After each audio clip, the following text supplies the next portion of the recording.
Hyperdrive.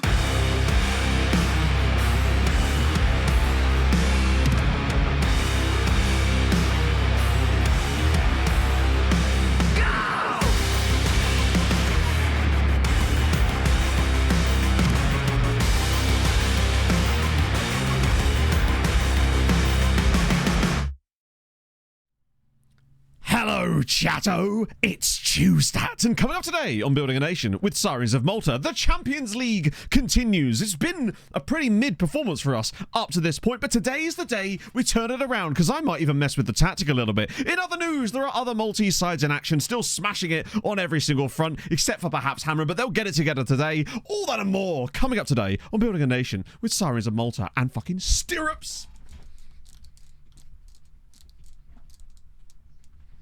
Oh, that felt good.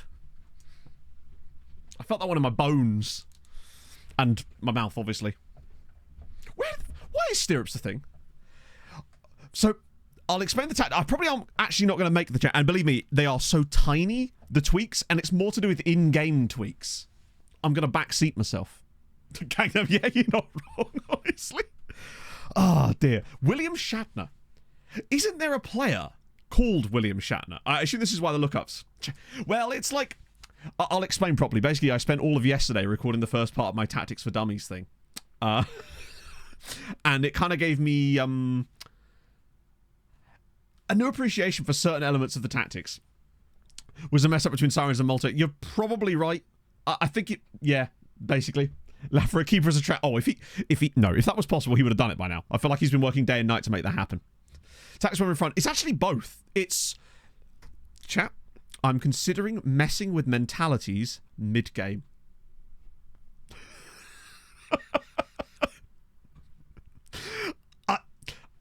It couldn't be me, but I'm considering it. Sus, yeah, who is this streamer and where's Matt gone? I'm starting to understand where it could potentially work. I think I need mentoring at this point. Not the attacking mentality. No, actually not the attacking mentality as it goes. I'm not a madman. Let's not get silly about it. It's actually the use of balanced and cautious. On-screen chat, it does a bit of broken. Wow, that's really fucking annoying. It was a bit delayed before stream as well. Let me try and turn it off and then on again. That doesn't always work. Sometimes changing seat. Actually, if I recall what happens with this normally is I have to log into Stream Elements. So let me just try that now. Hello, Pog. Pog can entertain you while I try and sort this. Cool. Yeah, Parsbro, I agree. I was testing some stuff with it yesterday. Let me just log in with Twitch, see if I can reset Stream Elements. Yeah, I noticed when I was watching, like doing the intro part and talking to you guys, the messages were showing up on screen before they were showing up in my... There we go. There it goes. It literally just required me to log in and now it's all catching up again. That was really weird. Oh, except it wasn't because I'm not even logged into Stream Elements yet. How very bizarre. I'm not doing an SMS code. This is not the time for this, Stream Elements. For the love of Christ. Remember me for 30 days. Where's my code then? Where's my code then? There it is. Manda's tech support live. Yeah, so cautious. I mean, when you actually read what they say they're supposed to do. Hello, Pog. Are you okay? Your hair looks lovely.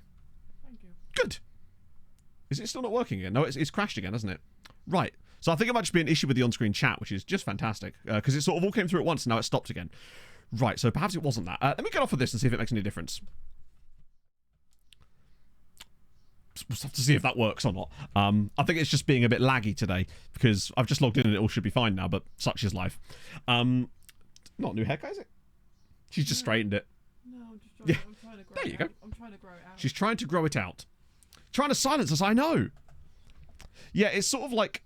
It's definitely working again, but if it does sort of start to be a bit intermittent today, then I do apologise, Voddies, because that is quite annoying.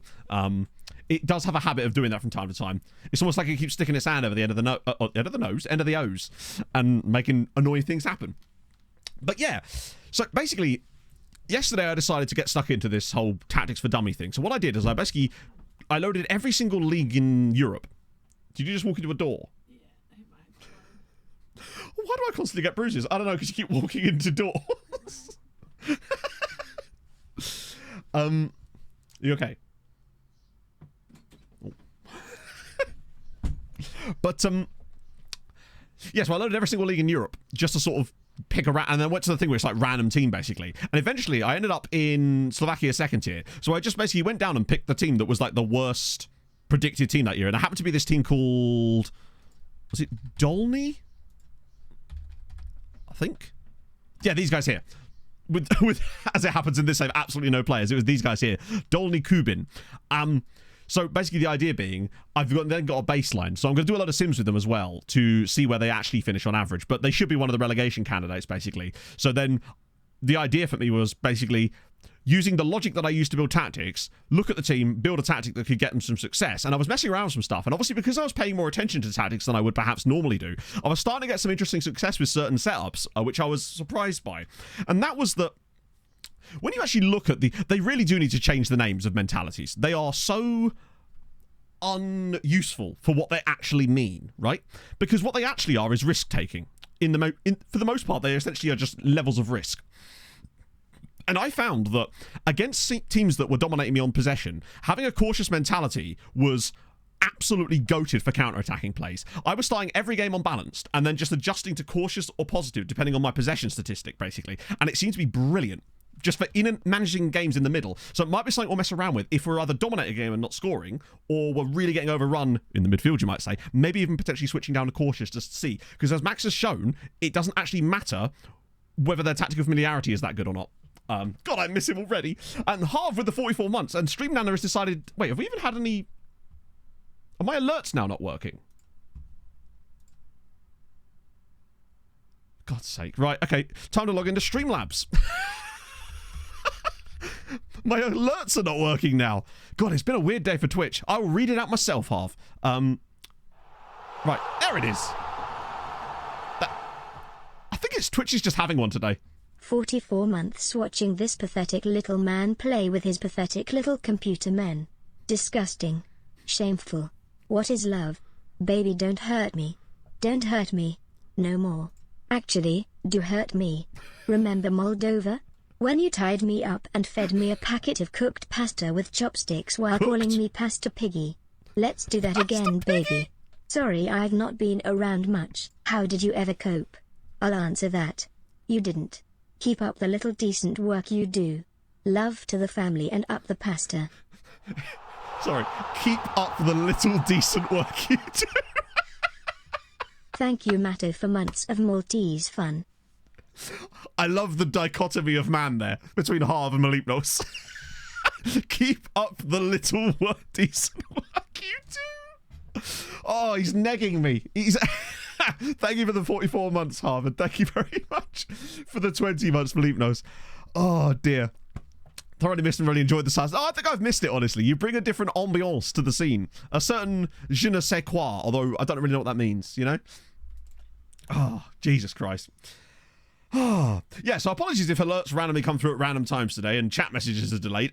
I think that's a Twitch side issue because I use two different services for those different things. So I think there's just some kind of weird stuff going on with Twitch. That's very unusual, isn't it? Speaking of random things to do with Twitch and YouTube, I got a dressage guy. Thank you very much for the 13 months. And we're on a hype train. Bloody love to see it.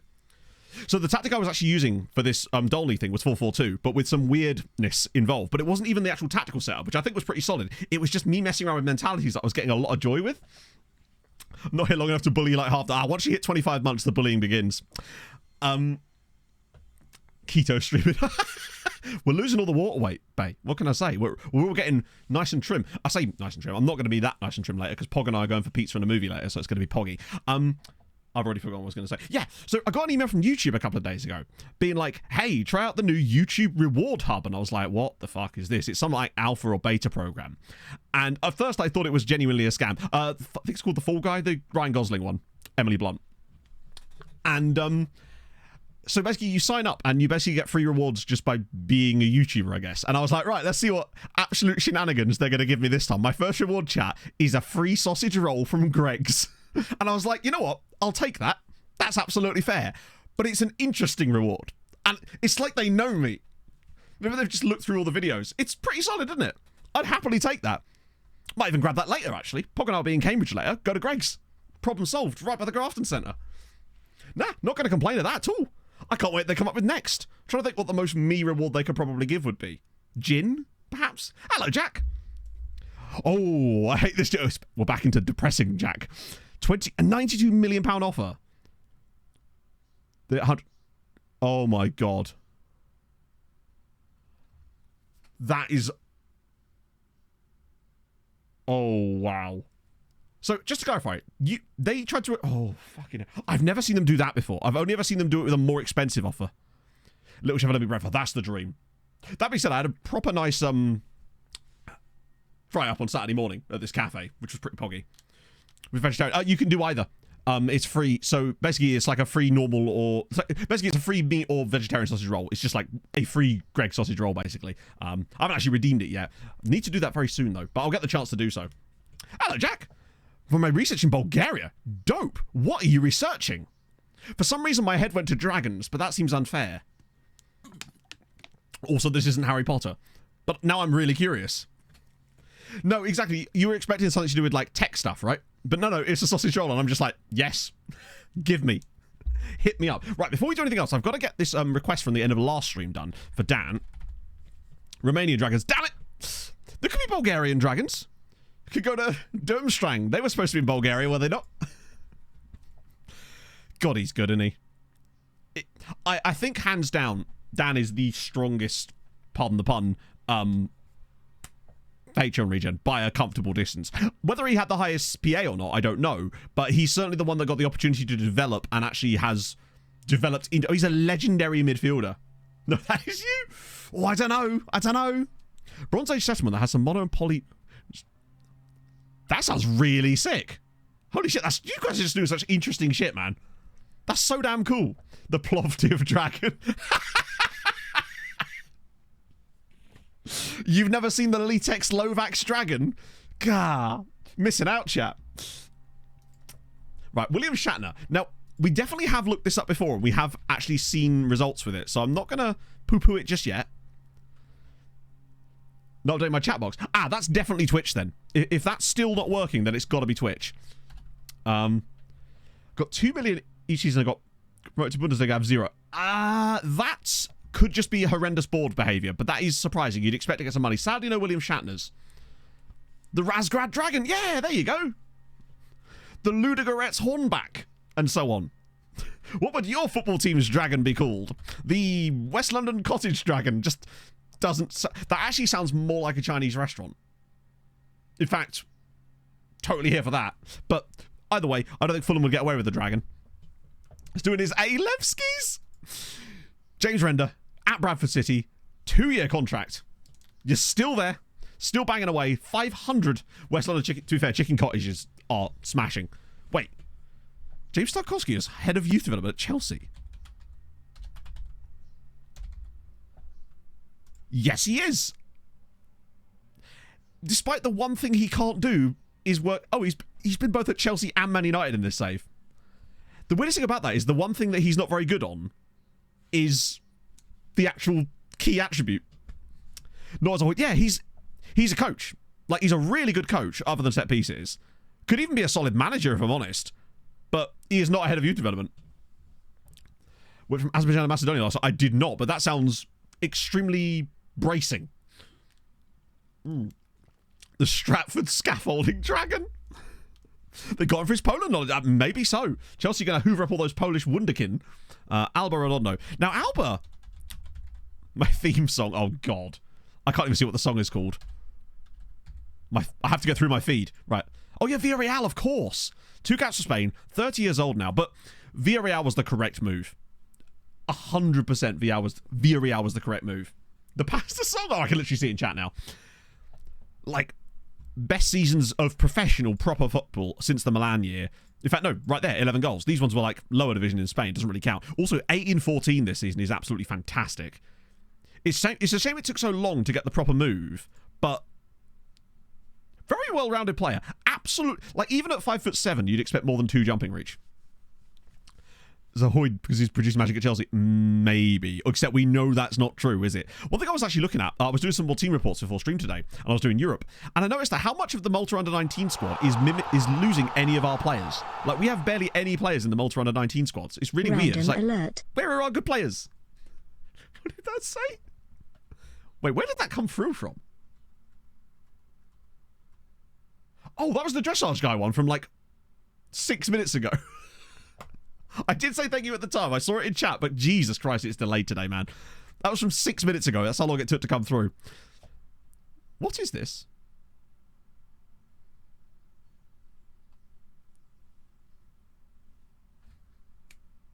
Absolutely useless VOD content, I realise. I'm be honest, this is a vibe. He's intended to troll here, but what he's actually done is discover the song of the summer. This is a proper Windows down banger. You know what I mean? Twitch has not done anything right today, apparently, no. And it will ship aside. Well, we'll see. We've got the standards, your shitovas, your shitovs, your shitus, your sugishita, okay. Your rushiti, your shitovs, rushiti, kinoshita, but no Vladislav. In fact, Vladislav shit appears to have actually disappeared as well. Oh, there he is. Oh, he's got a club in Belarus, which is, I believe, his home country. Yeah. So after his load spell at Dingley, after many, many years at Sengleia, he wasn't vibing it anymore and has gone back to Chashniki. There was, I definitely think there was a couple of Takashitas in there. There's always a Takashita in there. Players are spawning. So it's still Maltese clubs that they're all at. But if you look through these, you'll note here, so this is the under-18 squad. Not one Sirens player. Now, it could be. Now, what I have noticed is that a lot of our players are in the under-21 squads. So you'll see here we've got 2 guys in the under-19s. But look, Sweetie, you've got 5. Hammerin have got a couple. Under-21 is a lot more Sirens. So I do wonder if even some of our better ones, as you can see here, are all jumping straight into the under-21 squads. Truly shit. Kind of ruined it for you. It's like, oh god, what's his PA? You might as well, since it doesn't matter to the save anymore. So I think maybe what's happening actually is our best players are going straight to the under-21 squad instead. And maybe that's why we're not seeing them lower down. So maybe it's not the end of the world after all. Is there any? Yeah, look, they're all 16. There's a Sweetie guy here, Daniel Taboni, who looks to not bad either. Don't some of them get picked up? Oh, true. Yeah, good point. Because most years we're just releasing them and they're not good enough for us, but they're probably considered quite solid for the other ones. So good just for you. Oh, I don't need channel points for that. That's for the OnlyFans half. Come on. It's not get silly now. That's true, yeah. We probably reject, I would say, 90% of our youth intakes these days, don't we? So it does make sense that most of them wouldn't actually get through. I suspect that all these guys are from that youth intake where we actually signed up quite a big chunk of them, slash, obviously, Etienne Galea. It's also worth noting here that Etienne Galea was the prime guy from the last one. Oh, wait. Okay. He's not that great, is he? And then obviously we've got Matt Stone, who looks about as good, if anything, I would argue, unflappable. So he's probably got some decent professionalism in that. Why are they all injured? Dash up a leg, that's fine. Actually, they almost certainly are, you're right. That makes a lot more sense than whatever the hell I was thinking. We're up to 700 team reports now, which is pretty dope. I'm slowly but surely getting there. I might just before each stream just go through a different continent and do like a random set of squads. Kind of go from there. And add some more. But getting up to 700 was good because I noticed we were missing some monsters. We had lost FC Copenhagen and Srevenish Zvezda. In fact, to the point where I'm actually kind of tempted to... I don't know if I can, actually. I'm actually... yeah, I am actually tempted to do this. I'm tempted to prioritize their reports. Because... let's see. Serbia. I want to prioritize them because I feel like teams like that, we just need like a little update. I'll say with Rosenborg and Bodø. Oh, no, that's their first team squad. I was adding a few more in here. Denmark. FCK. I just want to add these guys to the front of the queue for the moment, just so we can get an idea. It went okay for the other Maltese sides. So, as for Conference League, there's only 2 games played, obviously, but Hibernians have got 4 points, Goodyear have got 6, and Sweetie are actually only down on 1. Now, admittedly, they have played Nol and Mulder, so I think Sweetie will pull this one back. I think we've got a really good chance at getting all 3 teams in the Conference League through. Yeah, FC Copenhagen quite literally are a talent farm. Some of the players that they produce in this save are absolutely insanely good. So the fact that we weren't scouting them is weird, because I swear we found anyone in the Europa. We do. We have Hamrun in the Europa. Things are not going superbly for them. But then again, they're in the Europa. They've currently lost to Brugge, Braga, and Besiktas. The 3 Bs. They should have beaten Besiktas as they were the better side. They were also the better side against Brugge, and they were battered by Hamrun completely. It's a frustrating one, honestly. Nicholas Spiteri, thank you very much for the follow. Red Star plays in Scotland. Wait, what? I think it was just a glitch. That screen sometimes gets a bit buggy. So... No, there's Red Star and there's Scotland there. I added Dundee United's under 18s as I felt like they had a few players in there and I thought it was worth looking at. There's lots of Slovakia. This random club in Spain called Portugalete, who I've just noticed to literally have one player, and he's actually on loan from Athletic Club, so that was probably a waste of time. Such is life. There's a few zero squads in here I'm noticing as well, but most of them do have players. There's also a lot of Dutch clubs. You'd be amazed at how many players. I think it was Groningen. No, not Groningen. There's another team. Den Haag. Den Haag have got players in the under-19 squads of the Danish, the Dutch, the German, and the Greek national teams. And there's 2 guys in the German under-18s who are both from Den Haag. It's Den Haag are killing it. Yeah, Den Haag and Groningen are great for the amateurs, like where we got Stan the Cow. A Chinese amateur, that's really surprising. Which club? Yeah, Willem Twey I find are a bit hit and miss.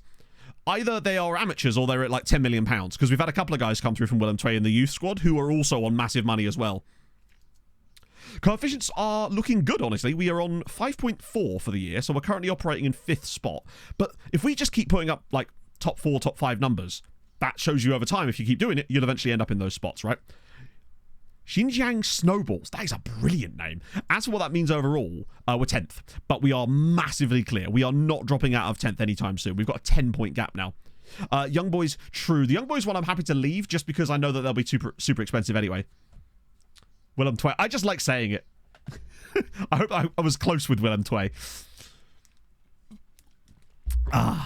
Or as they would say in Sweden, Willem Två, which I actually sounds even cooler. So, we've got a game today. I've actually forgotten who it's against. I think it's PSV. Hello, Pog! Hello. Don't know why I yelled that so much. You okay? Yeah. Got your ears on? Yeah. Looking poggy? Yeah. Good stuff. Speaking of poggies, actually, when I was looking through the squads earlier, Armenia have a player with Pog in the name. I'm certain of it. Let's see. No, under 19 squad, I think it was. Maybe? Nope. I definitely saw one. There we go. Sevak Pogosian. Sevak Pogosian. A 17-year-old as well in the under-21 squad. Like, Austrian Academy. I think I had them on there. If not, they'll probably get added next time. But let's just have a look at him. See this? Oh. I opened my. But I noticed that Armenia have actually got quite a lot of quite young players in their under-21 squad. And they'd probably be quite cheap. I am kind of tempted, to just do a little mini report on some of these guys. Any crazy young players? So there's a couple of like... Now, it might just be because they've not got a lot of quality, but it's surprising to see that many, really. There's a 15-year-old in the under-19 squad here. Vardanian. It's probably shit, but it's because they're bad. Yeah, it very much is. They are not good. But sometimes I like to do those kind of random scout reports. Just remember, this is how we found that Ethiopian dude. It would be cool if we could find an army. Also, what a great name. Hovhannisian. Just brilliant. Where was he born? Oh, not yet. I was expecting to be born in somewhere called Hovhan, would you believe? Okay, Tractor. Now, obviously, that is the Iranian club. Who, actually, are they on my list? Nope. Oh, well, they are, actually, but only their youth team. Or B team, rather, which is empty. So it makes more sense to have this Hovis. Yeah, the 15-year-old. I think I did scout him, right? I think. I mean, for John Johnson, isn't it just? Let me just check, actually. Not sure if I did. Try again. I'll just scout these guys. Oh, no, I already am. Okay, cool. I don't think we want to look at the under-18 squad. Oh, they haven't got anyone in it anyway. This is where we find the next Armenian god. I think we've still got quite a lot of players on our scouting reports at the moment. Yeah, there's 100 guys in here, so it's going to take a while for these guys to come through, because we are still working on a few of these lads that might still be kind of decent, including a Mauritanian with 4-star potential. Ahmed Al Hachen from Mauritania, who's managed to stay in my list despite all the extensive scouting. He intrigues me. Might even be worth a punt anyway, honestly. The Russian club. Oh, yeah, the youth rating's high. I think if I didn't, I will go back and do that right now. I just want to buy this guy. PA will be a lie because it always is, but it's cheap. It's cheap. You're cheap, aren't you, Ahmed? Right, okay. We want some more fodder for January anyway. 8 grand. Yeah, he's going to be 100 national team caps for sure. There's Bill Weyer still in there as well. Right, what was he called? I didn't press continue yet, did I? So we were looking for a guy at Russian club. Oh, there's a few of them, actually. I'll just do that. And then just scout all of those guys. Because anyone that comes through at Russian clubs are likely to be slightly better, potentially. Especially that guy at Siska. If anything, he... Arsene Nazarian. Okay, maybe not. Was the guy Den Bosch? Oh, yeah, shit. He's 22. Yeah, he's probably a bit of a miss, but... See you later, Jinjo. I think we'll stretch to 8K. It's quite a lot, isn't it? For Mauritania, £200 a week that he's on, it's pretty solid. Then again, which was that league in the African Adventure? This is a deep cut. We really need Daz's knowledge for this. There was a league in the African Adventure whose prize money was like remarkably high considering the level that you'd expect to be playing at. And I think it was Mauritania, wasn't it? It was either Mauritania or Mauritius, and it makes more sense that it was Mauritania. But yeah, it was like crazy prize money. They were probably in like the top 5 in prize money in all of Africa, and that might have just been because of the way the database was constructed. Viking Superman with the... I think you might be the first person to hit 50 months. 50 months. You're welcome. You bloody love to see it. That's wild, mate. Thank you. How's it going? We need to catch up.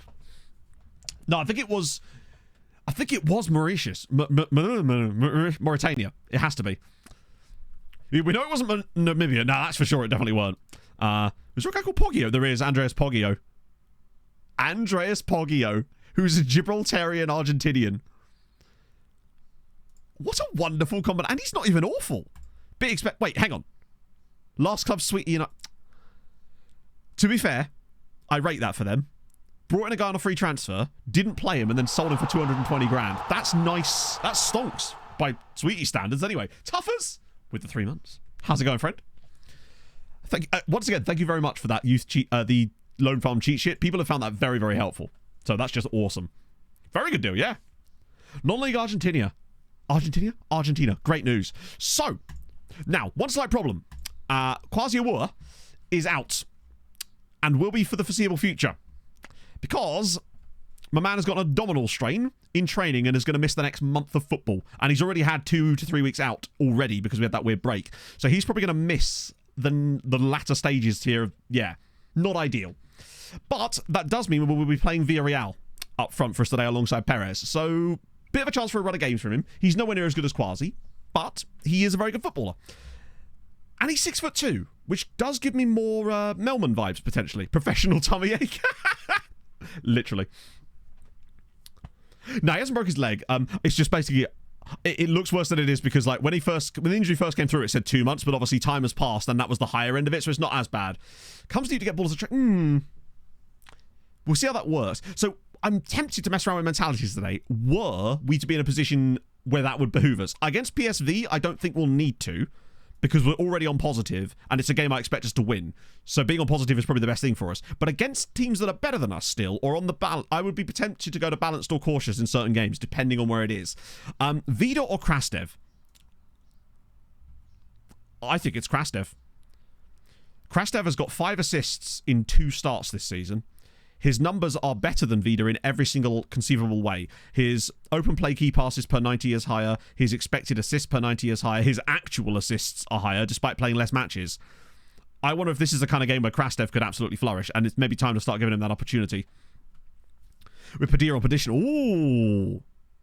Yeah. Well, see, this is the thing. I've been using, with that test tactic I was playing yesterday on my other save, I was testing it when we were lacking possession and finding a lot of good results from just... I won one game 5-0 where they had 75% possession against us. And it was just breakaways. With not even that fast players. But the transitions were just superb. Read on his way out. I don't think he's on his way out. I think as club captain, he'll always... He's not one of those guys I would probably sell unless we got like a huge money bid from Saudi where I knew that he'd be looked after and would get really good wages. Then I'd maybe consider it. He's sort of... He's just sort of dropping back into... To be fair, it should have happened 2 or 3 years ago with Vida. It's crazy that he's actually taken this long to drop off to the way he is, because he's just not simply good enough. He's barely got better in, I'd say, the last 5 years. How that offensive, yeah, it can really, really work. Now, how that would work with our shape, I don't know, because bear in mind, I was operating in a 4-4-2 with a really tall target man and very different roles. I was playing a no-nonsense centre-back. Veteran leadership, yeah, he's got high experience, chat. Think of the mentoring potential of Vida. 4 real players in the squad. Okay. Brave. They've also got a guy on the bench called Theophilus Festus. What a name that is. Theophilus Festus. He does not look that good either. Okay. Now, obviously, we've got a reduced capacity today because, well, half our stadium is not eligible for Champions League and the other half is being constructed in order to make it good for Champions Leagues, right? Right. Bit of that. Let's go. Crowd trouble, yes. Those Sirens fans are mighty raucous. You know this. Not even Greek. No, the fact that he was Nigerian. Actually, with a name like Festus, I have seen a few. I had a player once. Didn't we have a player once called Festus Arthur that was Nigerian? Oh my god, what horrendous play that was from PSV. He's got to bury that because they just got absolutely suckered there into that attack. Okay. Good start. Would like a goal or two. That was a huge miss. He's really got to do better than that. Just give us the lead there. Problem solved. Like, this is a must-win game for us. Which is... Okay, the possession's creeping up our way now. What a full of red shirts. Yeah. I'm not sure what's going on with us today. We've got the... Right, come on, get in there. Yeah. Oh. Never mind. They're probably going to score off this now. I can feel it. How on earth he didn't win the ball on that play, I'll never know. Right, come on, get a foot in, lads. There we go. Right, slip him through, Perez. There's the run. Oh, he made the pass. There he is. Villarreal. This time he makes no mistake. Sirens 1, PSV 0. Now Ash Villarreal with the goal. That's what we needed. Really important. Festus Arthur is he a real player? I think the one we had was a regen, potentially. But still, that was really nice. I thought he'd waited too long here, Perez. When he takes that extra touch, I thought the chance had gone. But that's really good from Villarreal. First time as well. Lovely. Now, yes! Yes, Queen. He slayed. Right. 1-0. Good. We've been dominating them so far. Would like to see a few more goals, just for safety reasons, more than anything else, but... And just to see us put down a good performance in Europe. Hopefully Krastev can have one too. That'd be nice. Right, come on, Krasty. Whips it across. And, yeah, that was always going to be a penalty. I don't think that was a penalty, probably, but look what happened in the last game, right? It's not great out there, is it, Matt? I'm feeling good, but not because of the weather. Yes, the stadium's being upgraded on account of... so that we can have more seats for Europe, because obviously we've got a lot of standing room in our stadium, which we're not allowed to use in the Champions League. So we're upgrading parts of it to increase the capacity for the seating part of it, as Padilla makes it 2-0. Good stuff. But yeah, I will not be watching Spurs City tonight, because I'm not here. Pog and I are going out for dinner and a movie later. Yeah, real seats, which would be great. It'll increase our capacity for Champions League, which means we get more money, which is always good. But yeah, there's a lot of stadium work. I hadn't even noticed that. One stand apparently. Yeah, it's... where are we? Is this being played at Ta'ali, or is this being played at Siren Stadium? Oh, it is. Yeah, it says it there. Yeah, it's only 9,000. There's allegedly only 232 PSV fans here. What movie? Fall Guy, I think it's called. Little date night. Yeah, we haven't done it for a while. We felt that would be the perfect time for it. With all the weather being so nice lately, we thought, it's the sort of day, you go out for dinner, have... Yeah, but then it's shit today. Such is life, right? Yeah, I love turn. They've turned up in red to throw them off so that they feel more supported than they are, and then they will change shirts at half times. I think that stadium variety in FM25 is going to have to be a key thing, because with the new engine, it's going to be so much more flexible for that kind of stuff. So I would expect to see lots of stadium variety. Imagine if there was like a proper ability to change stuff about the stadiums, like properly, so you could actually make stadiums that look like the proper stadiums to be welcoming. Yeah, that is a lot of red shirts. Is our away kit red now? Oh, Villarreal. Oh, have another go. Yes, second time's the charm. Good for blondes. I read that as my ace. I was like, wait, your PC? What's going on? Yeah, I think there'll be a lot of cool mods for stadiums next year. I think the modding community with FM will slightly shift with the new match engine and stuff. I think that you'll see a lot more cosmetic mods. Not that you don't already, but I think you'll see more advanced cosmetic mods. Like a stadium design. I don't think they will go as far as that, but I think it'll be possible for someone to create a third party one, I suppose is what I mean. Right. This has just been perfect, frankly. Mats with the Prime. Thank you very much for the 3 months. I know I'm getting old now because I get excited when I have a Tuesday or a Thursday off. Thanks for the streams, Matto. Thank you for being here, friend. Matto. Yes, Pog? You right? I'm getting my shoes. You what? I'm getting my shoes. Oh. You're looking awfully dressed up. Are you off to the theatre? No. Oh. Well, you are. You're off to the movie theatre later. To be fair. To be fair. Manager emotes, yes! I want my manager flossing on the sidelines, baby. That's what I need. 2D hair packs. Yeah. Christ. That's old school stuff, right? They'll get Lahovi on, do the normal business. Padilla's had a nice time, but more time for Quadros. I think too many defenders are on yellow cards here. I might actually use this opportunity to just, fuck it, we're making 5 subs. When's that ever gone wrong? Robin Hair manager. That would be, I think they'll have to have the longer hair of managers because they've already brought in the female managers. So it feels like they need to sort of work on the hair a bit more on those. Look the same as National League. Yeah, I think there could be a lot that could do it. I also think that the lighting effects are going to be something that's going to be a little bit overlooked a little bit with what we're thinking of here. But with the move to Unity, I think the ability for nice lighting effects and actually adding to the ambiance of stadiums, I think is going to be much more, from a general aesthetics period, I think it's going to look really good. Hey, Jim. Yeah, exactly. You can berate them. It'll be great. Not that I'd ever do that, because let's be honest, chat. Despite all these cosmetic changes, we know for a fact that FN25, the only things that are going to work again are encourage and praise. Under the lights, yeah. The nighttime games that be sick. Like the mist that you can get and potentially. Oh, hang on, Via Zini. Oh, no. Well, it is a hat-trick for Via. He loves a rebound, doesn't he? He hangs around basically on the goal line waiting for goals. He's a Zach Hyman of the Sirens party here. Off the bar, I suppose. So that should still count as an assist for Vida, though, right? Because he's hit the bar. We take that. 4-0. Lovely. Our own David Nugent, yeah. But a hat-trick here is a good sign. Yeah, weather would be cool. Like having the rain pelting down on matches. Snow actually looking like snow and not just like someone's dropped cocaine everywhere. Just good stuff. Go on, another goal for Villarreal would be classic. Oh, that's a dreadful pass. Shoes on the bed. Yeah. Well, she wasn't going to take her shoes off again just as she could go out to the window. Bit of Scarface, no, true, yeah. It's fine if you're playing in Peru. But like, go on, a 5th goal would be very nice. Particularly if Vida was to provide the assist, and it would again make me wonder if he needs to start the next game all of a sudden. Here we go. Oh, space on the edge of the box. Go on, go. Kamga. Oh, that is absolute filth. It's 5-0. That was an absolutely filthy goal. Oh. I thought this was going to be like a standard goal because I thought Vida goes to the bar line, drops it in. But the fact that he looks back inside opens the whole pitch up. But the fact that Kamga plays this pass, that is beautiful play. I figured he was going to shoot there, but plays it to Quadros. It's 5-0. Dulcet tones. I don't know about dulcet, but I'll give you some tones. That's more like Mongolian throat singing there, isn't it? But we're okay with that. Thank you for the music, the songs I'm singing. Oh, Johnny English. That was really nice football. Vieira with a hattie, Padilla with a penny. It was all trequartistas today. Pitch looked like concrete. What? Just because it was like that kind of hard sand, or was it just grass that used to be grass but is no longer grass? You filmed a Mongolian... Oh, that's amazing. That sounds awesome. Right. Palacio had quite a mid-game, actually. Considering that Lahovi did better than him in just like 30 minutes off the bench. 3 weeks in Mongolia. Was it actually in Mongolia? That's amazing. Like I keep saying, you guys do way more interesting stuff than me. That's awesome.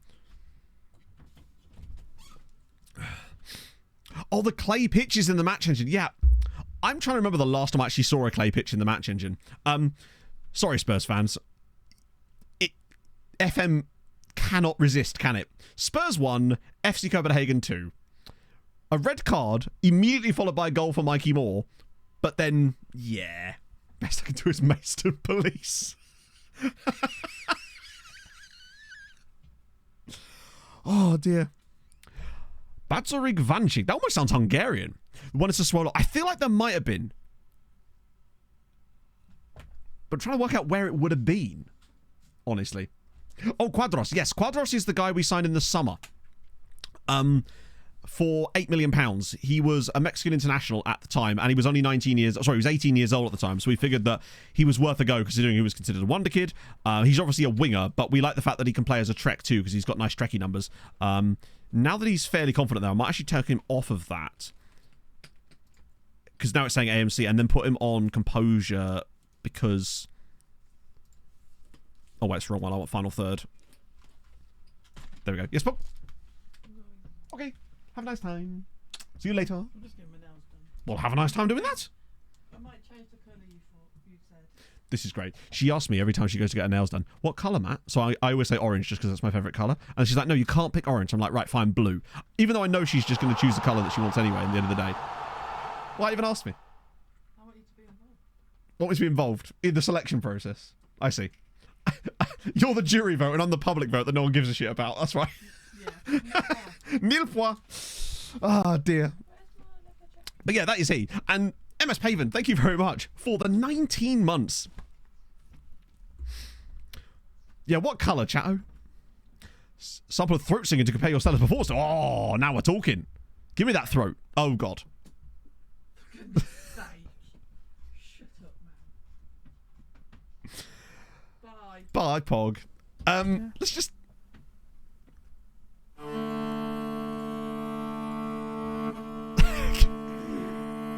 Hang on, is this 10 hours of throat singing? Let's skip to the good bit. Okay, we're fully up to... Jesus Christ, sorry, Voddies. You would have actually heard that, unfortunately. 10 hours version for when 5 minutes just isn't enough. Imagine you join stream now. Oh, just got this game Football Manager. Gonna have a little look on Twitch, see if there's anyone that play. Maybe I could pick up a tip or two. Load this guy's stream because it's just there. Oh yeah, that's right, Mongolian throat singing, obviously. Drop a follow if that's you. Use the next year's FM. Lower League Poland MTK if they're still good. I mean, MTK will be still good. The thing is, I don't know what facilities and stuff they're going to have next year because things do vary from, like, year to year. I think personally, Lower League Poland would be really, really fun. Like, if I was to pick if I was to do a Building a Nation next year, Lower League Poland to start with would be my jam, because I feel like I have a lot of unfinished business in Poland. You know, we need to talk to Doja 10 hours to live. Yeah, that, and if they would change things on Hungary to actually make it useful, like exactly that. Sverinipan, he was at PSG or Man City. I've always forgotten. There he is. Yeah, Paris Saint-Germain, 31 years old now. He's had a bit of a wasted career. He's been there for 14 years, and he's made less than 150 appearances, which just ain't it, is it? I mean, look at this. He's finally found some game time towards the end of his career, but it's mostly substitute up here. Oh my God, hang on a minute. So he's had G here. 1 start, 2 starts, 3, 4. Oh my God. Man has made 8 starts in 14 years since moving to Paris Saint-Germain. 8 in 14. That's career resurrection out the wazoo right there. Oh, I am running a squad, you know me. Got a proper voice box on me, you tell. Yeah, great paycheck, of course, but crazy. Who's he wanted by? This is where it's just like Sweetie United. Is it enough to do well with one lower right team and then the rest will follow your consistency? Absolutely not. And that is where the challenge comes in. So you could bring up one good team, because I understand that you're spot on with the logic, where you would think, okay, cool. I take small side, make small side better sides that are already good, help me when I'm there. I then grow the league, they then grow with it. In theory, you'd like to believe that's the case. However, in FM, things are not so easy, especially not when you start with Malta, where there aren't really any good sides in the European scheme of things. So basically, the only way that we've currently kind of figured out, truthfully, to build the nation beyond that is the loan farm, where we essentially sign insane numbers of players who may be slightly below the level that we're at, that are youngsters, to, in theory, loan them out to other sides in Malta, in this case, and slowly develop the league through the loans. Because if you can give them a player who's 5-star potential on loan and just keep him out on loan the entire time, you can get some absolute bangers that would be like Ballon d'Or contender players out on loan eventually. It's a tough ask, though. It does take a lot of time to do it. And so, for example, we have minus 35 players out on minus 39 players out on loan. That's around 220 players out on loan currently out of a squad of about 300. It takes a little while. Basically. Who are you? Oh, yeah, that's the Mauritanian chappie, isn't it? Oh, Wolf Totem. Yes, I love the Who. They should cover Baba O'Reilly. I just want to see their version of it. I think, DPT, you're probably right. Over a very, very long period of time, in fact, I know it can work, because I did a test with Croatia once last year where I literally just put a tactic in, set myself as manager of the team, and then just simulated forever. I won the Champions League without ever managing a game, and Croatia got to number 2 despite me doing no loan farm. So it can be done, but it required like 100 years to make that happen, essentially. Yeah, we're dragging them kicking and screaming, essentially. That seems to be the only way to make it happen. Belgian method is still effective, yes, but I would say the best times for it is between seasons 3 and 6 to 7. That's really where it's like, after that, it loses its effectiveness quite substantially, I would say. Both because of your improvement and also there's less players, I suppose. Norwegian League. The first one of these I did on stream was with Tromsø in Norway. And that was tough because Norway's player registration rules are absolutely asinine. And it makes it really difficult to play young players a lot of the time. We reject the loan back. Got some money there. That was a nice 5-0 win. As if there's ever such thing as a bad 5-0 one, but that was really nice. 22 million for Badia. Yeah, on your bike. European results so far, we've just had 5-0. That's the only result we've had so far. We've got Thursday matches coming up, though, to hopefully boost things. Yeah, it's the loan farm for me. I'm trying to think how we actually ended up discovering. I guess it's just one of those things that over time we just started doing with Norway. And then it really became a thing properly during Treaty. But like, we still got Norway to 5th in that save, because it was Norway to 5th, Ireland to 4th. No, Norway to 4th, Ireland to 3rd, Hungary to 2nd, which patterns contending means Malta to 1st, chat. That's how it works. What do you want me to rename him? Just Villarreal. Vestigo, yeah. Oh, here we go. Hibernians versus Linfield. Now he has Sevilla. I'll call him Bilbao. Oh, hang on. Let me do that look up first before we get into this, because I don't want FM edging me. Sports Club United. No, wait, hang on. Sports Club United Field. Wait. It might be that the team is not loaded into my save, and thus their ground isn't either. That's weird, unless I'm spelling it wrong. Let me just check out Aruba. In general. I might be able to find it on clubs and then stadiums, maybe? Don't know if I can really do that, can I? Stadium info. Nah, unfortunately not. I think it might have just not loaded properly. Oh, the Schwengel, exactly. We just have to get, also, absolutely sensational name here on Sylvester Schwengel. You can't go wrong with a bit of Sylvester Schwengel. But of course he was born in Oranjestad, which I believe is the capital. Right. Okay. Hibernian versus Linfield. That should be winnable. Like, I will be very annoyed if they don't take any points from that. Where are Linfield as it happens? Okay, so Linfield have got a point so far. That's Chernomorets, which actually shows you just how bad Chernomorets actually are in this. A rubber, it's true. I just use an eraser, personally. The keeper called Doodly. Oh, I hope he was. A doodly-doo. Yes! Yes! The top player is Doodly Nautilus. Also, that means that there's potentially more players in the database called Doodly. Ah! Good old Doodly. I'll refund you points for that. But I want more players called Doodly. There's just not enough of Rubens. I was thinking more Jack Black in The Holiday. A fruitily D. You're a doodle prodigy. Okay. Yeah, real guy as well. Jizz Dykes. Jizzax, we know all about them. Jazz, as the name, is solid. We're very low on Jizz this time around, but I just want to check for Jazz. See if there's any other Jazzies. Just Jazz Soddy. Real dude. Fair play. Bring back, was it Jazz Richards that used to play for Swansea? And I believe he was at Fulham at one point too. Ah, dear. Right. Cool. Jazzy, yes. I'll refund your points for that one. Right. Hibernian, do not let us down. That's all I ask. How did Linfield find an Aruban? Wait, Linfield had an Aruban? Is that why we were looking that up? Probably not come through. There's been some weird problems with Twitch today, Bobby, so it might come through really delayed. We had someone sub earlier. It showed up in chat, and then it came through 6 minutes later on the actual feed. Twitch is having an absolute mad one. The chat wasn't working at all properly. Oh, the stadium, you're right, yeah. Good old Arnie Slot. I think he's still in charge. Or Feyenoord, yeah. Now, he's a good manager. Get him into Malta and things will happen. Oh, no, it's PSV we played in the last game, right. Yeah, no, Twitch is having an absolute mad one today, unfortunately. Every single connection seems to be absolutely busted to some extent. Yes, it was, Ollie, yes. Believe me, I would always recommend Dark Matter the book because it's my favourite book, and the TV show so far, the first 2 episodes, are fucking amazing. So I'm very happy with that. Can't wait for tomorrow, where the 2 new ones come out. Actually, speaking of tomorrow, chat, I need a favour. So, 'tis my sister's birthday tomorrow, chatto. Unless I've forgotten the date, which I don't believe I have. So what I need from you, if you would be so kind as a group, is to maybe just, because I'm going to clip this, drop some HHHHHHBBBBs into the chat for me for my sister's birthday tomorrow, and then I can send her the clip of it, and it'll all be nice. So there you go.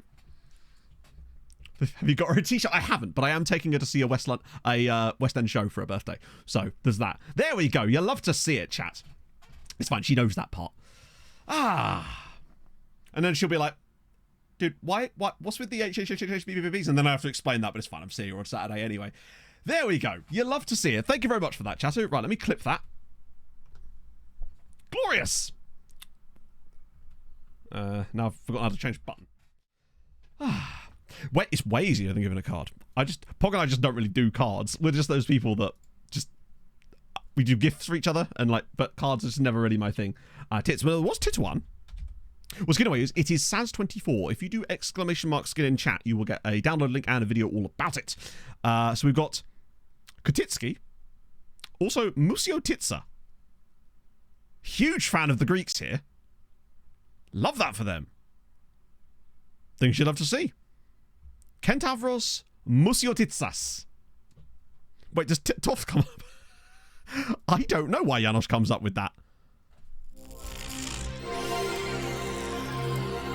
I guess because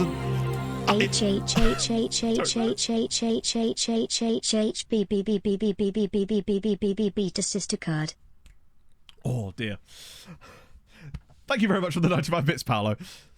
Oh, is it 99p on Apple? But that actually makes sense, I guess, because they're probably trying to promote the show. But yeah, no, it's one of those books I just couldn't put down. I adore Blake Crouch's stuff. I'm reading the second Wayward Pines book at the moment, but Dark Matter for me was just like the first book that I went, oh shit. And I read it again a month ago to get prepared to watch the TV show, and the same thing happened even though I knew what happened in the book.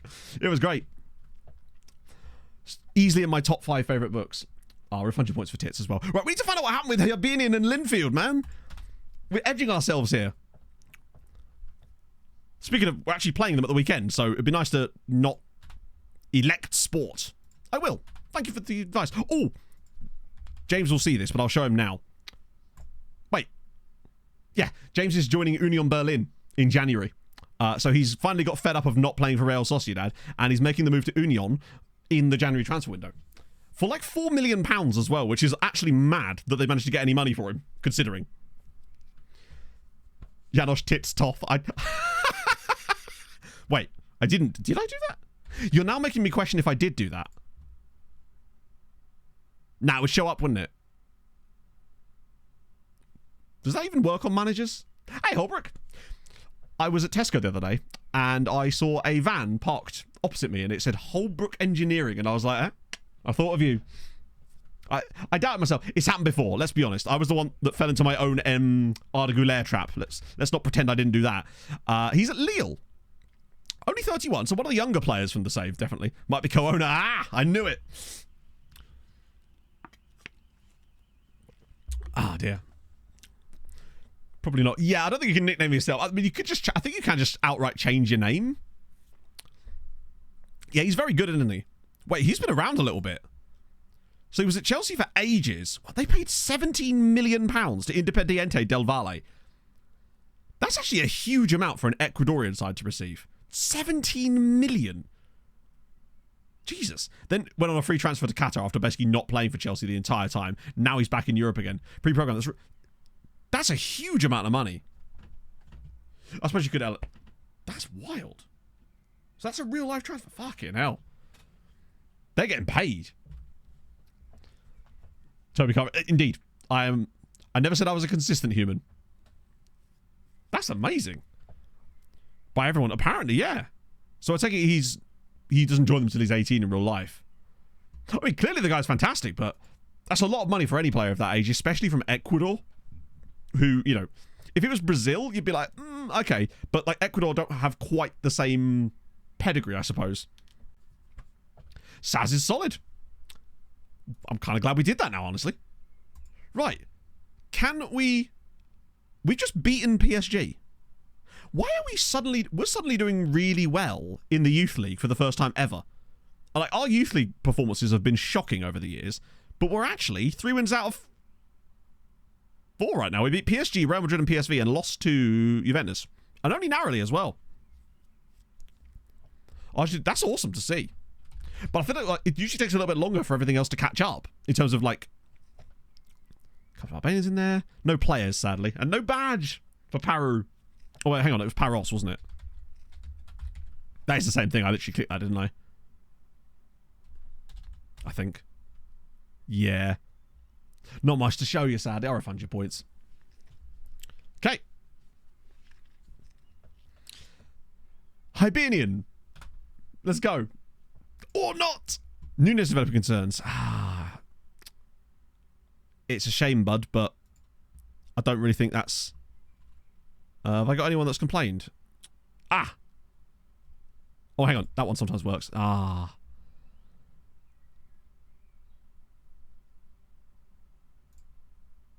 No intention of leaving. Okay, well, you won't get your way eventually. I love that. When you offer them a way out and they're like, no, I want to stay and be a bastard. It's like, don't do that, you meanie. But I will just sell him because he's actually got good value. I'm assuming it's this guy. Nope. Actually, I think it is this guy. Yeah, this is, I assume, him. He's just not actually got the Chelsea move in this save. Maybe that was completed after I started this save, potentially. Because Cruzeiro for ages... God, they're second tier in Brazil. Palmeiras for ages. Didn't really play until he was, like, much, much older. And then Santos was actually finally playing. Happening this summer. Ah, fair enough. Yeah, must have just been that when I started this save, it wasn't a thing, or they just didn't program. I don't know. Either way, there he is. Okay. Hibernians. Let's see how they actually get on. 40. Yeah, I see a lot of it, especially in the Championship. I noticed it during Premier League years when I was doing The Sims for it. Almost every other year, there was like a random team that had got a 12-point deduction. Forest were the ones that happened to get it during that video, which was made for good content. Ginger Elite, thank you for the follow. 6-0. Holy shit. Okay, right, come on, Hibernians. What is that? What do you reckon? 2.5 XG for Hibernians. Linfield score their only shot on target.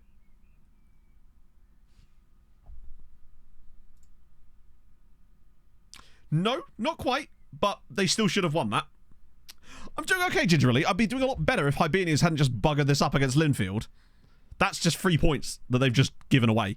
They still should have won the game, but it was closer than I thought it was going to be. But that's just they have to be winning those.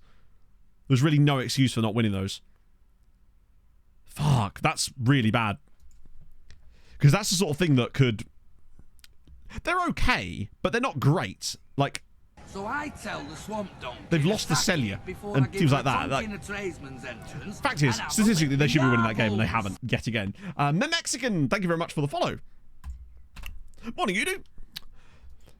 Let us see. Thursday's going to have to catch up a little bit then, because we need some good stuff out of Goodyear, Sweetie, and Hamron then. We need some wins. Not that we've not got wins, but... Right, so Hamron are hosting Standard Liège. Good luck with that, lads. Top scorer, yeah, but remember, they would have played in all the qualifiers. So, it's sort of a bit of a misnomer.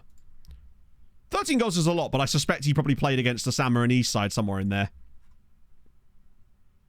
And there they are. So we've got a hat-trick in the first leg. No, sorry, 2 goals in the first leg against San Marinese side, and then 5 goals in the second leg. So, 7 of those 13 goals were scored in those 2 games against the San Marinese side. Then got another 2 goals against RFS. Point being, he's probably a good player, but it's a little bit of an unfair comparison, I suppose.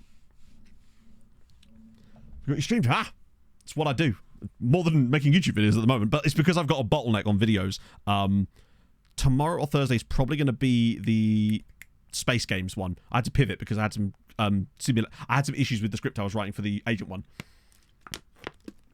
And I've got everything ready for the Space video. Turtleneck using, well, you know, yeah. Right, what we got? Goodyear are at home against Pushkas. That's tough, but I would still expect them to do well. Sweet UA at Braun is very... that's sort of further down the line, but it's on the plan. So I've got the Space video, the Agent video tutorial, the Retro Agent video, and then the Tactics for Dummies video. Those are the 4 that I'm trying to ideally get out by the end of May. It's my hope, anyway. The Retro Database one might take a little bit while, because I haven't decided whose database I'm going to use yet.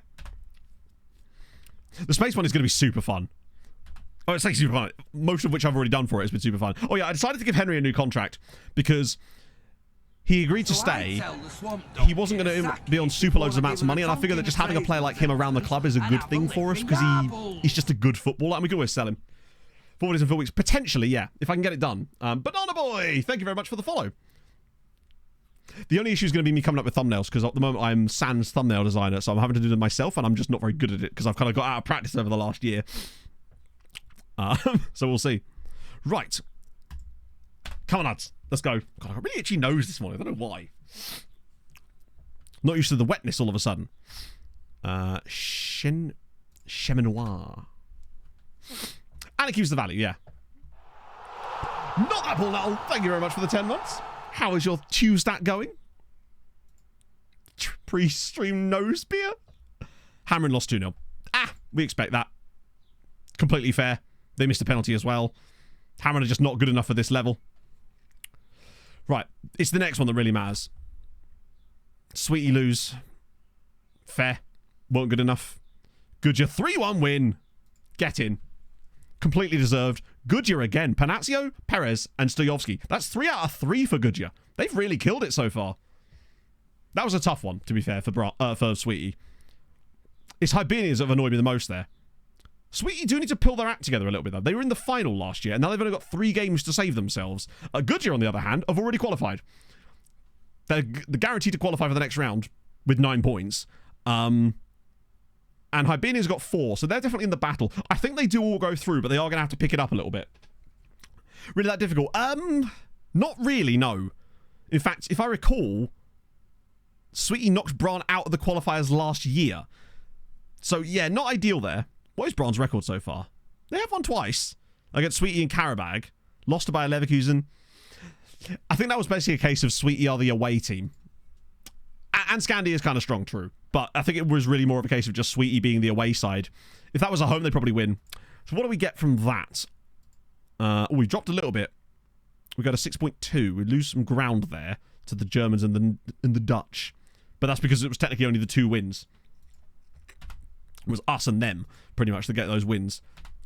Squad unhappy with the tree. Oh, good. Oh, it's just 2 Patreon regens. They're the ones that are mad at me. Play him or lose him. I mean, lads, I don't think you're in a position to criticise. But I enjoyed that from them. Belgium free transfer. Yeah. So all you do is there's a filter that we have. It's basically just you want players based in Belgium with an amateur contract status. Or, no, it is amateur, isn't it?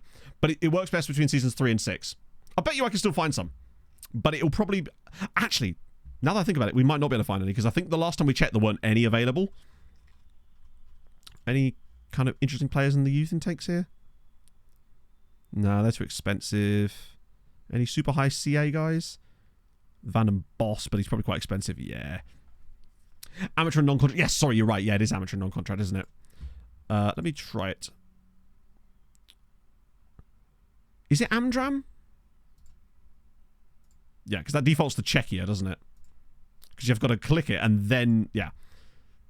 Let's have a little look. Not that these players will be good for us, but... Yeah, so this is what I mean. So at this stage in the save, it's completely dried up because it seems to be really, really profitable at the very beginning of the save. By now, it's populating it with just Belgian players from Belgian teams. So, like, actual youth players, rather than that. But in those first few years, it's absolutely brilliant. Like, yeah, see, that's what I mean. I need to find the right data. I'm probably going to use Mad Scientist's one, if I think, anyway. But I'll have to check with him first, because I want to make sure that I'm not just, like, using someone's database without asking, you know? Yeah, you can find a few guys, but I think for the most part, it's at its peak during those early seasons, and then it kind of goes off the boil a little bit after that. My shorts are getting a bit... There we go. Whew. Need a little bit of extra waistline today.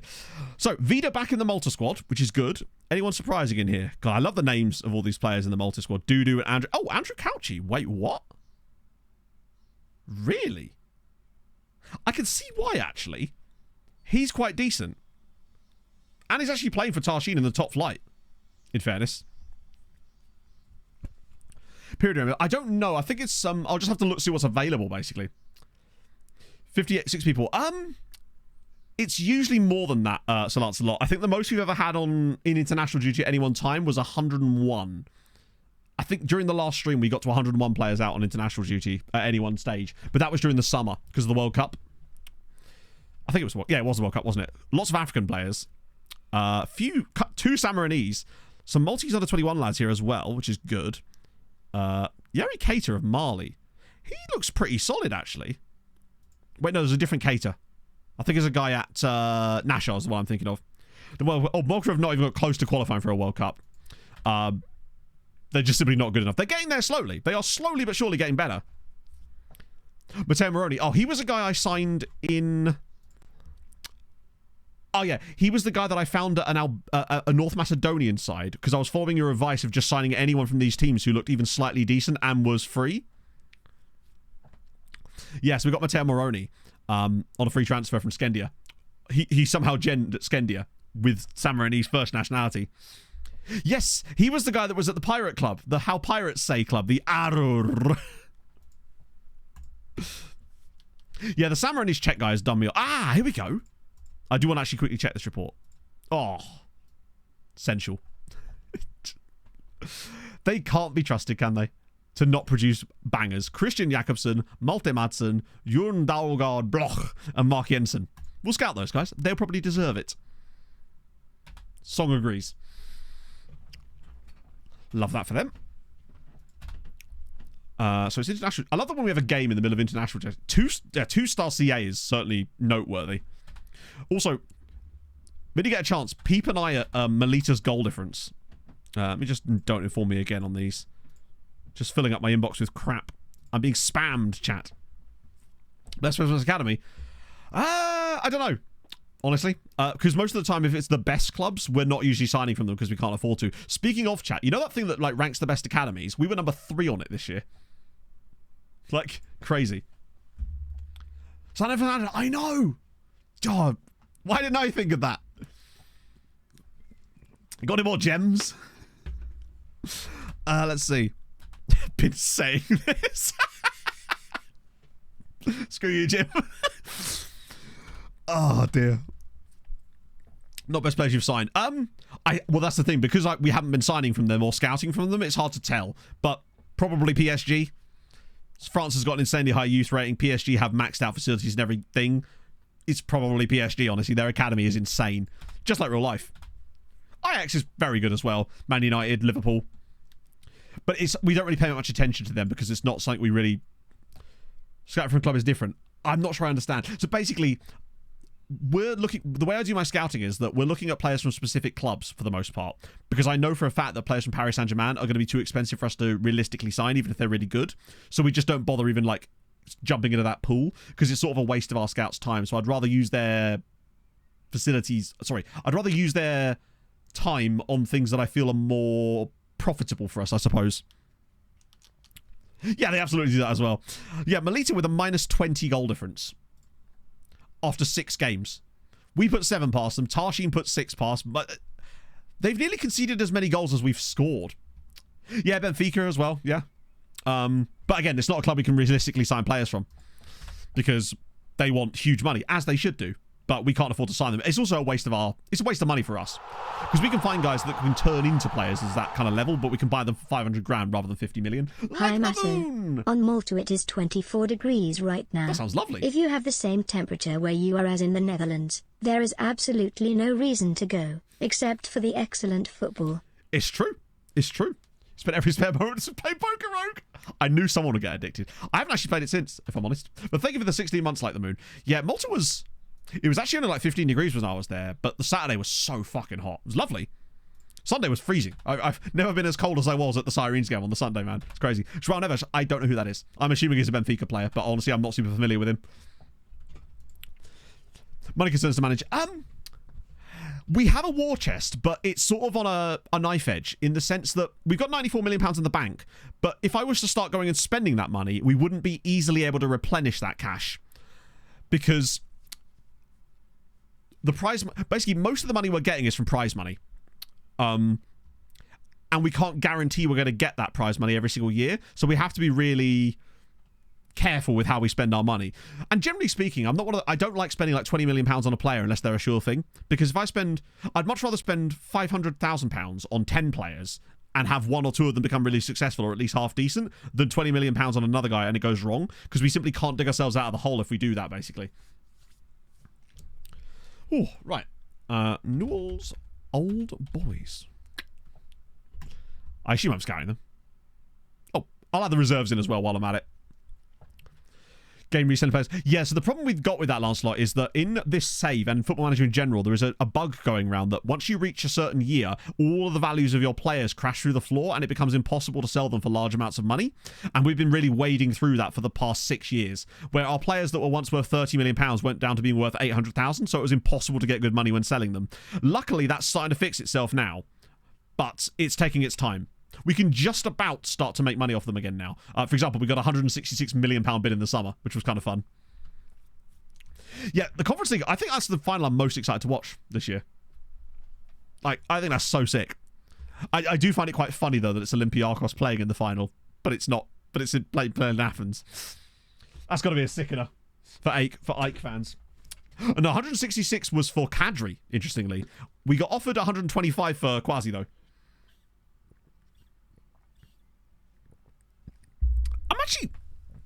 I'm the European finals, actually, now that I look at it, are all interesting and all have their own storylines that I'm actually intrigued enough to want to watch all of them. Conference League I just find fascinating in general. I really like it.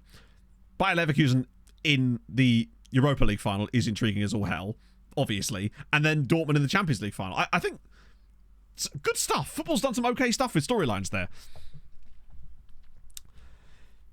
Glory Punch. Yeah, exactly. We were just getting ahead of the curve, Lancelot. It's a premonition. But unfortunately, people consider it to be... basically, they don't take it seriously because they claim that it's because of custom databases, even though it happens in vanilla databases. It's a little bit annoying. Scribblies did well, yeah. Yeah, that's the thing. With Bayer Leverkusen, I'd want to see Bayer Leverkusen do it just because I want to see them do the unbeaten season in all competitions. I would like that to be a thing. But Atalanta winning it is also awesome. I really love that. Sancho just scores. Well, you know, let's make some changes. But not one of those changes will not be bringing Bernd Wisniewski in. I'm not a madman.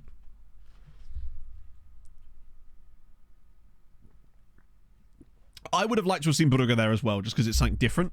But I just like the Conference League a lot. I do love that people are sort of coming around to the Conference League now. Whereas we were already on board with it, obviously, because of FM. But like, it's just cool to see. Right, yeah, it's just narrative. You love to see it. It would be funny if Kaiserslautern won that, I suppose, but I just don't see it somehow. Do you? Bayer Leverkusen are inevitable. It's just not. Have you seen those memes about the Super Cup with them and Real Madrid next year, where it's like no goals in normal time, but then it's like 7-7 in stoppage time because they just wait till the last minute to get anything done. Absolutely, Stall. Yep. For me, Norman Millington, Marcelo Di Placido, Bruno Bridges, Vestergaard. So fucking many of them. Janos Toth, obviously. I just have such a love of various regens from previous parts of the save, and other saves, obviously. Ancelotti Ibra versus Leverkusen Black Magic. Exactly, yeah. Grant Harrison, thank you for the 30 months. How are you, Grant? Imran Baltam. He was goated. Sam Farmer was a very, very good player as well. And Kayo as well. Thighs Freeze. Everybody's favourite Thighs Freeze. I saw this. Laji Kra, Facundo, Cochimano, Ivo Pachuri was so good. What about Anil Karatsa? Or Karacha, the Turkish striker we had at Unial. Hossem Abdul Nabi, what a guy. Good with another win. They're doing all right. Melita are not. They're still not in the relegation zone, but they are there. You did indeed. Yeah, we had a guy called Anel Karatsa or Karacha. So just win the Europa League. Well, I mean, you say just win the Europa League. I mean, they've already won the... I think they did the treble. Paolo Assman, yeah. Bobby Tree, the airing cupboard. Did love a bit of the airing cupboard. Admiral Ackman. He was a bellend, wasn't he? In the end. Yes, the striker roulette where it was just like if you scored, you stayed in. Hey, it won us a Champions League. What can I say? We'll get ready. Oh no, don't want to recall from loan. That'd be silly. Tyrant defeat season. I would say, yeah. But I think it'd just be cool if they did all of them. Hello, person. I think it'd just be so sick if they did all of them. Just because I think because it's Leverkusen, I think that's why. I think was that Manchester City doing it, it would be impressive, but it wouldn't be as impressive, and people would be a lot more like not as asked about it. I think, but for obvious reasons. I'm a Malone. Ooh, hello. Yeah, exactly. In fact, Bayern's probably a better example actually, given that they're both German. Heads up about Rojas. Oh no, not heads up. Probably should put a friendly in here actually. Keep the match sharpness up. What's he heading up about? Is it David Rojas? Oh, it's Ramiro. Okay. Go out on loan. I don't think... I mean, do you know what? Actually, fuck it. If you want to go out on loan, bud, I'm willing to let that happen. Oh, he's just young enough to stick in there. Request second time team report. So basically, we have 700 team reports in the queue. So when the report comes through, I request it again, so it goes to the back of the queue. So in 2 years' time, we'll get another TP Mazembe report. It saves you doing them all in bulk. You just do them one by one as each one comes through. Hang on, you said Goodura. Well, they're unbeaten this season. Wow, look at that squad. I love that for them. Look how many international caps are in their team, and not all of them are Malta. They've got an Omani international, North Macedonian, Honduran, Zambian, Cameroonian. Wait, really? Oh, he's on. Oh, it's a Tundi. Nice. Yeah, no, I'm kind of glad he's staying for another season. I think it'd be interesting to see what he can do. Not just a single game. Oh, shit, yeah. Was there an email about it? No way. That's sick. Oh, yeah, you're right. Oh, that's their away run. They've not lost in 20 away games. Holy shit. That's even more impressive in a way. I like that. To be fair, they've been very good lately. Right. I do want to have a look at Trevena Svesta. Yeah. Definitely worth a look at those two. Oh, yeah, I saw that Holstein. I found out about Holstein Kiel getting promoted due to a random video of a European darts tournament. For some reason. Yeah, obviously we lead that. How many have we got now? 53. That seems low. Agent wants to be recalled. Nope. Wanderers. Send those guys around again. Okay. Not getting enough football. That's a shame. He's been there a long time. Zwane, he's an annoying one because he looks like he could be quite a good player. But maybe just not at Sweetie. He might come back. So, oh, I hate the fact that the guy we really wanted at the very start of the save has won the Ballon d'Or and now is goal 50 winner. Can't imagine we'll have any players on this anytime soon. That's sad. Yeah, St. Pauli going up is always good. Did they actually get promoted this time? Yeah, it showed that we really were on the right track at least. Wait. Not getting the playing time. How the hell are you not getting the playing time at Dingley? Who in the...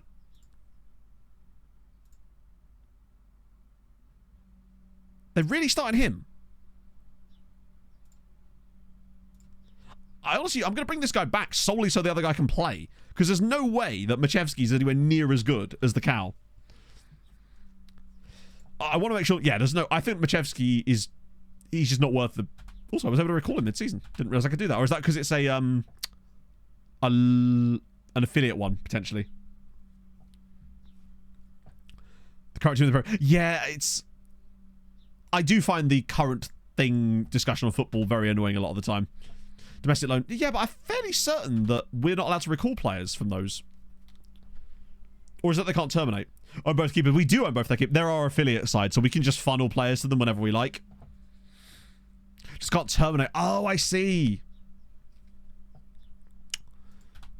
Bragatana. Okay, so we're into South America with some of these reports now, so I might want to keep an eye on those. That makes sense. Just stops them from being silly billies about it. Because otherwise they'd just be sending players back, wouldn't they? Such as their one. Oh, I didn't actually schedule a fucking friendly. Yeah, they're affiliate in the second tier. Yeah, we'll put a Saturday friendly in against... who do I want to play against? Can I play against Arur? Chat, I can! I can play a friendly against Arur. Yeah, they're a lower league Maltese side. They're actually, I say lower league, they're in the second tier. We're trying to beef them up enough that they eventually can win a promotion, but it's very difficult when you consider that they're fighting against lots of professional sides and they're only semi-pro. Fuck's sake. Cam goes out for 5 months, chat, with an injury sustained against Zambia. Fuck, that's really annoying.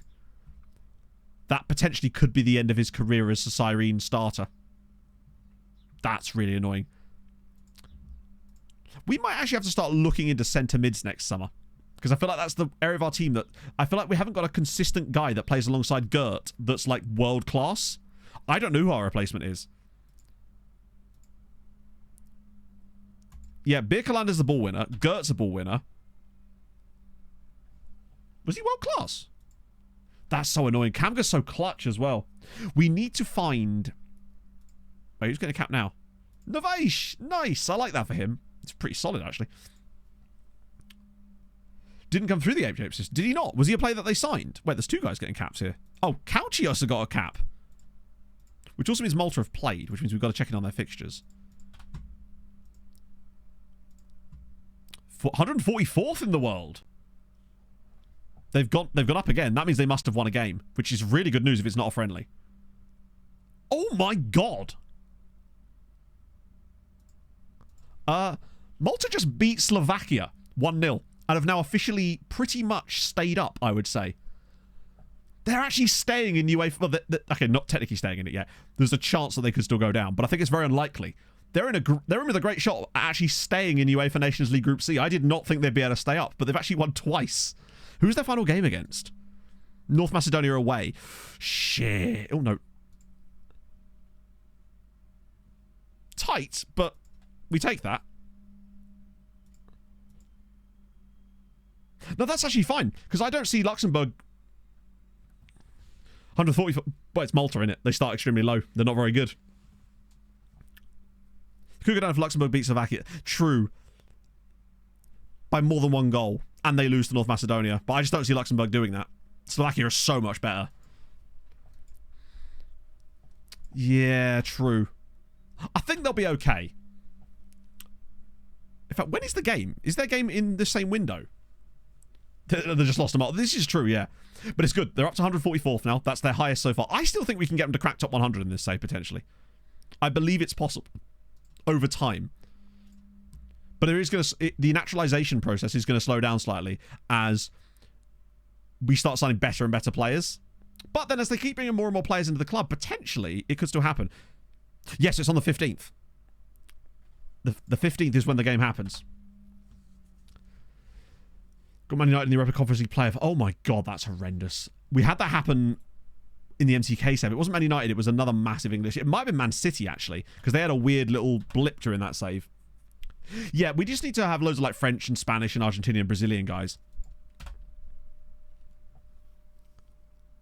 Coming the next one's true, yeah. Little 9-0, we take that. Kind of curious to see what's going to happen with them now. Right, anyone new? These are a bit dry lately. Oh, that's a nice little batch. I feel like this one is really fruitful. Latrell Bunting is an amazing name. Love that for him. Ashraf Mokhtar, potentially as well. Not really sure, Illuminati. Probably not, because I just can't guarantee that FM is going to allow us to do it because of all the changes coming with the new engine and everything for next year. So we're probably going to do Outcast to Icons instead. Good sentiment mixed scouted. That's a good question. We probably should have a look at that right now, actually. We'll have a look at the shortlist too, just in case. Wow, it's really 110 players. Oh, that's strikers. 148 guys, central midfield. Just make sure I've got it on, like, accomplished. That'll probably do for the time being. New England Patriots, thank you very much for the 17 months, my friend. Hope you're having a fantastic Thursday. So there is the guy at Udinese. The issue with him is the price, the amount of money he wants. He also insisted on a release clause of £19 million, which is just not happening. We would just lose him the next window. And we have to pay 90 grand a week in the meantime. So it would cost us a shitload of money. And Ethan Wanyeri, he's 31 years old. We could check free agents. I just want to see if there's anyone in here that's like, seems like a really good deal. He is not it. Let me just sort by this for a second. Francis Cabin of Marseille.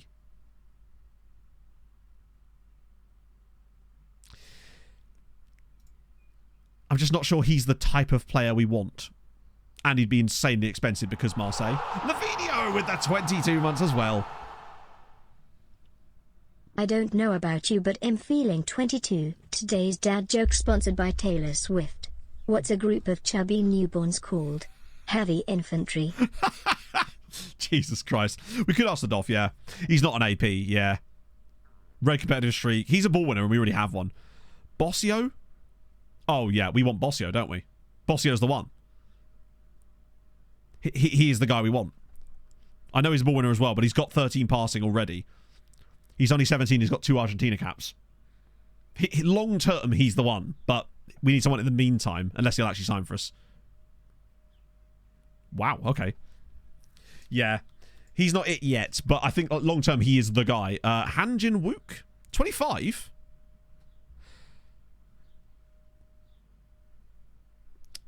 He's good. He actually only has a £3 million release clause. £3 million is very cheap. And he might be nice for us to... Yeah, let's see what his wage is like. I can't pay 70 grand a week. We'll have a look, because he might want... Yeah, it might be an old report, true. Yeah, he's got a release clause of £37 million. Never mind. It's because the report's old, unfortunately. Hanger Honor, thank you very much for the 6 months. Oh. Matt, you're improving at this streaming thing. The only thing more exciting is a waterside at Old Trafford. I'm getting there. It's only taken me 4 years. Yeah, it was definitely old, wasn't it? Pablo Henrique?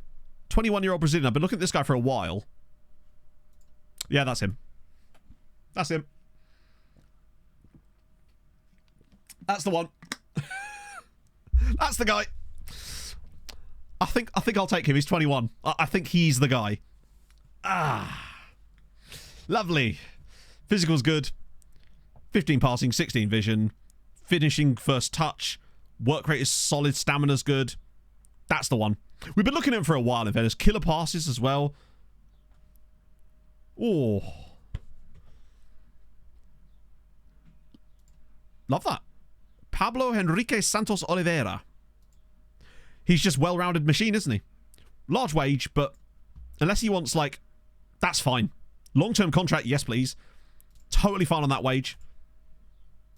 15 million is a release clause. I think he'd... Shit, long throw's true.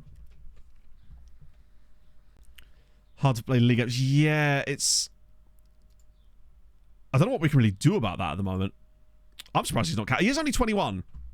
We'll take him. We take Bossio next summer. Long-term, good stuff. He's got great traits as well. We can't get Bossio yet, unfortunately. He's not willing to talk to us yet.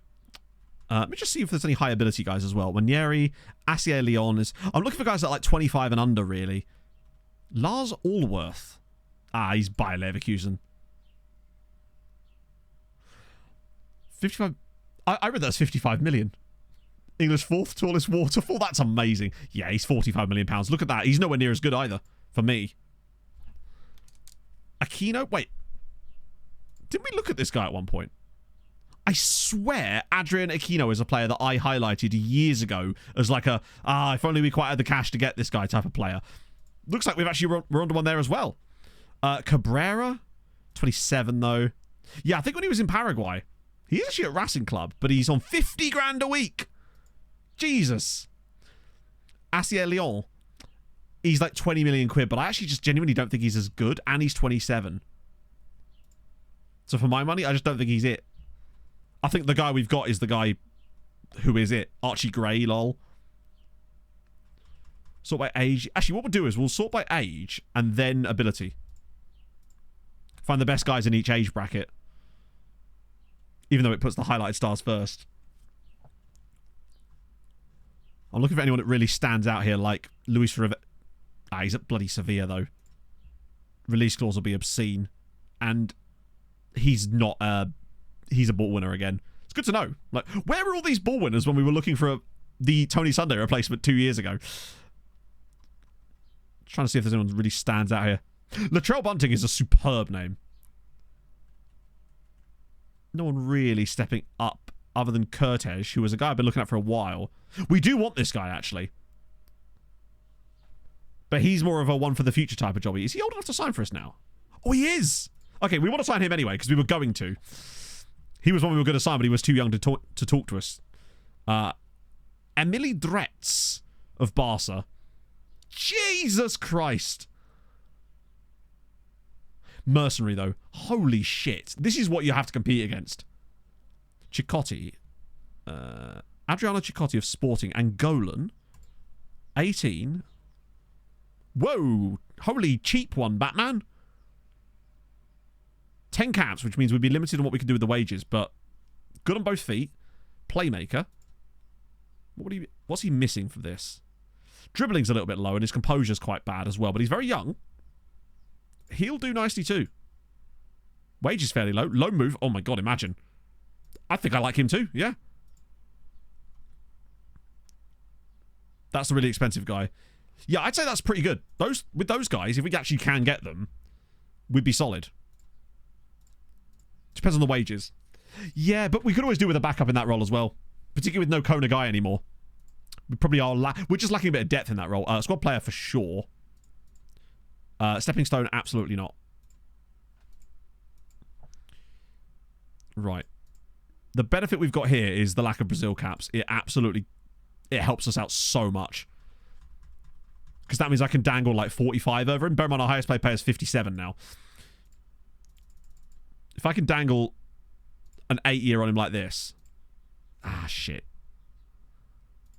Nah, because he'll just get that straight away. I might have to bump the international wage clause even higher, but I'm willing to do that. To there. Who's giving out the Brazil? Probably quite a lot of players, in fairness.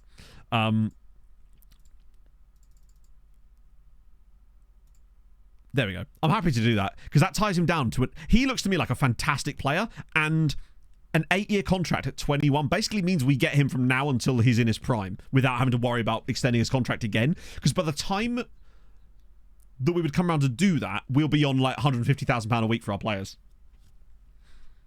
So we've got nice security there. I'm a big fan of that. Right, I really like him. Let's see what we're going to get with the others. I'm an idiot. I didn't actually bid on either of the other two players, did I?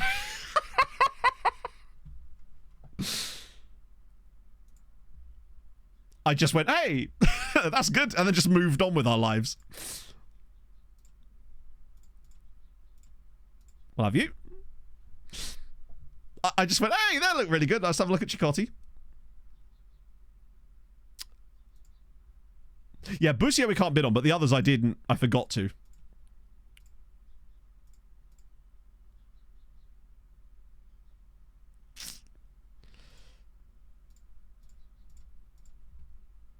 I'm going to try and be a bit more cheeky with him. Just because it's a slightly larger amount. Let's just stagger that one out a little bit so we don't get into financial trouble. Cool. Right. Out of money. Oh, yeah, we've got like 90 million in the bank. 11 million. Oh, shit.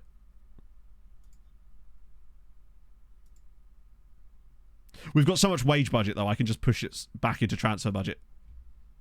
I think we'll be okay. I think. Worst case scenario, I can ask the ball for some more money because I think they would actually give us some. Fringe player is a bit extreme. Can I get you on Bracery Prospect?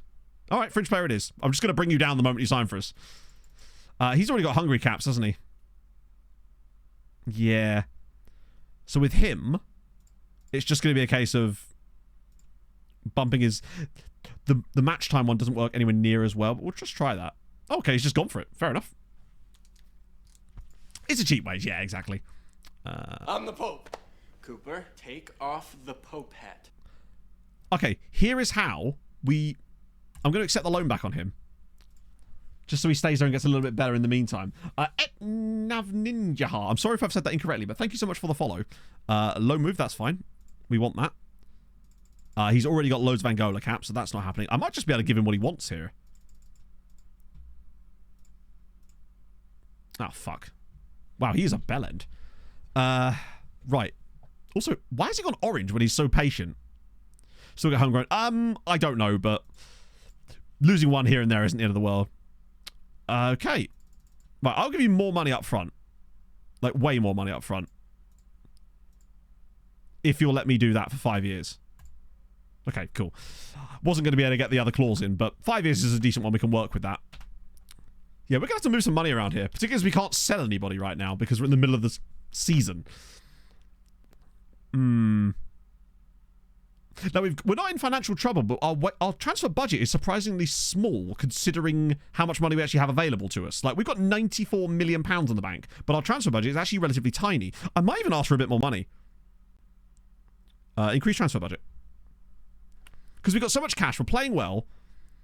This feels like the sort of situation where they would say yes. Okay, cheers FM. Small speed up. I think our FFP were projected at 100 million profit. Oh my God, an insane goal! The most insane goal! For the pizza and a movie fund. With this economy it will be just about enough for 2 slices of pizza. The fuck, Steve? Thank you for the £50 donation. Well, I don't know what to say. Thank you, Steve. That is very, very, very generous of you and far too generous of you. Macro, thank you for the follow. Very depressing. Oh. Fucking hell. I'll put that in the transfer budget. Might be able to get these transfers done with that. Fucking hell. Thank you so much, Steve. You have no idea how much I appreciate that. That's insanely nice of you. Pizza Hut's not going to know what's hit it. We do have a bit more wiggle room. Basically, there's only so far we can stretch this, though.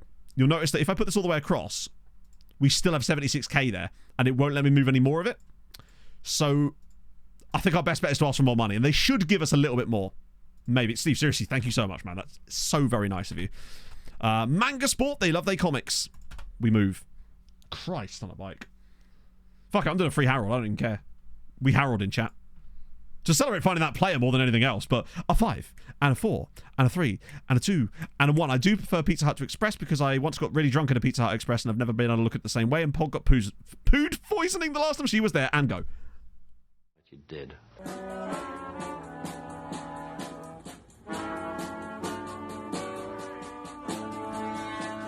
I am through Harold and I'm in the house where the coffee's green and the food is grouse. With sandwiches and lasagna too. Ice cream sundaes for me and you. I am through Harold and I'm in the house where the coffee's green and the food is grouse. With sandwiches and lasagna too. Ice cream sundaes for me and you. I try not to lose my temper with myself. Oh, goodness sake, and shit and balls. The minute you get uptight, you're dead. Now, given that it was food poisoning, me calling it food poisoning isn't actually that far off. In fairness. As things go. Training report.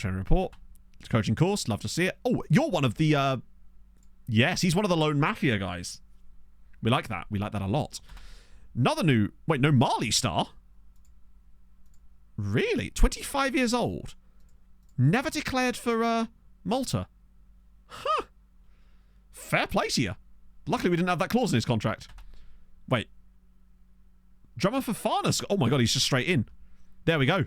Pablo Henrique joins Sirens. That's our midfield sorted for the future. Love that.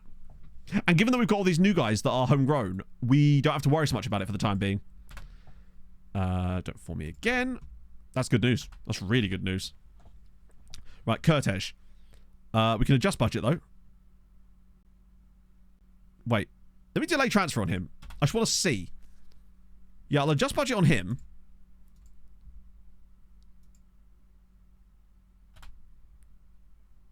Unwilling to grow up my... You bastards! Right.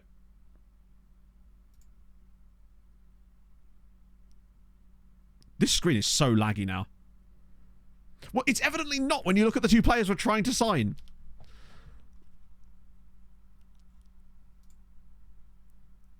We have 95 million quid in the bank. I'm hoping I eventually just click on the right button and he agrees to this. Sorry, this screen is so laggy these days. It's actually insane. Do you think it's got loading our entire squad in the background or something? I think if I was going to convince them, I would have done it by now.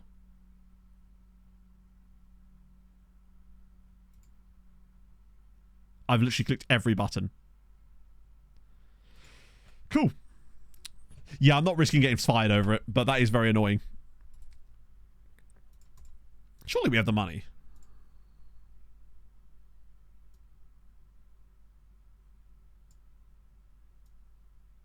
Shit, I actually don't. I've got so much cash in the wage budget, but I simply am not allowed to move it into the transfer budget. It's going okay, Gav. We're in a bit of a pickle here. We want to sign these players, but the board won't let us because they won't let me put... If I stick all of our money into transfer budget, I still have £110,000 a week. Scouting budget's minimal. It's only like 360k. That's so... Hang on, I can sell these clauses for any money. Oh! Dynamo Kiev, save the goddamn day. That's barely anything. That's barely anything, but I might have to actually call that in. Sorry, sweetie. I need the money. Wait! We might just about have enough there, thanks to Dynamo Kiev. Other than that, I don't really know what else we could do. Ask to move more wage. I don't think you can you? We could ask for more wage budget and then move that over.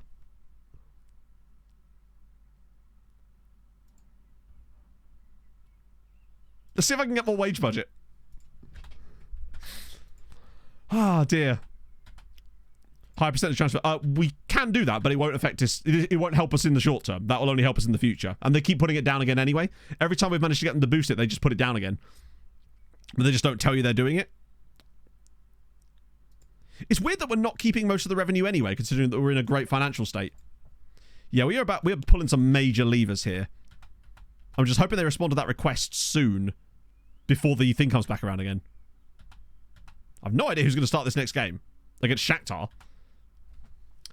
Oh, for crying out loud, Julian Palacios injured as well now. Watch this be like 7 weeks. Okay, 5 weeks. Great. Oh, we made a Guildford. Yeah, I could sell that. I'm pulling all the levers. No, we just sold all the clauses that we could. We got a little bit more cash. Got to the final. It's on loan in the permanent. Loan finished 2 days before the final. Oh, that's insane. That is extremely funny, but I feel for you. Okay, so it looks like Lahovey's playing the next game, and I just spilled loads of water out of this. Why is this leaking? What are we doing here? Cup? What's going on? What gives, buddy? Why are we leaking? Have to buy a new one. Now I've got a wet spot on my jumper. Can't have that. Yeah, that's not ideal. That's 3 really important. We've actually lost quite a lot of players lately. Yeah, I suppose with Lahovey we're actually completely fine. It's just, I don't know who's actually going to start the next game. Alright. Who to get rid of? All of those guys? Ooh, wow, I really need to clean up my shortlist, because clearly there's some guys in here that are simply not good enough that I need to just delete from my shortlist. I'll clean that up off stream. Most of these guys need to be... Oh, hang on, there's some Armenians in there that actually look kind of good. Hey, a few of the Armenian guys actually survived the first round of exit interviews, so to speak. It's a Qatari dude there, looks ridiculous, but obviously is also ridiculously expensive. And Pog is actually not that bad either. Well, I mean, he is, but could be worse. Eric Backett. Angolan... Oh, is this the Angola Chad guy? Yeah, more information required. A free Sierra Leonean. Okay, we take that. We just get the reports done first. So he wasn't in that first batch, so I can acknowledge those for the time being. Get the rest of these ticked. Oh, it's resorted itself. God FM. Was there a guy there called Bill Gates? Oh, no, Bill Weyer. I swear there was a player called Bill Gates. And he's gone. Oh, shit. I didn't think I saw his flag. Just want to make sure I've not missed anyone else while I'm at it. To be fair, I was scouting him, so he will come back around again. Also, Flavio Fleck of Retro. Wanted by Looter. Nice. Oh, right. Okay. It's fine. He'll come back around. I was scouting all of them. Another attack. No, hang on. Let me just... Oh, yeah. Daniel. 20-year-old Brazilian Italian. Worth a signing, right? Youngster. Low move. Yep. The usual. Basically, we give him the usual. He gets the bog standard deal. The league minimum, as it were. I think I can just offer him that, can't I? Yep. Nice. Funny name. Ooh, oh, yeah, you're right. It'd be like Daniel Pasta. Daniel Acampora. Speaking of Daniel, hey, Daniel. It's minimal in terms of funniness, I would say. As I don't know if enough time has passed yet for us to be able to go back in and do our Brazilian second nationality funny name check either. I figure like there's not enough time has elapsed yet for us on that one. Some of these guys actually look like they might be kind of passable. Right, what about the actual good players? Kadir Gura is very good, but turkey tax. Cuciniello.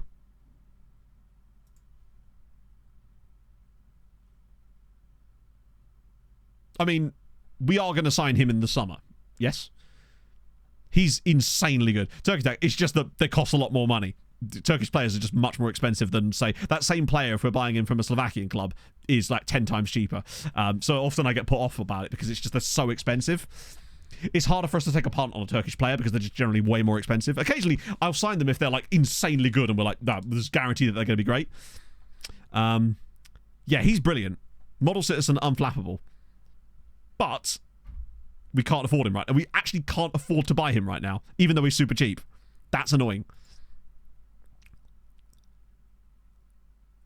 Yeah, basically we're just going to buy all of Boca in the summer. Him and Basio, or whatever his name is, Bossio, are in. I might as well remove the Udinese guy from the shortlist now because we can't effectively sign him. You're on in 400 grand a week. Yeah, no thanks.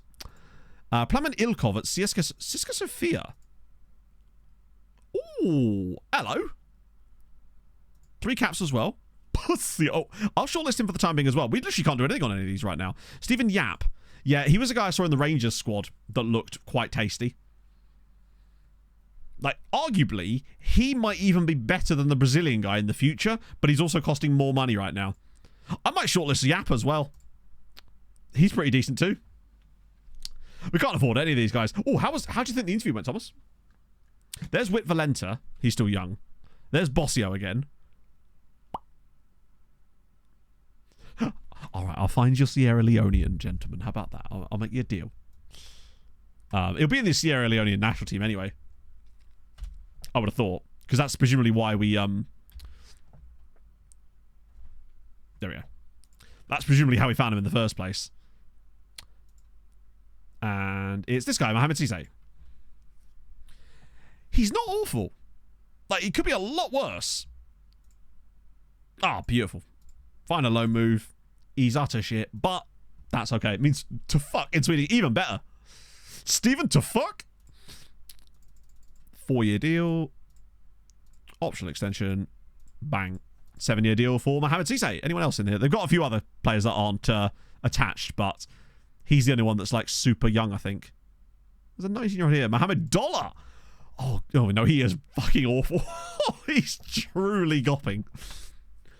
Starting to get into result in most league games. I think it was basically once it started to become a foregone conclusion that we were pretty much going to win the league every year, and there was more intriguing events happening in the European games. That's kind of where I pivoted over. It's sort of there was a few where I would do like a few league games where I would like I started by like simming games and I was like, I'm guaranteed we're going to win that one against like bottom half teams like that. Against top teams, I tended to play them so we could have a bit more entertaining stuff there. But over time, I just slowly phased it out and I realised we could kind of get away with all of them. Again, with the board being bastards. Right.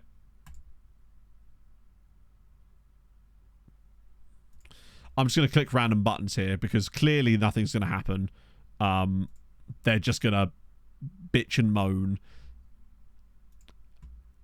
So, despite having £100 million in the bank, we're not allowed any more money. We're not allowed any more transfer budget, even though we found some insane players that we could pick up for the future.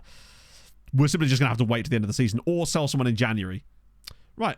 Okay. So, nothing's new here. The border bellers, they're just rejecting everything now. Oh! So, we're going to get a higher transfer percentage, but it's irrelevant. Torn calf muscle. That's unfortunate. Aren't you the guy at Nash? Oh, he was the guy at Nashar, the Malian guy I was excited about. But anyway, I think, yeah, but I just don't want to risk getting sacked. I never do it. And it's just not worth it for me. So injury again. Yeah, that's not ideal. Right, so what does that actually mean? 55. Jesus, we're still only getting 55%. It's just not a risk I feel like there's any real reason to take at this point. Melita. Wow, they actually kept a clean sheet. wonders will never cease.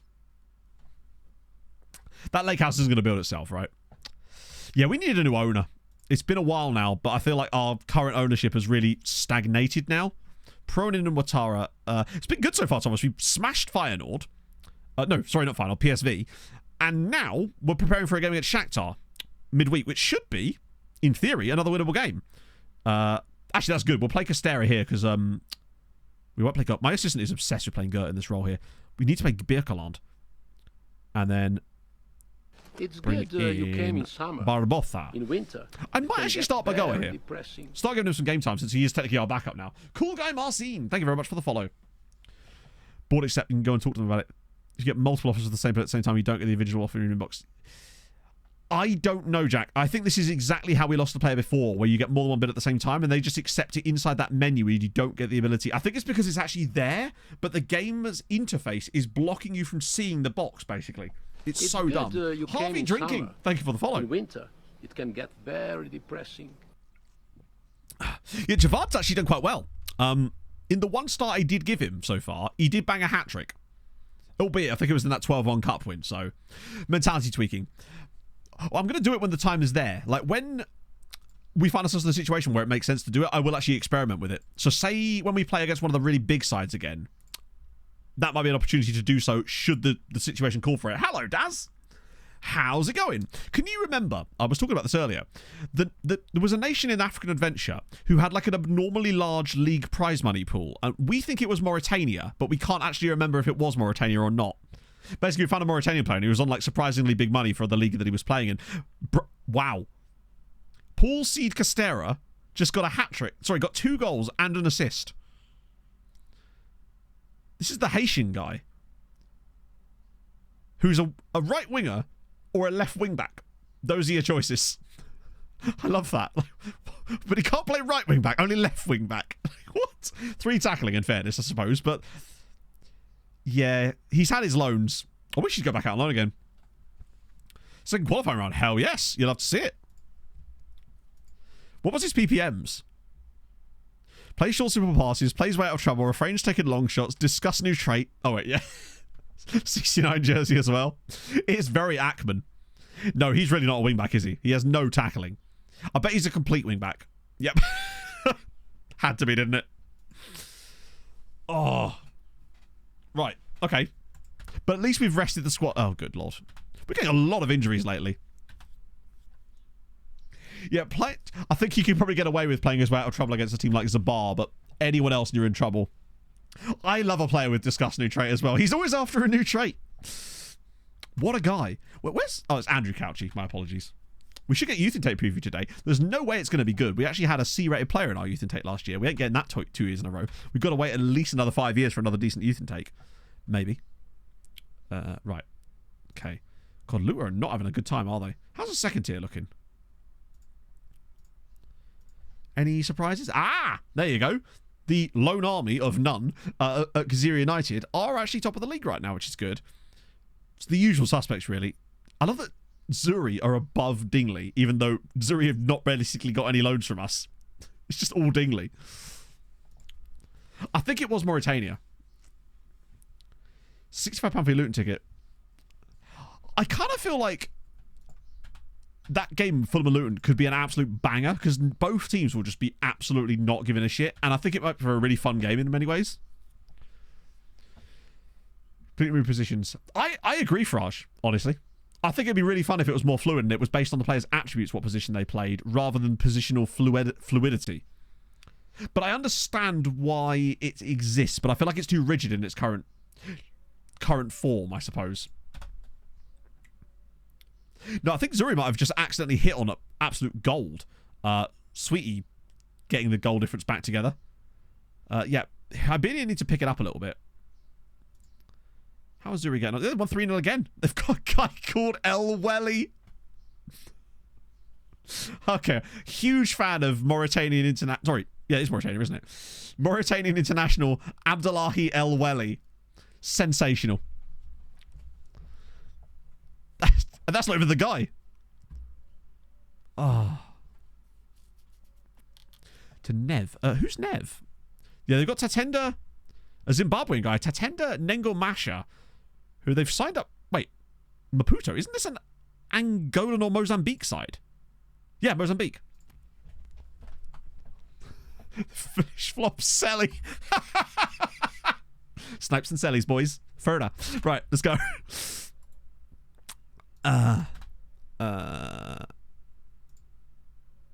Seeing so many players come through at Santa Clara in this.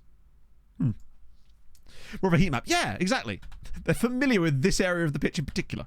He's happy to say, didn't know he wasn't. Jozanovic. Oh, it's that time of year.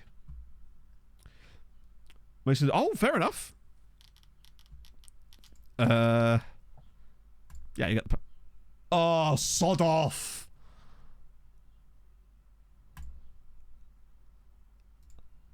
Oh, that's such bullshit. We've not had this for ages because we've been fulfilling every promise. And have been this entire time. Because of all the loans. Yeah, mate, I'm resting you because it's... Would you rather play a league game against Zabar or in the Champions League? Do you know what? Biggest feature I want in FM25 is the ability for just a little bit of common sense when it comes to resting players. If nothing else, common sense on that. So Daniel's in. Cisse's in. Oh, no way, Salt. That's awesome. So he's a multi-streamer. I mean, they're both there. Dev list. I'll offer out, not that anything can really happen with that, but it's just so that it gets him in the system. Or something. This guy's actually... Yeah, it's just so frustrating. Just a little bit of common sense about the fact that I'm resting a player because of the Champions League game midweek, and maybe I wouldn't want to play you against the bar at the weekend. Mr. Brazilian guy you signed. It's right, I was just dealing with my very own crying baby, but in the form of Ilan Jozanovic. Sadly. Yeah, I'll show you the guy. Absolutely. Let me just make sure I get that report done. I should look at future transfers, right? Yeah, I'd rather play the league game. Who wants to play in the Champions League? Except, of course, if I dressed him for that, he didn't complain about that as well, of course. We've actually got quite a lot of players joining us in January. Oh, Takeover is joining us in fucking January, chat. The guy joins us in January. I'm so excited about Carlos Vieira. You have no idea. He is... Look how good... I swear he's got better as well. Holy shit.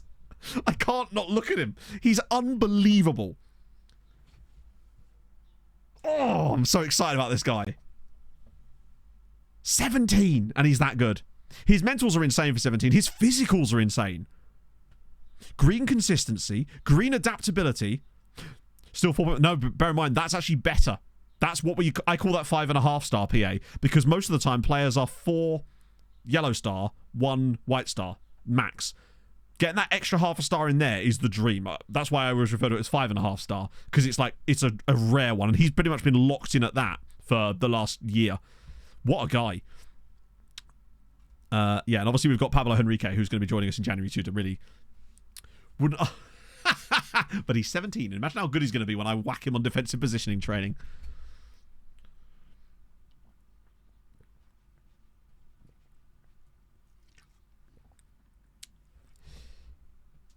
Would have been an unattached, true, but I bet you he wouldn't have wanted to sign for us anyway, because he would have said the thing about the age. So he wouldn't have been able to talk to us. I'm surprised we were able to pre-sign him at 17. But I'm glad we are. God, we've got a massive plethora of South American talent ready to come through. A Premier League game into Ali. Oh, nice. Who was it? The security is really tight, isn't it, Sock? I was surprised. And I was only in... The game I saw wasn't in Ali. It was in the Centennial Stadium next door. But the security was proper tight for what was Sirens versus Xiri United. I certainly wasn't going to be able to get my camera in or anything like that. It was such a shame, but still enjoyed the game. Even if it was dreadful. Good coffee, though. Right, Shakhtar in European meeting. It's weird that we're only 38% favourite for this game, but we should be alright. Oh, God. Yeah, that's right. Let's just let our rat massively... Clearly deserves it. Yeah, no shit, bruv. I offered him playing time, you bellend. He said no because I'd broken a promise to a youth player 12 years ago. Silly. I thought we'd got past that. We've been pretty good on that. Just having all those loan players coming in. Having all those players come in and fulfilling their promises to go out on loan. It's kind of dissuaded that from being a thing. So I wonder why that's randomly happened there. Maybe he was just looking for a reason to get annoyed. A fist fight in the Georgian Parliament. Oh, you love to see it. I think everything should be discussed and settled like that. Never good to make it at the club. You're 23 and honestly, part of me thinks Espino might be the exact type of player that we could shift for huge money in January to finance all these other deals.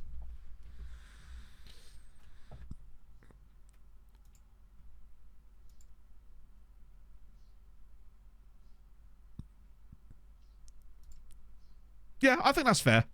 If we get bids for him, I'd be tempted to entertain it, just given that he's got a huge value right now, and he is wanted by, please tell me it's Saudi clubs. Oh. Like, that for me feels doable. I reckon I could get 30 million for him. And I think if we were to get that kind of money for Espino now, particularly with Vieira joining us, because basically Vieira's going to go straight into our first team as a backup centre-back for us, so if we lose Espino, bring Vieira in. Is it Qatari? Ah, shit, you're right. I still think they'd be able to drop some decent bag on him, right? Spurs lost 4-0 at home to Feyenoord with Ruud Slot. Sadly, he's, as far as we know, not related to Arne Slot. But still, Spurs with a 4-0 defeat at home to Feyenoord now. Dutch are putting up some good numbers this time around. Oh, for God's sake, not this shit again. Oh, see, Padilla knows what's up. He's not a raging bellend. Okay, Wednesday. Is there any other games tonight, or is it just us? I was expecting a random, like, Maltese club playing on the Wednesday in the Europa League as well. Junior Stars. Gordon Zammit, by the way. He's actually done quite a lot for our... We've just beaten Inter. We're number 4 in the Youth League. Hot damn. Unfortunately, the goalkeeper's got a broken hand. Being struck by the ball. How hard did they kick it? You got brittle bones, Daniel. Jesus. Right, FA Trophy. That's not us. We don't have to worry about that for the moment. Right, Shakhtar time. This should be a win. I mean, God, that's a lot of players. Right, Lahovi in on the left. Krastev in on the right. Fine. Gillet, Markovic. Oh, so Markovic is the guy. Do you know what? That's... Oh, Quasi was back. I feel like we can get through this game without Quasi starting, given how good Villarreal did last time. Gotta stop the... using the miters. Espino, Jozanovic and Paez. Wait, where's Kadri? Oh, he's suspended, isn't he? So Espino actually will start this game. That's a pretty strong lineup. I think it has to be Markovic, because I do like him in this team. Really strong bench, though. Lahovi and Krastev. Krastev does need to pick it up a little bit again, though. I'm giving him his chance here, but Vida did well off the bench in that game. Changes are after this European week for the next rounds. I don't know. It's an entirely Ukrainian team with just this one dude in it, Eric Artman. Holy Christ. He's actually quite good. I mean, they're paying him 91... God, Shakhtar playing a guy 91 grand a week. But, hey, watch out for him. Yeah, Eric Artman. That's only just twigged to me. We're just... You have to rename him, don't we? I mean, it would be unfair not to. There he is. Eric Cartman at Shakhtar. It couldn't not be. Right. The thing is, Vinicius Tobias. Oh, wait. As a Ukrainian. Oh, yeah. Oh, it's a real guy. With no caps for either Brazil or Croatia. So, we're certainly not getting Croatia caps. So he's not got caps for Brazil or Ukraine. I love that. So he's become Ukrainian and then they've gone, nah, don't need you, bruv. From the streets of Lviv. Yeah. Right. Okay. That lineup suits me. It's home games as well. Like, at least we got these games at home. Just gives us a much better chance of winning, it seems. But we've also had some bullshit results, so maybe we could avoid that. Pumpy, fizz. Groovy big name. Okay. Oh no. Right, so Ta'ali. There's actually fans in the stadium. You love to see... Wait. Where were the fans before then? Oh, because it's Ta'ali, isn't it? We're not playing at home. We're playing at a different home this time. Because last time we had to play our home game at home. This time we're playing it at Ta'ali. For some reason. I guess it's because the stadium was needed for somewhere else, but... Either way, slightly bigger attendance. It's all the Plastics fans, yeah. You're playing at our holiday home for once. Ahovi, go on, Markovic. Well, within 2 minutes, Who needs Kamga and Lend when we've got Markovic? I do like this player. He's always very reliable. I think he's not as clutch as Kamga, but not far off. There's also another assist there for Uri Lahovi. 1-0 lead already. Perfect start. I could not have asked for a better start to the game than that. And that should push us right back up into the battle for the top 8, which is where we really should be. God, Feyenoord have done bloody well so far. Well, in top tier, no, they weren't. They were promoted last season, I believe. And this is their first season, and unfortunately, only season in the top flight, as I believe they have now, in fact, been relegated. Not scored enough goals this season. Yeah, he was. He was a really useful substitute. Wow, what on earth is going on here? There's been one shot in the first half an hour, and it was our goal. This has been cagey as all hell. Lahovi with the ball in. Oh, go on. Are we going to double set piece them here? Go on, Gert. Oh, takes it short. Paez! Good save. This is a worrying development in this game because we do not look very creative at all. Set up this. Oh, set up until the season. Really? Christ, I'm a jinx on them, it would seem. Okay, there's a few more little chances emerging there, but it's been a pretty cagey-ass game where they've actually had a few little openings as well. I just have a horrible feeling this has got like 1-1 written all over it if we don't get our act together a little bit. I think we might be missing a little bit of that Kamga dynamism in the midfield. Like, Markovic is a good player, I like him, but that was off a set piece second phase, basically. I feel like Kamga offers this like dynamism that no one else really offers often. But here we go. Lahovi. Can he generate another goal? He's usually pretty good for 1 or 2. Drills it through. No, okay, never mind. We'll try again. Juzanovic as the libero, just getting back here. Needs to see more out of Krastev too. This is where we need him. Ah, it's a poor ball. Here we go. Back to him. Right, takes his man on. Cuts inside. Krastev on the left foot over the bar. Yeah, he is. He's technically very, very solid as a player. But I think we're just looking at his actual attributes here, which I just happen to have hit with my face. Right, let's just click him properly. Like, technically, he's solid, if not spectacular. But work rate's not bad either. Stamina's pretty solid. Maybe I've actually sold him a bit short there. Yeah, he's actually not as good technically as I thought, but he just kind of does it. Kamga does have that je ne sais quoi. He just does things. He's so clutch. When you need a goal, Kamga can get you it. Particularly when you move him up to Trek, for whatever reason. Right. Very, very average first half of this game, but we are winning. But concerningly, not by doing a lot. We've got 60% possession. I wonder if now actually might be the time to try this mentality switch I was talking about.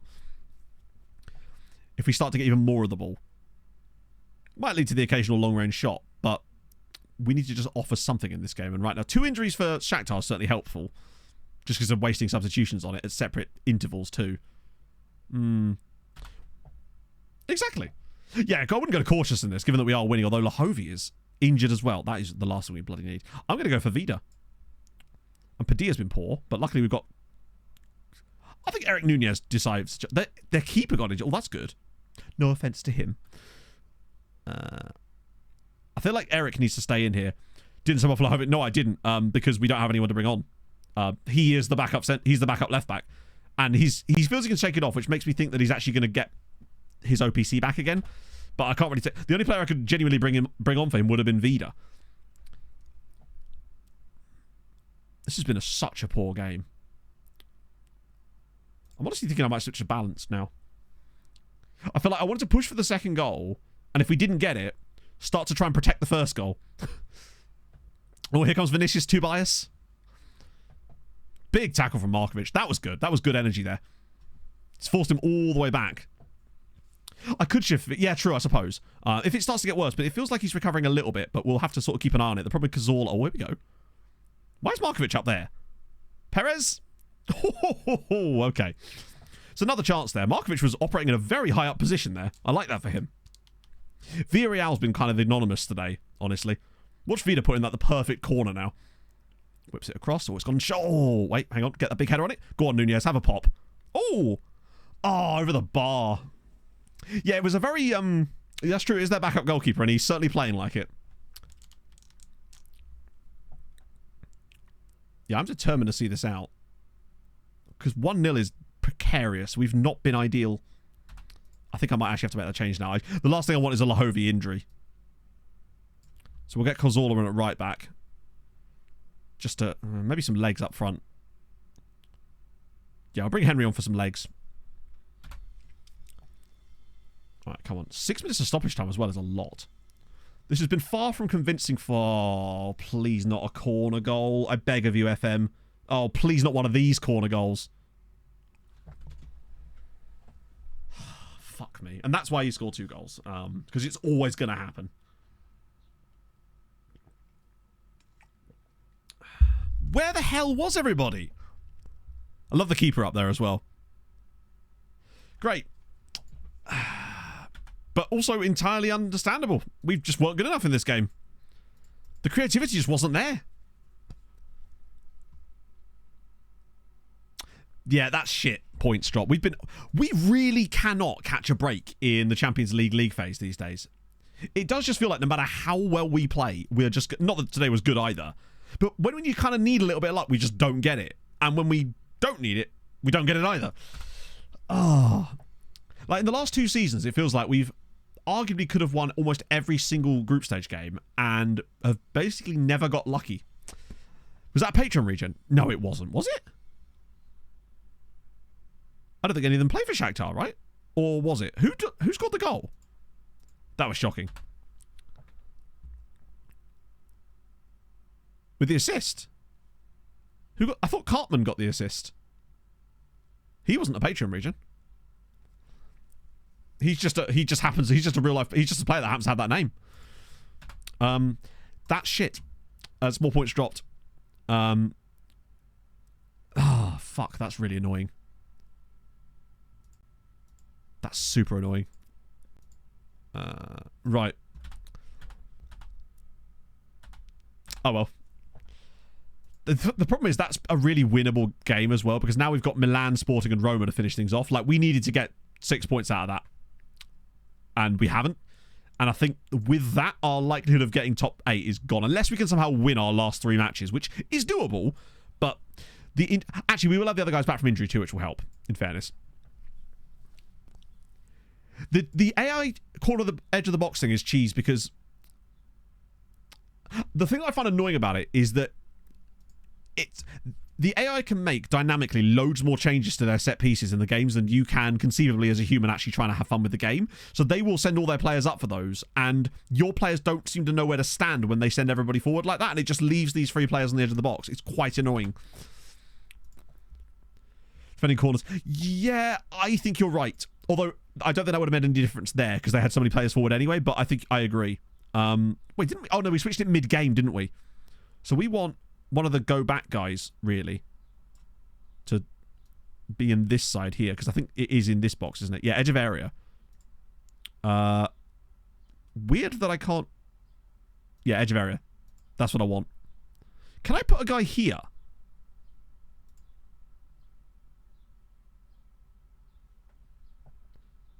Actually, I don't want to counter-attack. Actually, no, I kind of do want to counter-attacking that guy there, because that way we can spring on the counter-attack, obviously. Yeah. It's a shame. I can't actually put a guy, like, here. That would be kind of good. But yeah, that's what we need. Because it does seem like we constantly get stuck with those sometimes. Go with the cheese, lettuce, ham, 3 types of salami. That's a lot of stuff in the sandwich, and I appreciate that.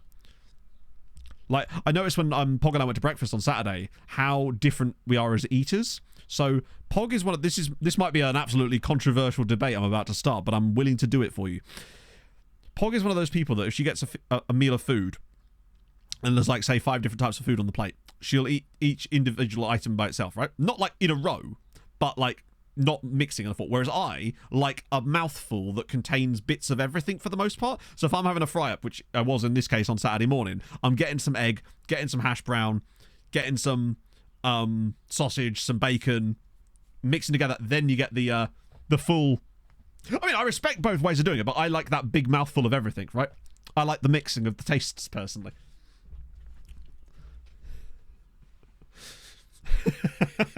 It will depend on the meal. Yep, I agree. But I'm personally a fan of the mixing of the tastes.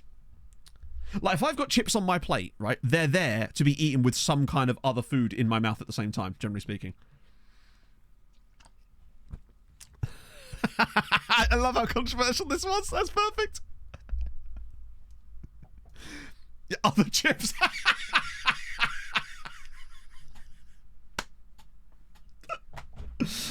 Oh, here we go. How do you eat? Right, I'm entering the poll. Am I allowed to? I just fuck it all. All food on one fork. Yep, I'm all about the all food on one fork. Well, not all food. Like, just put the whole meal on one fork. It's also weird in your way. I like a mix of the flavors. A transferable loan. Transfer another team for like 3 years. For another club, the player also agrees. What, kind of like the handling of contracts in the States with like where teams buy out the contracts? I guess. I just don't think I'd ever work in football, right? More of a separatist. Separatist! I'm a food separatist. And maybe get cold sweats. Oh, I'm here for the debate I've just opened up. If we get a raid today from anybody, I've got to ask their chat that. And also, that'll be our question for whoever we raid later. Hammer to play Victoria de Guimaraes. That's definitely not going to go well. Sweeter away by Leverkusen. Never mind. Goodya? Have they got any good stuff? Chernomorets, right. They better win that, given how we've already seen how bad these guys are. And Hibernians host Olympiakos. This is going to be tough. Food or... Yeah, exactly, a sandwich. Yeah. Like a food... This needs to be discussed until 3 p.m. How's the poll going? Interesting. Am I the weird one?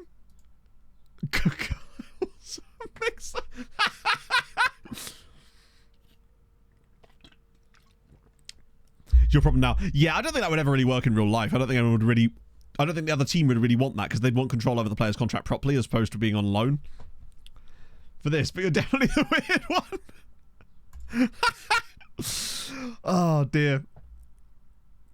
Essentially nightmare. I totally see where that would come from, Danny. And I would have thought that, given how I am about food textures and a lot of other things, I would have thought that I would be on that sort of that side of the community, but I'm just not, apparently. Like, I just like a mix of flavors. Like, I'm not like a mixing my pizza with chips, for example, right? They are separate meals at that point. That is a side dish, right? But yeah. Do you know how your parents and Pog's parents eat? Good question. So I know for a fact that my parents both eat the same way that I do. My dad will hoover it all into like, and then just, yeah, he's looking for the perfect bite. As for Pog, I don't know, but I will have to ask her when she gets back from town. Because that is a curious question now. Sausages and breakwater. Stop me falling out of bed at least. Yeah, I see how that would come. It's like, for example, weird thing about me, I eat left-handed. Because when I was a small child and I was learning to use a knife and fork, my mother just put them on the table and didn't like instruct me on how to use them. She was like, just do what feels comfortable. So I just ended up eating, like, I learned to eat left-handed because that was what was comfortable for me. Weird thing as well, both Pog and I are both right-handed and both of us eat left-handed. My sister eats left-handed as well. Yeah. It's the only thing I do left-handed is eat. But I always eat left-handed. We unfortunately drew 1-1, Jim, because we couldn't really create many chances, then did score a goal, but then Shakhtar scored a 94th minute equaliser from a corner where they brought their goalkeeper up and none of our players decided to mark anybody in the box. I feel like that must be quite common. Yep, I used to wear my watch on the wrong hand too. Like, I wear my watch on my left hand now, but I forever used to wear it on my right hand. Until I realised till people were saying, that's a bit weird, isn't it? Right hand, no. I'm a right-handed wipey. Oh, shit. The only choice we've got here is to interact with the board, isn't it? Wait, is that not enough? Oh, 2.2 million. Shit, we can't do either of them, can we? Let's ask the board. Use both, but at the same time, just... wipe with paper. Oh. Do I really want to spend... Doesn't represent any clear upgrade. Yeah, obviously not, you melon. We're not spending any more money on him. I just want you to spend the money that we have on him. Christ. Just eat hand, sort of facing the plate type of situation. Fair. Standing up. You sort of lean forward, right? There's a bit of a lean going. Standing up. Surely that's just going to smear it everywhere. Lay down, wife. Just laying on the bathroom floor. Scrunch or fold? Scrunch. A shower. Floss with the toilet paper. Little hover squat. I see what you mean. Air drying. I actually read that as air frying. This chat's hit new lows. Oh, I don't know about that. That's what a bath is for. True, true. New poll. I was surprised to see how many each food is separatists we've got in chat. I didn't know. I wasn't familiar with your game. Put my rear in the air fryer. Yeah, why not? Put it on 200 for 20 minutes. Okay, so we can't use any of that, so I'm just going to delay it again. Because we have no choice.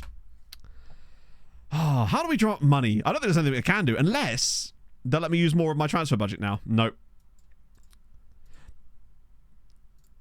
I could drop...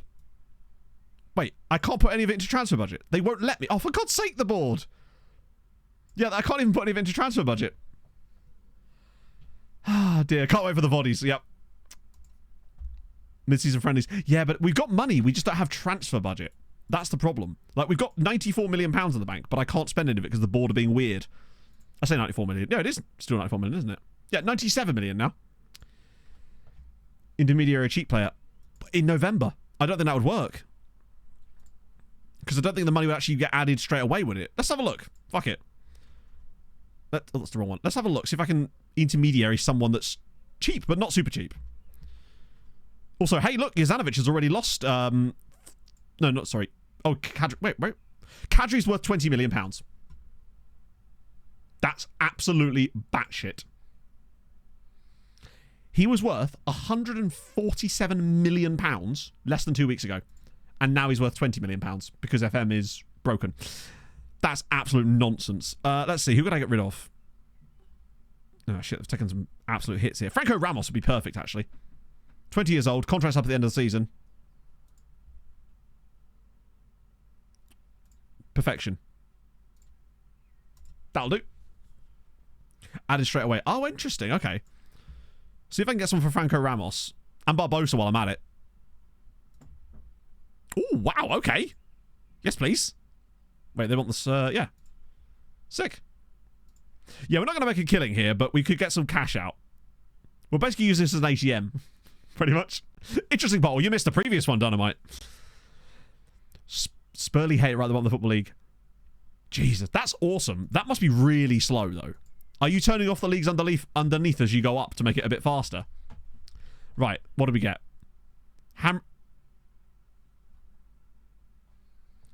Hamren just won 4-0 against Vitória de Guimarães. Do you know what? I said we needed a bit of luck, and bugger me, we've got it. Hamren have won 4-0 off of 0.5 XG. They only... Oh, Pedraza got hurt as well. There's an own goal in there, too. League's enemy. Oh, I don't know, Leaf. You have a little look down and find out. That's remarkable. Also, 2 goals from Amrani as well. So they were both headers from corners, which are generally speaking kind of low XG. And an own goal. Let's have a look at the own goal. FM. This is where it breaks.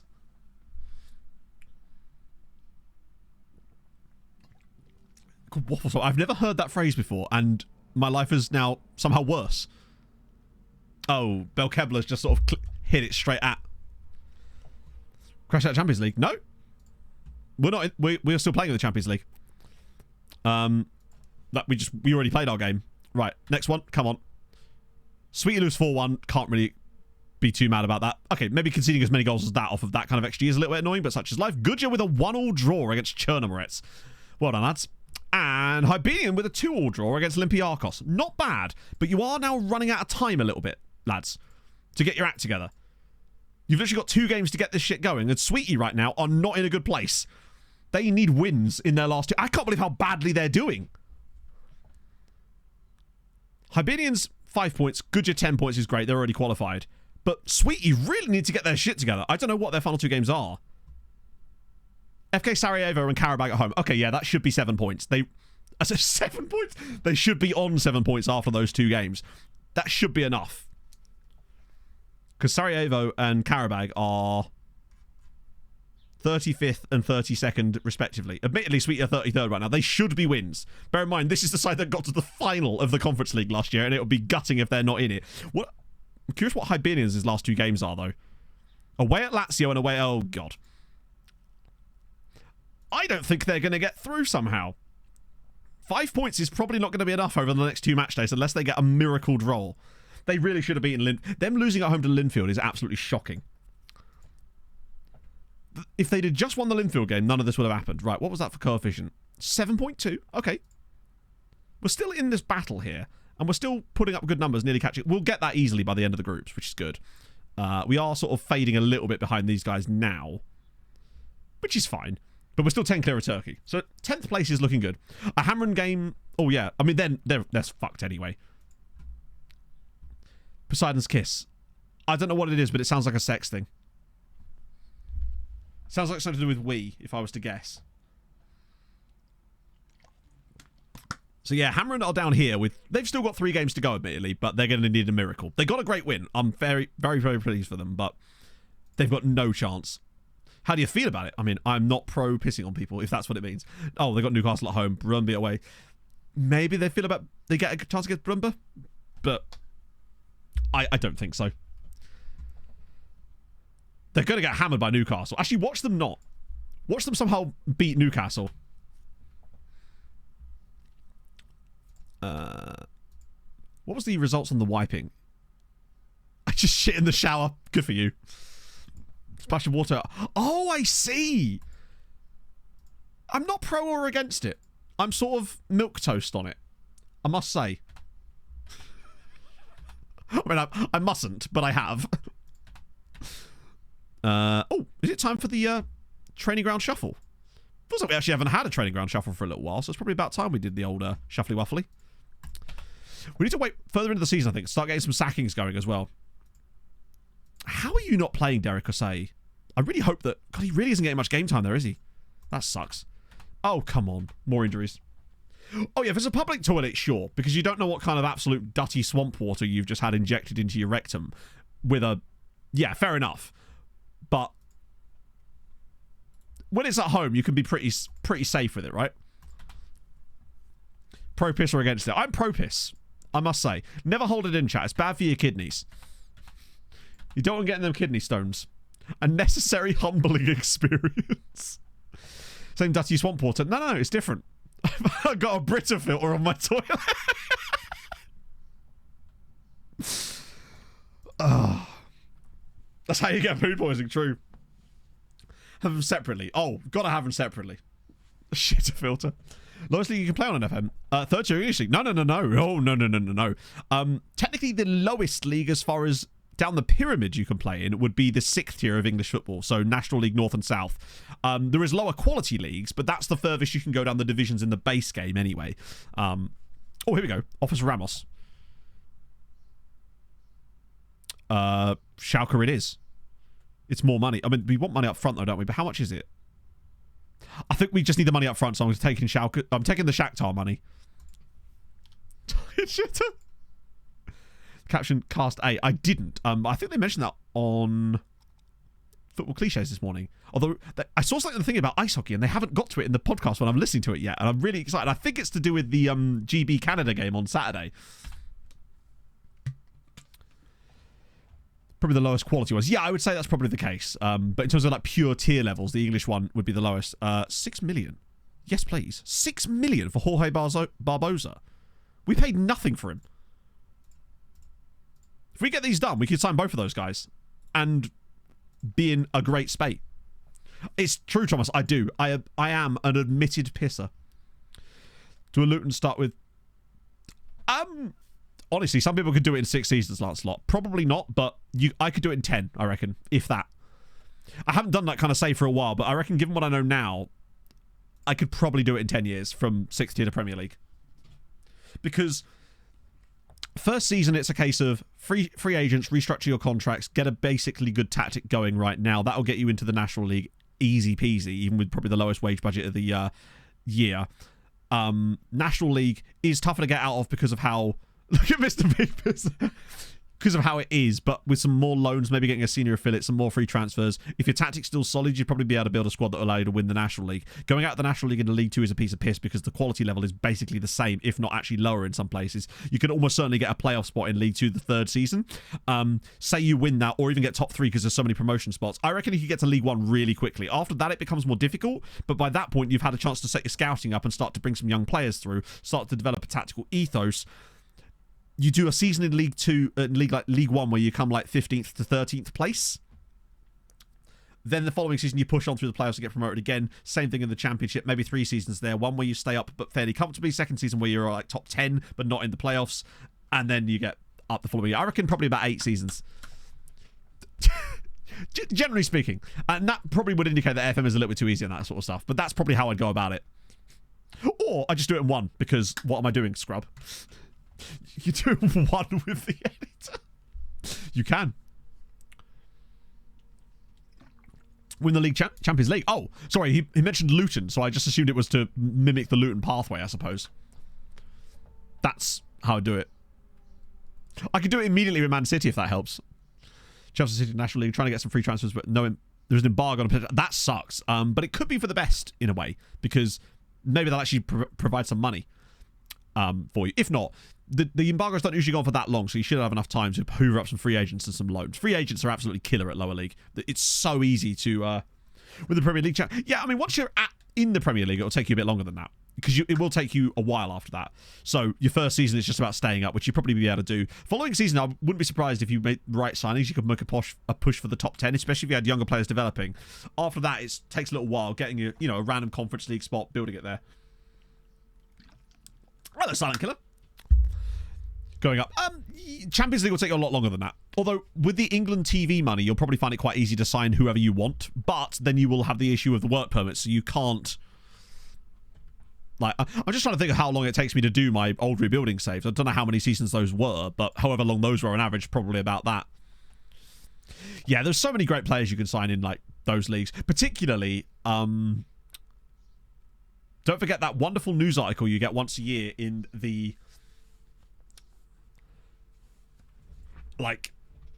it's about May kind of time, where it gives you that players released by Premier League sides pretty much, and it is goated. You can sign pretty much all of those guys on cheap contracts, and they will carry you. And just the obscene financials from all the TV money you get. Also, Cedar Castera has yet again put a man of the match performance in the league. I would say 16 to 17, 16, between 10 and 15 seasons, I would say. That's where you're looking at.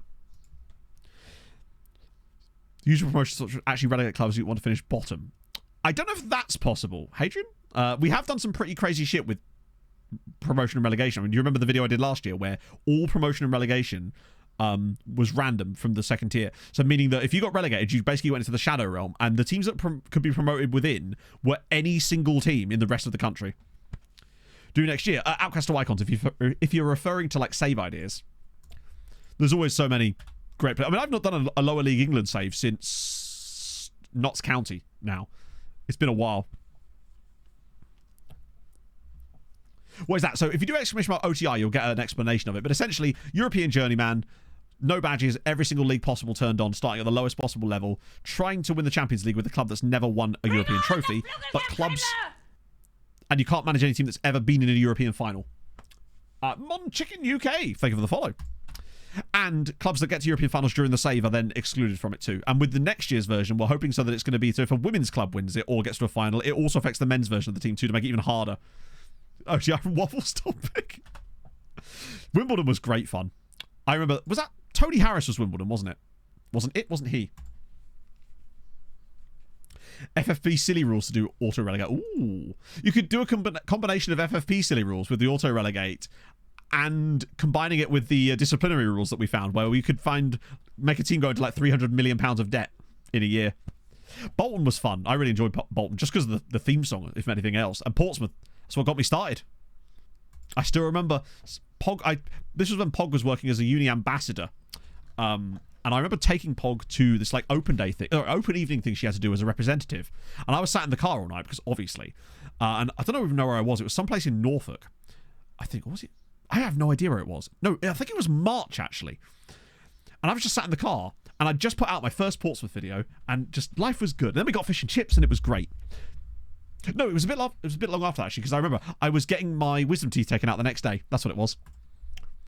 That was a fun experience. Don't know why I felt the need to share that with you, but I have now. So there you go. It's out there. What a cool name, Pekeethley. Small pleasures, yeah. The small pleasures in life are my favourite. They're much better than the big pleasures. But then maybe that might just indicate an absence of big pleasures. In fairness. Yeah, I don't know how I got super lucky with that. I think what it was is that I'd come from a background of knowing a lot about SEO and stuff, so I was able to rank that video really easily. And I think that's the only reason I got any kind of notoriety on YouTube, say any kind of following on YouTube, was because I was, that video basically ranked #1 for the search for Football Manager for that entire year, pretty much. I think that's really the only reason I got any viewers. That took a while for them to do nothing. With the start of my own car, absolutely. Although my car isn't sans salt, but I don't have the big salt pot anymore. I've got in my little cubby thingy in the front dashboard thing, I've got loads of like McDonald's salt packets in there, so it's a little bit easier. Yeah, wisdom teeth was not great, particularly if I was under a general anesthetic. Oh shit. Okay, we're fine. That could have been really bad there. Matthew Side. He is playing for Goodyear, so he's on loan from us still. He is still playing. So we're sans tight in it, yeah. That got that fixed yesterday. That's all sorted now, which is nice. Otherwise we wouldn't be going out for the evening. What was it? Sally Diarra here. If he was just that little bit better. But he's very cheap. Both of these two here. These two Gideon chaps are both very cheap. Post a link to play. Yeah, you can. If you got a screenshot, you can put them in chat. I trust you guys. Whole tyre made of salt. To be fair, you should have heard how salty Pog was when it happened. She was pretty much an entire Pog made of salt. Luckily, we've got the invoice now, so we can send that to the council. They can fucking pay for it, bastards. 100 quid that cost. 100... Oh, a friendly, you say. Guichet. Oh, yeah. What a cliche. I'll take a bit of Diawara as well. These are just my perfect, like, hoover these guys up type of players. Love that for them. Got bagged with that name on a board holiday. So out of pocket. Oh, I hear Pog stepping up the stairs. We can ask her that question we were wondering about. Hello, Pogly. Hello. How goes it? How are you now? Not so bad, and you? Not so bad. So, question for you, Pog. What? We were discussing how people eat. No, this is actually going somewhere, I promise. Right. And I noticed when we were at the cafe on Saturday, Yeah. how we were eating our fry-ups, and Right. you eat each individual bit of food separately, not like one after the other, but like you just choose random bits, right? Yeah. Whereas I will make A little sandwich is different. almost like Yeah. mixing it together. Yeah. Do your parents eat the way you do? No. They don't. No. So they eat like I do. Yeah. Interesting. Yeah. Okay. Yeah, my mum and dad, like my dad, like literally, like if we have like a fry, like A fry-up. no, Fry-up's a good example. like roast dinner. Okay, yeah, that's a good example too. He'll have like a bit of everything on the fork and then he'll eat it. But with me, I have to eat everything separate. And is your mum the same? No, my mum eats stuff together as well. Yeah. Interesting. Because we had a little scientific theory, which we thought that maybe the reason you did that is because your parents did it. What about Luke? Separate. Separate. Interesting. So it's the kids. Yeah. Separate. Chat, it's the children who are I wrong. think he eats stuff separate. Interesting. But There we go. But I also eat left-handed. Yes, so do I. A lot of people in chat do as well that aren't Yeah. left-handed. It seems to be a common thing. Yeah. Also, Yes. Oh, pretty nails. Speaking of the brown. speaking of the brown, it matches my dress. It does match your dress, yeah. I can't see it. We'll put it in focus then. Do you have to put it? It's not, look. It's because you have to put it sort of near my face. Don't. Animal. Sorry, I've just gone Brad Marchand on her. Brown I with know, a bit of not white orange. underneath. President new theory. Oh, you think it could be a granddaddy problem? Right, I see. Yeah. Oh, my nose is now itchy. Good. Sadly, with no sans salts. We are sans salts. Fork in wrong hand. I guess so. Like, so fork in right hand, knife in left hand. Wait.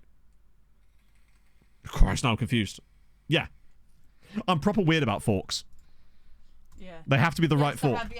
It's got a specific fork to eat with. I find that certain types of cutlery freak me out and I feel uncomfortable eating with them. So like a fork when the spindles are far too long and it's too flimsy, not a fan. Knives I'm alright with. But forks I'm weird about forks. Bit fucked up a little bit. But this is the thing. This all came about because there was no etiquette. My mum just put the stuff down and was like, have at it. So I just picked them up, right? But it was, yeah, fork in right, thing in left. Who are you? Oh, the player I literally just asked for. Right, okay. Chat, I think I've got dementia. Let's go. Yeah. Right. Whack a bit of that in there. Actually, I don't need to do anything else, do I? Not alone. There you go. Exactly. Fork fascist. I am. Guilty. Reject the loan back. Have a bit of Diahuara.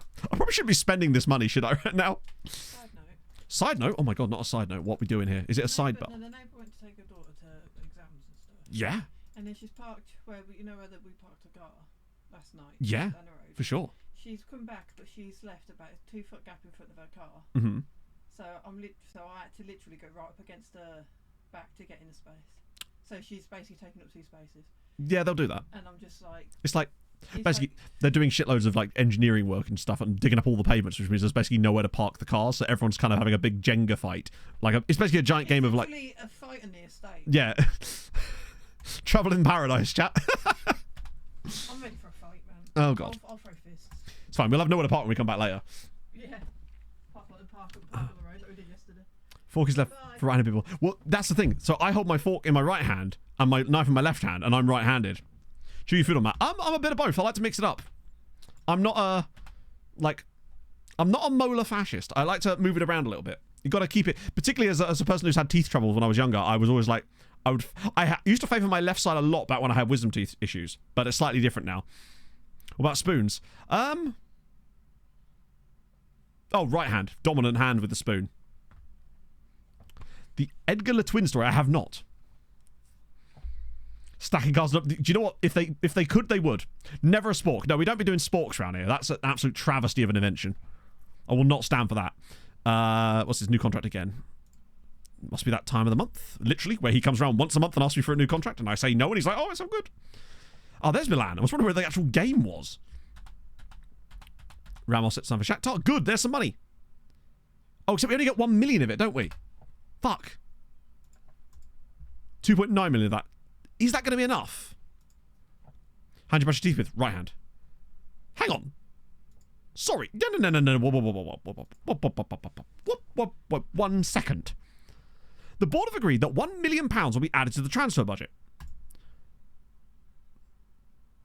The board have agreed that £2.9 million has been added. So that should be £4 million. Where is £4 million?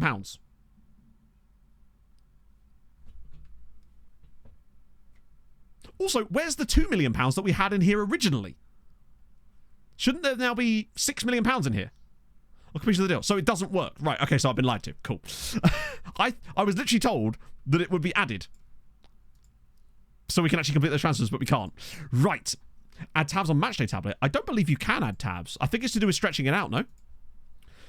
I don't cut pizza at all. Oh, we just use the roller thingy.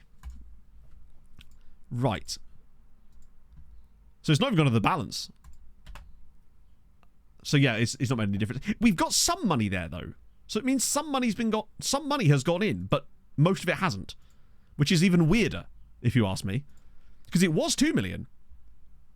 To be fair, those pizza roll things are pretty shit a lot of the time. Unless you like actively sharpen it, I guess. Right, so we'll be able to bring in one of them. Right.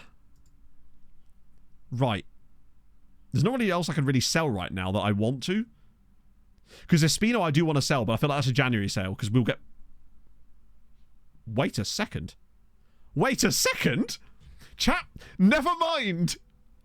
Sirens receive takeover approach. Thank you.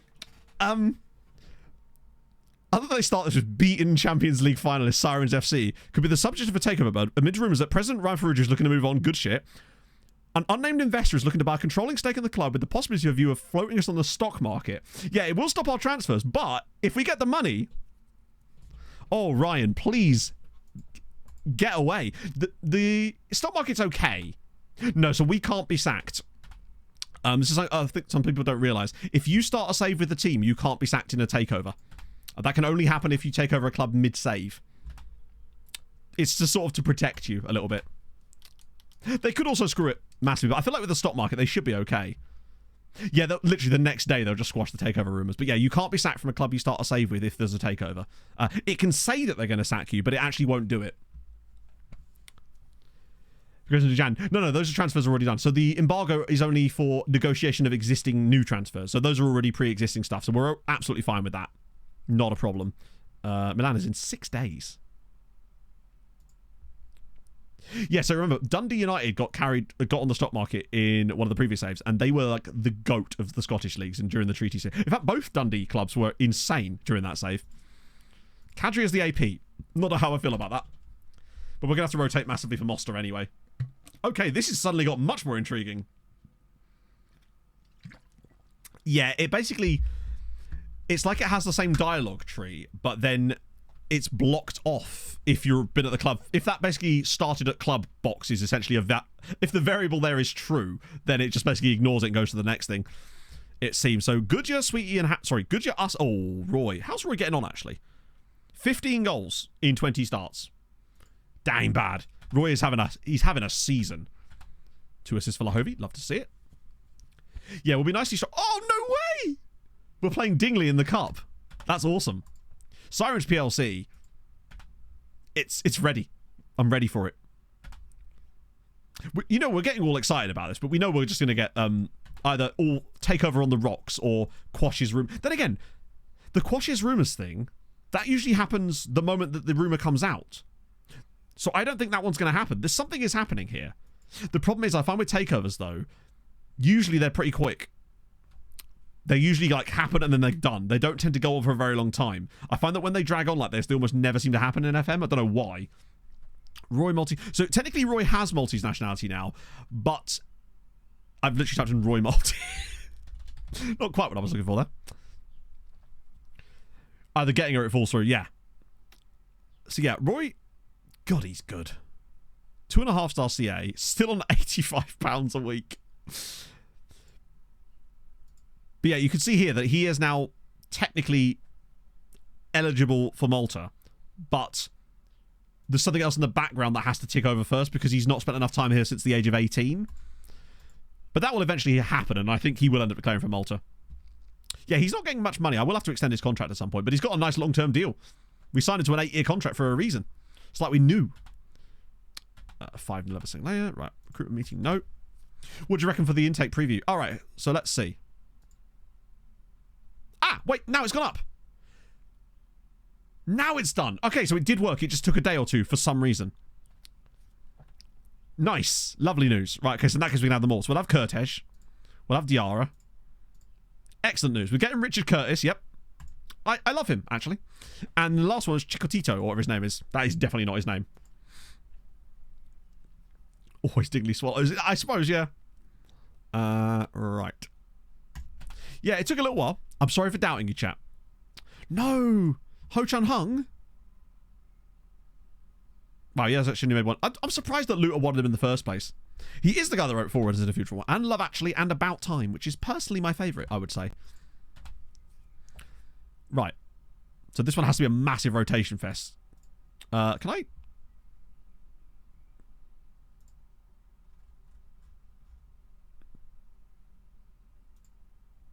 Can I now confirm... Oh, shit.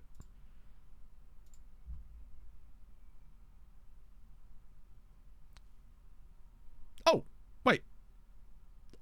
Ah, it's because we already did that one. That's what it was. Right. We adjusted the budget on him originally. That one must have gone through. That was... Yeah. I thought it was... I was expecting it to be good, and I was extremely happy with it. Plus, I just love Rachel McAdams as well. But Donald Gleeson was fantastic in that film too. And the soundtrack's really good too. The score, that is. Fabulous news. Right. Milan is our last one before Christmas. They're 22nd and we're at home. We need to put up a performance there. Shabab Al Ahly, £9 million. No, £9 million. my front bottom. Vida's worth a lot to me. He has sentimental value. It's also nice to see Birkeland training so well. So that's good, because Birkeland's basically going to be the backup to Gert. Kovacic signs there. Good stuff. They'll have to offer a lot more money than that. So there's Coventry in England. So scout on some players. Oh, it's... Yeah, I don't think I could go back to it. I really don't. I just don't think I'd be able to have the same amount of fun managing in England as I do with building a nation saves. Oh, God, that's not good. Who are you on loan at? Valletta. Oh, rip them. That's less than ideal. Boca guy now trapped to the deal. No point in back. Bear in mind, the issue with the Boca guy wasn't that he wouldn't talk to us yet. He was only 17, so we can't actually like physically sign him yet. So we were going to wait for that. And there was another guy at Boca that was like 8 million quid. So we simply, no amount of structuring is going to make that work for us. We'll just hang off on that. European places looking like now. The teams we want, other than maybe Bikikara. So it's the same old suspects, really. Us, obviously, being massive. Hammer and Goodyear, Sweetie. And then, ideally, Hibernian will overtake here. But their goal differences worry me a little bit. They do need to pick it up a little bit. Particularly with Staver scoring a decent amount of goals for Bikikara this season. Do you remember when he was like the first like massive loan farming guy that we got out and we were super excited about him? And he's just kind of gone about his business ever since then. On the down low. Yeah, not going to start Kwasi Awuah in this game. If it's all the same, we'll start Asfandiari again. Might as well. Alongside Henry up front, which is already what's happened. Nunez is fine. Ramos and Cazorla. Krastev. I think we start Vida. Palacio is never starting here. Putting Newcastle Red Star. Now you're talking. I might as well put Cedar Castera in again. Why not? Bro seems to just do stuff when he's in the team. Can't begrudge him that. I would like to do Blue Star at some point. Honestly, it would be kind of fun. Just not sure in what form it would take. Maybe I could do it as like I just don't know. I really do miss making Let's Play content, but this just ain't the market for it. Because the whole what happened before? Oh, nothing. It's just we're rotating the squad. So he gets taken out there because he's older. Because the whole plan I had with Newcastle Blue Star was to do it obviously as a lower league save, but it was also going to be done through like lots of talking heads. So it was almost like a documentary series about the club. That was the way it was going to be done. No idea how I was going to do that, but that was my plan for it. Before I just pivoted entirely. Right. Let's go. I'm expecting another insane performance out of my man C-Day because he just does things, apparently. Maybe it's just that left wing back role in this team, no matter who you put there. But I find Palacio can be a bit... Like, he's a fantastic player, but I feel like his output isn't always fantastic compared to like the likes of Luhovi. But maybe it's just because he plays against better teams. Watara with the goal, but C-Day put in another really solid performance. What's Tom's method? But also bear in mind, Tom's got an audience which is like more than twice my size these days, so that is also worth factoring in. And fair play to him. We need to do another agent video. This is a bob. Right. I'm hoping to hear more about this bloody takeover. What does it say on the club page? Rumours of a potential board takeover. Okay. That's not always... 20 million for Jozanovic is actually unhinged. Harry Saunders. Harry, I'd love to loan you out. Would you consider Dingley? Single video. Yeah, oh no, absolutely. It's absolutely that. But the problem is there's a lot of work that goes into that. But at some point, I think that might be something I would actually be tempted to do just because if I'm enjoying the game. But I've just got other videos I'm working on at the moment that are taking up time that basically prevents me from doing that. Ooh, hello, Australian player. What a batch. This is a fucking insane batch of players. Love that. Wayne Rowley. Well, that's Melbourne City map. Let me just quickly check this. Oh, no, I already did those. If he was a continent of glory hunter with 4 years. I mean, that's not a bad idea, actually. That's what I was considering doing with that agency video idea. Potentially. Because I would love to bring back, like, rebuilding saves, even if what rebuilding means now in FM content parlance is very different to what it used to back when I was doing those videos. But yeah, yeah, actually, oh no, I did drop a few frames at one point apparently, like 34 of them. Yeah, it's not quite Wayne Rooney. It's a budget one. Let's have a look at Wayne Rowley. Ooh, might be something there potentially. Maybe. I like that. Also, what a fantastic name, Jens van der Marliere. Look at Melbourne. Have they got an insane player? Probably on loan from City or something. All right, Benfica in this case. Armindo Balde. The Wish Wayne really in it. Yeah, he's on loan, unfortunately. Sad times. But still, that's a nice little batch of players. Defining what I actually mean by it. Yeah, I mean, the way I looked at it was, when I did rebuilding saves originally, the idea was basically it was a club that had fallen down and needed to be rebuilt in order to come back up to the very top again. So I was rebuilding both the club itself and their league position back to where they were before. Kind of challenges here. Well, interesting, Andre. So basically what we're trying to do, obviously it's in chat there as well, is we're trying to make Malta the best league in Europe. Hence why we are in 2038 and in Malta. Because it's very difficult. It takes a very long time. So welcome in. Join us along for the ride. Speaking of Lesotho, actually.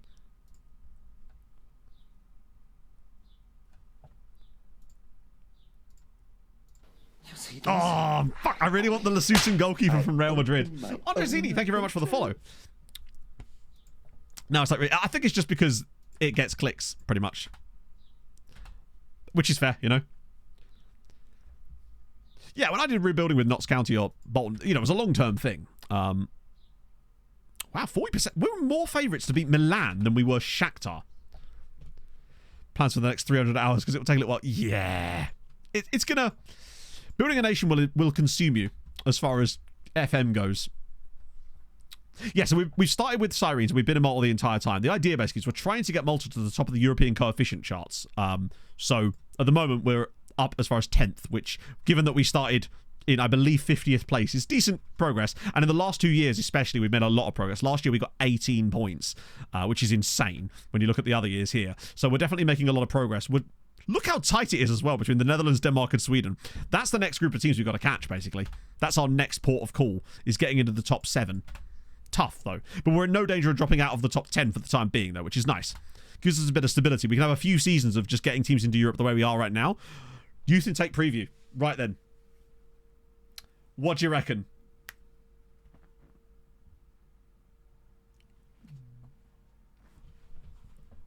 It's got to be. Half star, E-rated garbage, nothing at all. Imagine there's like a B-rated player in here. Okay. Do you know what? By our standards, this is golden generation. A C-rated goalkeeper. Hey, we'll take that. It's annoying that it's a goalkeeper, but hey, we'll take any player. Maybe Malta could do with a new goalkeeper. To have 2 years with a C-rated player allegedly in it is actually pretty good. Like, I love that our youth intakes are so bad that we're celebrating a single C-rated player in a half-star youth intake, and that's considered good for us now. Imagine the day where we actually get a non-half-star youth intake. I mean, that would be insanity. God, it would be nice to just get a decent youth intake though, wouldn't it? Just once. Like an actual good player. Not that Matthew's side isn't good, but... Yeah, he probably will be Spanish or French, yeah. Which is okay. Mr. T-Report, oh shit, which one? It was Bendel, which I did. Milan, that's an opposition report. We had Casablanca, I did. Oh, was it Rabat? Which one was it?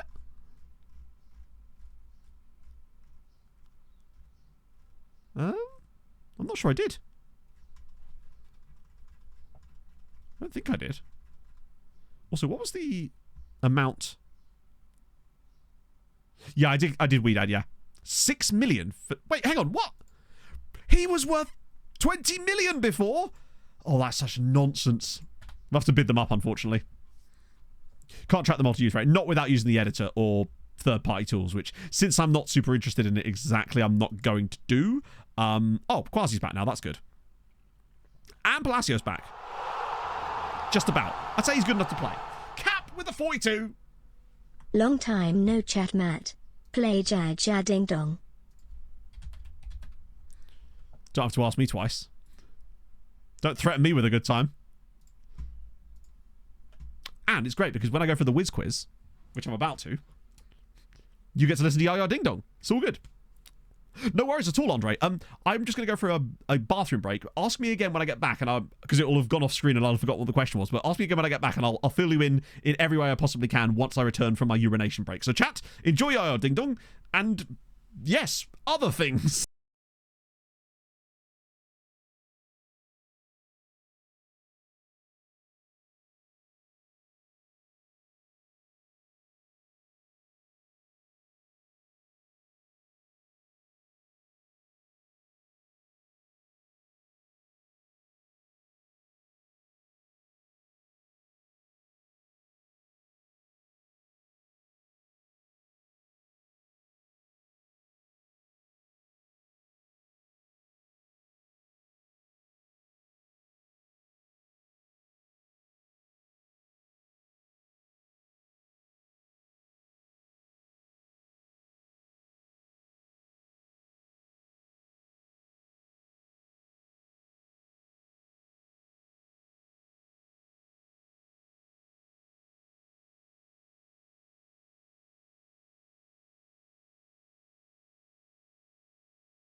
forgot the name. Hang on, did anyone in chat say it?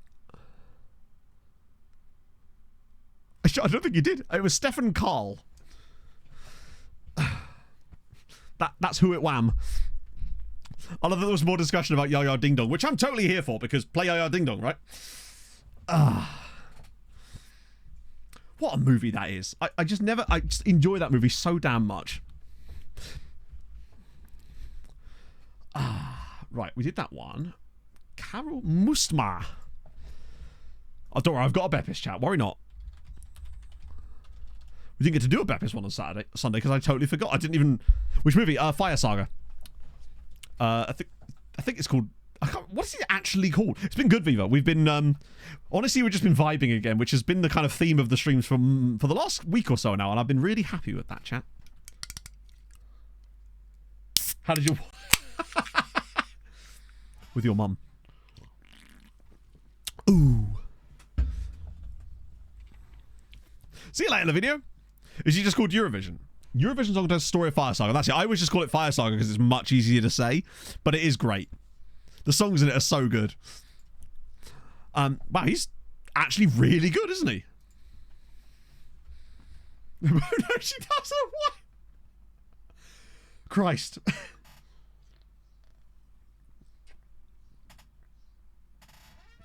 Okay. Yeah, he's actually really good. Like, 118 caps for Estonia. 18 goals. But then again, for Estonia, that's actually pretty boggy. To be fair. Also, we didn't even look if Malta won that game, did we? Their last and most important match. Given that they've dropped to 46, I'm wondering if they didn't. Oh, shit. Oh, please don't tell me they got relegated. Oh, you're joking.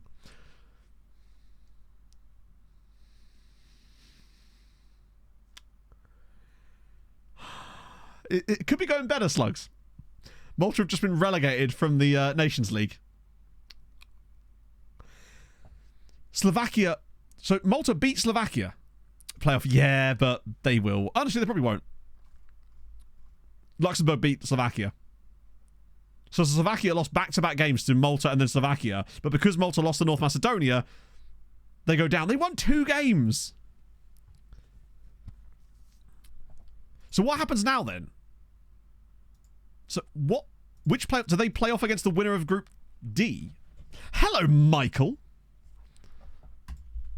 I was promised someone sliding into my DM. I nearly messaged you about this. And as a result, my DMs have remained unsullied.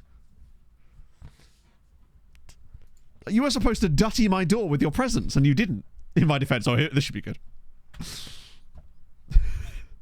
In the Netherlands. Oh, fair enough. That is actually a very good excuse. How dare you come up with such a good excuse? We need to sort out some hang time, Michael. I miss you. Ah. It's like Vibey for the summer. We'll go Vienna for the day. Only the 2 groups, 2 of the 4 teams. Oh, I see. So do they play off against other teams from Group C or Group D? Oh, so is it like the worst one gets relegated automatically and the other 2 play off against each other? That makes sense. Let me check. Yeah, Mike did indeed score against us in the Champions League a couple of years ago, yeah. Let me check. Who am I? Why am I looking on our page to try and find a Maltese player? 4th group. Oh, I see. So I want to see if they've got them on the schedule already for next year. Oh, they don't. Oh! All fucking though,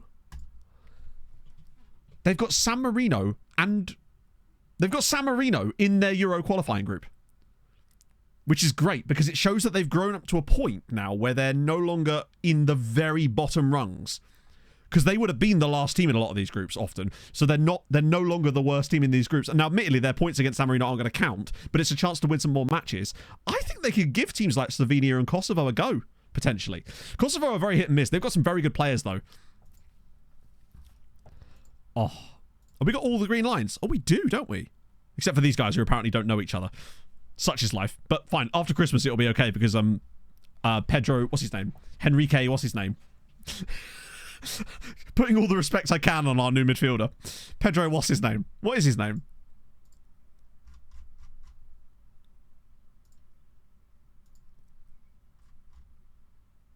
Pablo.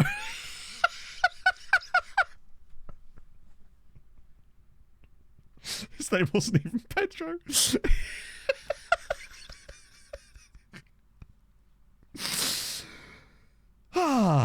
What's up, Pedro? Vote for Pedro, chat. Who's Malta was? I wish it was Nesta.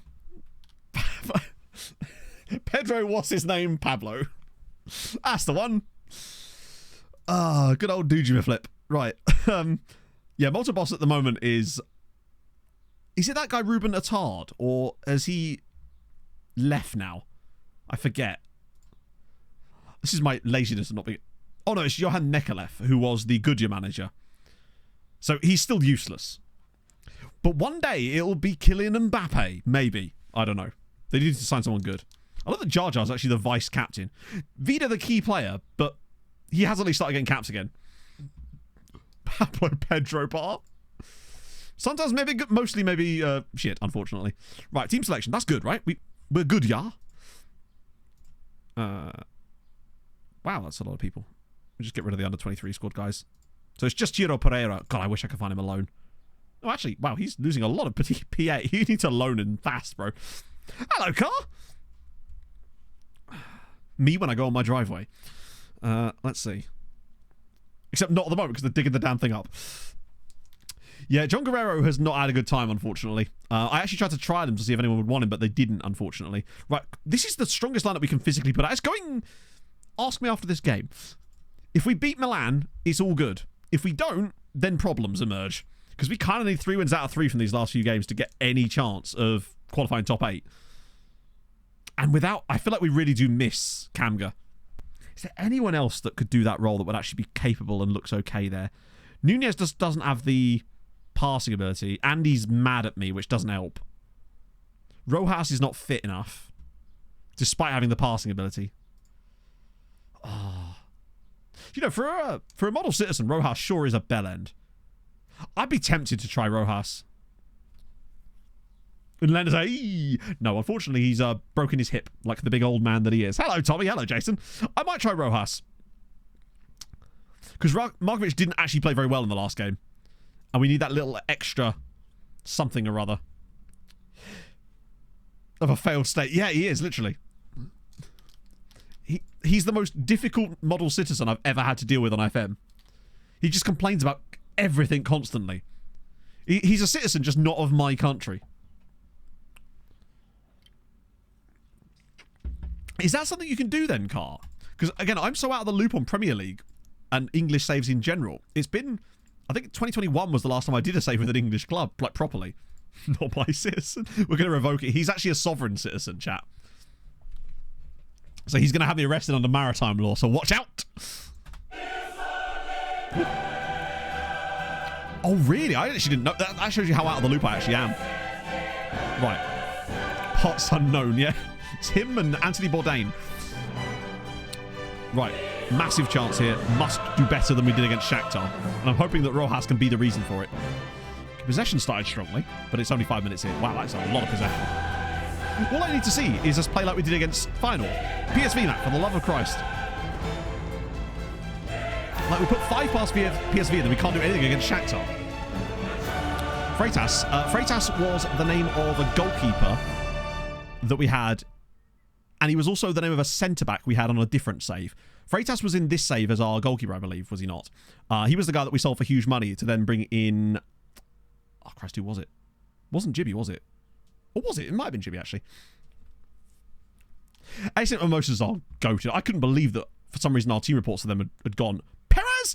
1-0. That is a really surprising goal, actually. Juan Carlos Perez has only got 4 goals this season. Oh, yeah, Freitas is our... Yeah, that's our guy. Freitas is our former goalkeeper. We sold him to Milan. So, yes, that's exactly what it is, yeah. That was a really nice cross from Krastev. It's a rare goal. We don't score many goals like that with just a straight-up cross in and just simple header. He's in 2... That's a really good goal. Only a 4th goal of the season, though, for Perez is a bit worrying, I must admit. We need to see more goals out of him this season if he's to be the man. Particularly as I think Villarreal's possibly even got more already. Okay, possession's slipping a little bit for us. Oh, now it's suddenly come right back again. We could be the baddies, potentially, yeah. This is reminding me a lot of the Shakhtar game again. Just a lack of creativity, just waiting for that one random chance which they will inevitably score. I think if we were to get a second goal, I'd be tempted to switch to cautious to try that out. We just don't have the same kind of spark that we had last season for whatever reason. Right, this should be a straightforward one. It's going to be a penalty in it. No? Oh, God. There's definitely a goal coming off of this, though, for sure. The highlight's too long. There's been too many clearances without us conceding, which means we're going to concede here. There it is. That's unfortunate. What a tune this is, though. It's a shame this game is not playing ball. We just look really meh. Was Kamga really that important to our starting 11? That without him, we all of a sudden have no forward momentum in matches? Because it feels like since we lost Kamga to injury, it's just been... There's been no creativity, no oomph in the team. Yeah, I guess we kind of did, yeah. I think that Pedro, what's his name, probably will be able to be more Kamga-like than the guys we've currently got. But we're having to fight hard here. Krastev. It's going to be a long-range goal, isn't it? Oh, Krastev cuts inside. Can he shoot on his left this time? Blocked and put in by Perez. It's 2. It's another assist for Krastev. We're back in front, but we are fortunate. Yeah, but the thing is, usually we... Pablo. Pablo! That's even worse. Good old Fruity Pebbles. I mean, I know Krastev's trying to shoot here, but hey, it's another assist for him. I just felt that he was so important to us at the time, but it does show how important he actually is. Good old Pablo. I think the new guy is definitely going to help, but we are going to need to use that kind of Kamga and Len mould when it comes to searching for players, because clearly there was something about the way that he plays that works really well in this team. Krastev today has been sensational. I am tempted, honestly, to try cautious in the second half now that we're ahead. Since I said I was going to try to experiment with stuff like that, and I feel like now might be the time for that. Peglin? Pablo Bablo Enrique, yeah. It's clearly his name. He just has the most, like, FM regen sounding name, unfortunately. Yet only really 3 players have done anything today. Let's try it. We try and cautious. We're going to concede directly off the kickoff. And he never tried cautious again. Or we score off the kickoff. But I'm the horrible feeling it's not going to be that. Oh, actually, Krastev again. Krastev has actually been fantastic in this game so far. Like, he's been exactly the kind of player I wanted to... Oh, for fuck's sake.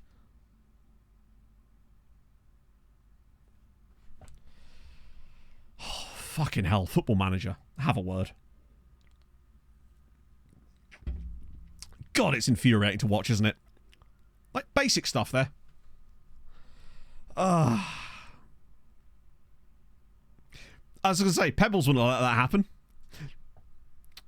Within 30 seconds of the kickoff. Just in time for the chorus. The thing is, we've actually been good in this game too. I'll give it a little bit, but switch it back. Yeah, we're creating nothing again. We really do miss him. Rojas has struggled again. Markovic, I feel like he's better off the bench, so now he's going to get that chance. Quasi's been shocking. Villarreal's in. Padilla's been okay, but Nunez is clutch for us sometimes as well. Palacios been shocking as well. Defense has been just bad. This is irritating. Oh, please not again. I mean, I guess we were due a down year in this, but it's just weird how we go from how we were last year and how well we played the whole season to just shitting the bed all of a sudden again. With, in theory, a better team. Like, we've improved the squad. And most of it's the same anyway. Perez again? Come on. Give it back to Lahovi. Whip this. This is the thing. This is where a back post run from Kamga and Lend is exactly what we need. He's so clutch at this. See what Markovic has got. Oh, the man of the hour. Wait, what? Nope, it's given. 3-2. Get in. Krastev with 2 assists and a goal. He has basically carried us through this game right now. This is the performance I've wanted out of him. This is the sort of stuff that Vida does. And I haven't seen enough of Krastev doing that, but he's finally started doing it. Great. He's 14 all season. Yeah. It's just... Oh my god. Insta highlight off the kickoff again. Gets the shot away. So, do you reckon Milan are actually going to score off consecutive kickoffs? Because that would be gopping. Right, that's fine. Watch Jezanovic just pass this to someone random now. Our decision-making today has been absolutely appalling. But Krastev on the 9.4, thoroughly deserved. He has been brilliant today. Watch him now get red carded. I don't like the fact that this is another long highlight because we've had the ball, they've had the ball. There's a goal coming on this play no matter what. And I have a horrible feeling that now we've got it back again. Yeah, there's definitely a goal coming. Oh, for crying out loud. Hello, Dev Money. Yeah, it really is in places. It's a little bit too predictable in certain scenarios. You can tell when there's a goal coming. And I can assure you there's either a goal or an insanely good chance coming here. And here it comes. Goalkeeper will come and miss it. There's the goal.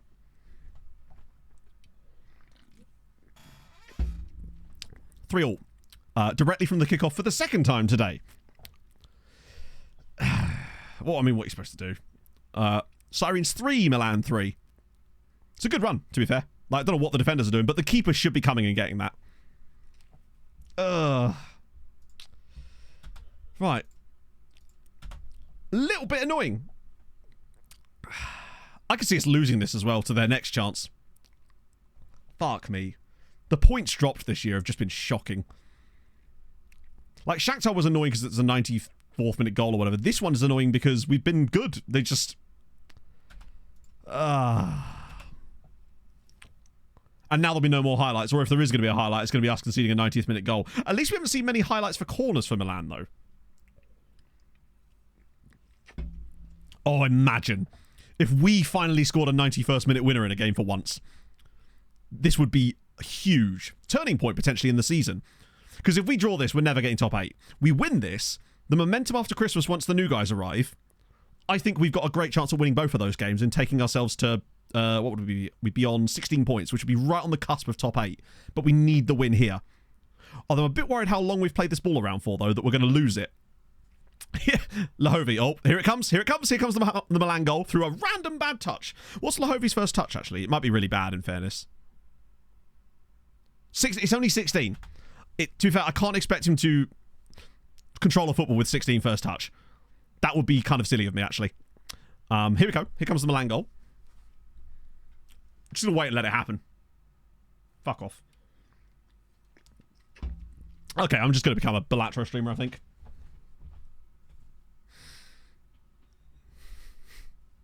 I mean, what's the point anymore?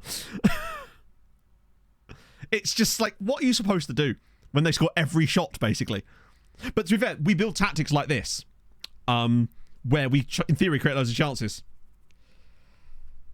6 shots on target, 4 goals.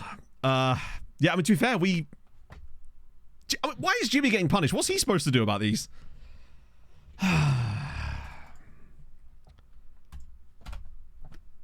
It's just so fucking irritating how often it happens. Just have it happen sometimes, not every other game. He did on the 3rd goal, yeah, true. That one I feel like he should have come out for, but we really need to start that counter I was on about of, like, every time we get stuff like that happen to us versus when it benefits us, because I swear it's 10-1. Oh, we led that game 3 times and lost at home against the Milan side that were apparently worse than Shakhtar. I feel like everybody's... Oh. The thing is, it's not scripted in any way. It's just that the way that the game balances things, seemingly, is extremely irritating.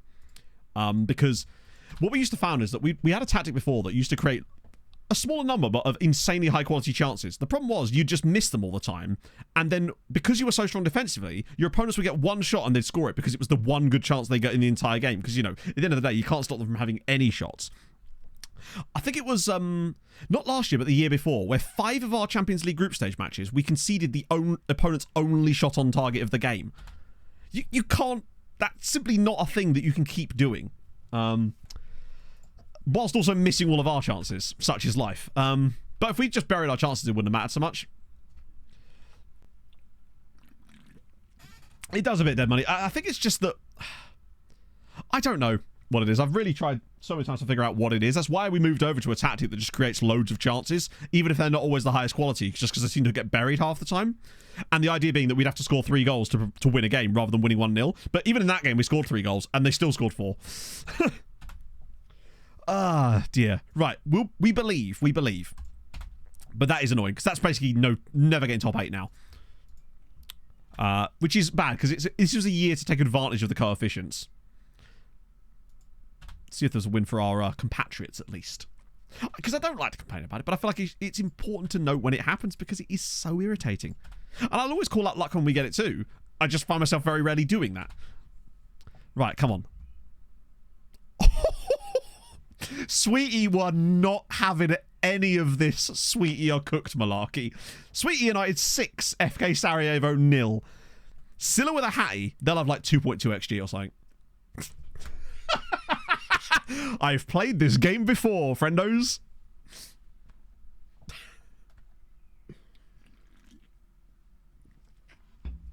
$2.16, not quite, but close. That's a good start. They need another win, but that's yeah, to be fair, this often happens to our teams, but this isn't at least an annoying one. Got a load of one-on-ones you never scored. Was it FN22 or FN21? There was one of the FMs where one-on-ones were basically not scoreable. Where I stopped building tactics that created one-on-one chances. I would literally build tactics that created set-piece headers and long-range goals, because it was the only way you could score. Like, the likelihood of bearing a one-on-one on, I think it was FN21, was like 10 to 1. You just weren't going to happen. Your player would go clean through on goal. Could go round the goalkeeper. The worst one was when they went round the goalkeeper and the defender would always get back and would always get a block in. Every single time. More than you got lucky, nonetheless. I actually don't think that's true, because think about it like this. If you're a big side creating chances, you're still going to get lucky from time to time. If you're having shots, you're going to get lucky. So,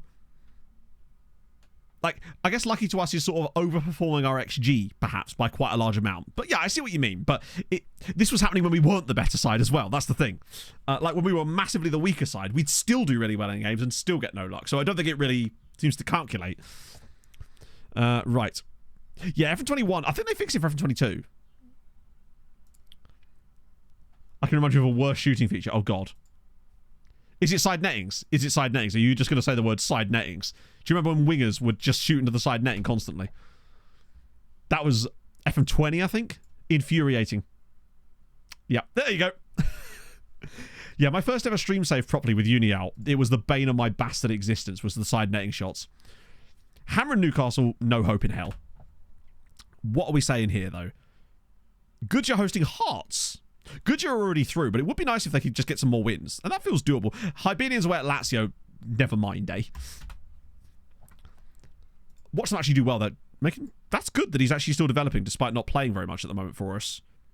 Got a couple of goals in the league. He's played well. I like him. Yeah, it was in the game for a long time. I remember that from pretty much when I started playing FM to when they finally got rid of it. Wayne Rooney was Milan manager on one of my saves before. And he was, like, good as well. I can't remember when it was. I think it was... Oh! Hammer score their only shot on target, but it's an even game and they lose it with 2 more injuries to Conan and Komarji. They did pretty well against Newcastle there, I must say. I'm impressed with that. I mean, it's not going to matter because they're still 32nd. And despite having 2 games to go, they're not winning those. What was it? Bologna and... They were both away from home. Bologna also, who are 3rd. I can't remember who the other one was. It was Bologna and Brumbu. Yeah. Right, what about you lot? Goodyear losing 2-1 at home to Hearts. Natural. Even game. They're going to lose that one, obviously. That makes sense. Standard. Lazio with a 2-0 victory over Hibernians. We'd expect that. Oh, okay. Even game. Naturally, they lost that one too. Yep, obviously. It's just... fucking hell. So was that defeats for every single team? So we gained no coefficient points that round at all, did we?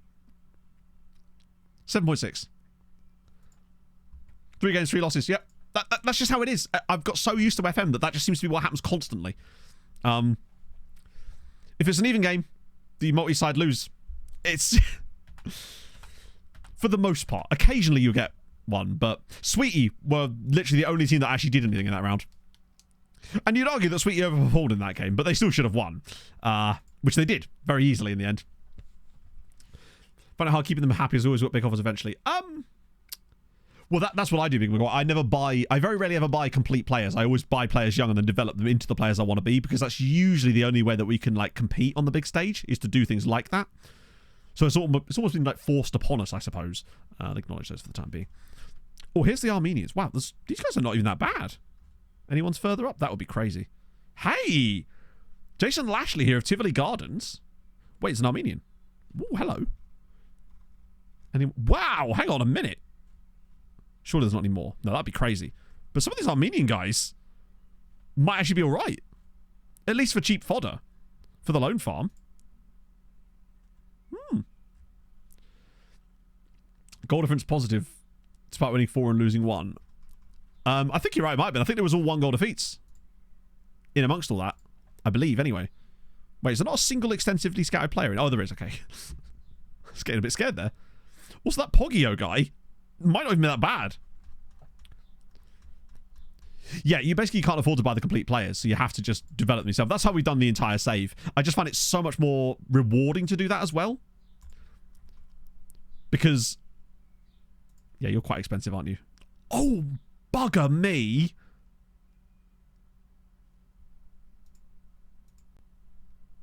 That flare is a bit of a problem, but Jesus. Okay, shortlist you for the time being. Since we can't afford anyone else right now anyway, but that is certainly one to look for in the... oh my god, he's a bloody extra half star. These guys are a bit mid, I would say, and won't talk to us anyway. You guys want stupid money. Wow, you want a lot of money. You're also 28. Why the hell was I scouting you?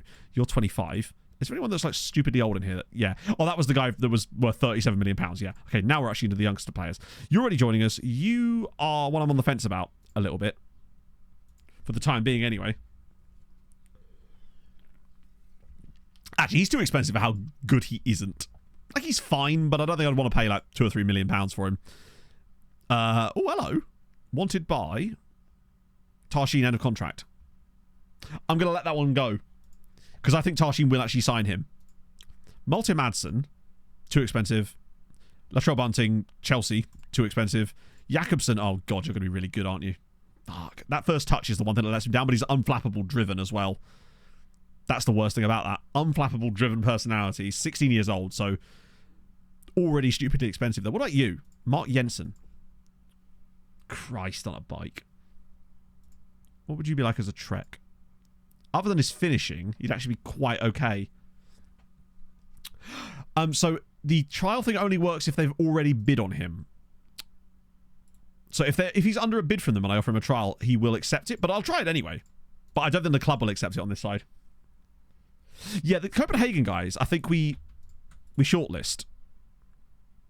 Because they're going to be ones to keep an eye on for the future. Even if they are very expensive. And then random... oh, not that cheap. Occasionally you can get insane bargains from Real Madrid. Especially Real Madrid and Barcelona, I find. Sometimes they'll let you have a youth player of theirs for like 2 million quid who's probably got like 170 PA. We signed a guy from them in the last save like that. I think. Or was it Leipzig I did it with? Either way, it's a great little trick you can sometimes get. Signing players off a man. Like, you have to pay a little bit more for them, but you get some great deals. To Fuzzy Dunlop. Thank you for the follow. I am familiar with over 600 dance moves, and I am programmed to get freaky. Yeah, they reject that. So we've still got... there's one more round of fixtures for the Conference League as well. So that'll be next Wednesday's fixtures. And we don't play another game yet till after Christmas now. Too many to play them. Yeah, literally. Some of the clubs, though, I find won't let them go cheap. Whereas I find Real Madrid and Barcelona have a habit of letting them go very cheap to you. Even when they've still got a long time left on their contract. They seem to give them really, really cheap release clauses. Because Spain... wait, you're joining us? Who are you? Oh, random Ugandan player. Yeah, true. We did have that one season where we took 3 players off of PSG for £60 million. One of them was that American international, and one of them was that insane midfielder that we took from them. Occasionally I will drop stupid money, but at this stage of the save, we're not in a position to do so. But I will do it when I feel like that guy is just absolutely goated. Oh, speaking of, Younes Gaflaoui of Raja Casablanca, bit of 5-star potential on the board there. What's the injury? Okay, pulled ankle, that's fine. Any crazy high CA? Oh, hello. 21 years old, wanted by Benfica, very cheap, good ability, caps for Colombia. Would he be worth signing just for the flip value? I think he might be, you know.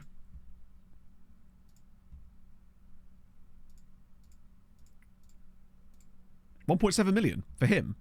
I think he's worth it just to flip him on. if nothing else. Kind of do what we do with, like, the other guys. So Valenzuela, fringe player, that's absolutely fine.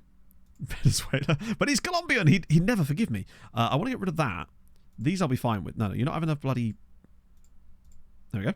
Just a 3-year deal. No silly. Yeah, the Villarreal. Although Villarreal, despite that being our intention with him, until we find someone better, he might actually end up... If we got a massive bid for Villarreal, I would happily take it. But at the moment, that's looking pretty unlikely. But give it to the summer. You never know. How are Melita still not in the relegation places? Then again, their goal difference has actually only got one worse over the course of today's stream, so maybe they're finally turning it around a little bit. We can kind of play who we want, but I really do want to play Perez for a little bit because I want him to just get some football under his belt more than anything else. Like, this season, he started 9 games and only scored 5 goals, whereas Quasi started 8 games and has 7 goals and 6 assists. Perez has been really not good at all this season. When you look at his previous years with us, like 25 in 24 starts... Then 20 in 24 starts. Then 34 in 33 starts. And this year, 5 in 9 is very mid.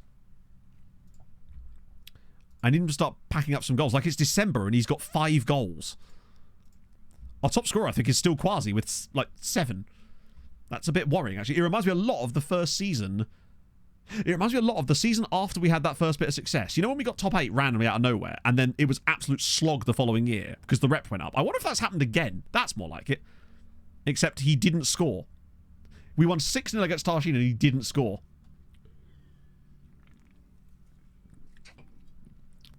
Meanwhile, Paez scores again. Like, we win 6-0 and he gets a 6.8 and he played the full 90 minutes. That's actually insane. That's a hideous level of consistency. Good for Paez, though. Padilla scouted by Man City? No. Some good wins in a row there, but, like, stats for the season-wise... Crap. Decent players. Hamron, they do have decent players. I mean, they've got a lot of loans from us, just like everybody else, but they've probably got the best squad outside of us and Sweetie, I would say. Yeah, so Villarreal's got 7 goals in 5 starts. In 400 and... What's the minutes-wise? Yeah, so 540 minutes, and Villarreal has 7 goals. Quasi's played 700 minutes and has 7 goals. Perez has got 820 minutes and has 5 goals. And look, he's got the highest XG of anyone on the team. It's not like he's not getting the chances. He's just not burying them for whatever reason. So, I think that's... I'm glad he's getting the chances, but it does worry me that he's not taking them at the moment. But I guess I'd rather him miss chances against Tarshin than against Real Madrid. Rojas would like to go on loan. I'd probably just rather sell you, honestly, David. Can I do that? Ports of the team. Start fresh. Cool. I don't think we really need Rojas, and it'd be nice to sell him for some good cash. Particularly if we can bid him up over January, because he's already starting off with a value of... Why is it 5.2? Weird. I think we might get some cash there. Transfer request, okay. Top manager work towards the next match. I wouldn't, honestly, because... Well, the only thing I would be doing in the next match is trying to make Tottenham win. If I was Tottenham manager, the only thing I would give a shit about in the next match was Tottenham winning. Because that's my job as manager. So I would be trying my hardest to win the game so that we could potentially catch Aston Villa on the final day. Maybe. That's all I would be caring about. I wouldn't give a crap about the title race if I'm Tottenham manager, right? I don't... honestly, any Spurs fan that would hate Spurs for winning a match of football... put it this way, if Fulham won a match of football and it benefited another team, I find it weird fans rooting against their own team. And I don't think Spurs fans actually are rooting against their own team either. I think that's just, like, media nonsense for my money. I've not seen a single Spurs fan, like, genuinely that wants to lose the game. Seems odd that they would want to do that, right? I would always want my team to win. Yeah, that's the thing. Players and managers only care about winning the game that is in front of them, right? Out of the team recently. But want to lose. Yeah, I suppose. Yeah, I would always want my team to win over my rivals losing. Or whatever. Want your other team to do well? I guess, but I'd want to get in the Champions League. I think that's still on the cards after last night. But also, what a comeback by Villa last night. Right. What is his squad status? A squad player, in fairness, and he has been out of the team a bit lately. I could try a loan for him, honestly. I think I did put him on the dev list. Oh, I didn't. Fair enough. Yeah, I haven't actually seen the highlights for it yet, so I'm curious about that.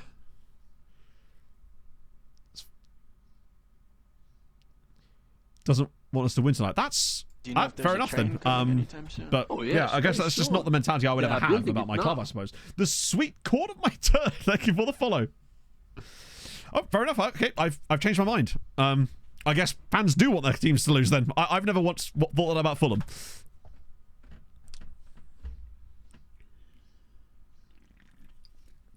I kind of agree, Daz, honestly. Yeah, I feel like, to me, if I'm wanting... If my team losing means that we don't get Champions League football, potentially, and all it does is potentially cost another team the title, I don't know. Matt, thank you very much for the follow.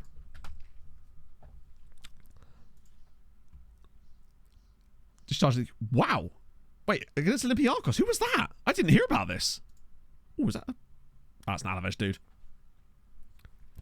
Can happen. Yeah, exactly. I mean, what is the final day fixtures anyway? Who are Villa and Spurs playing on the final day?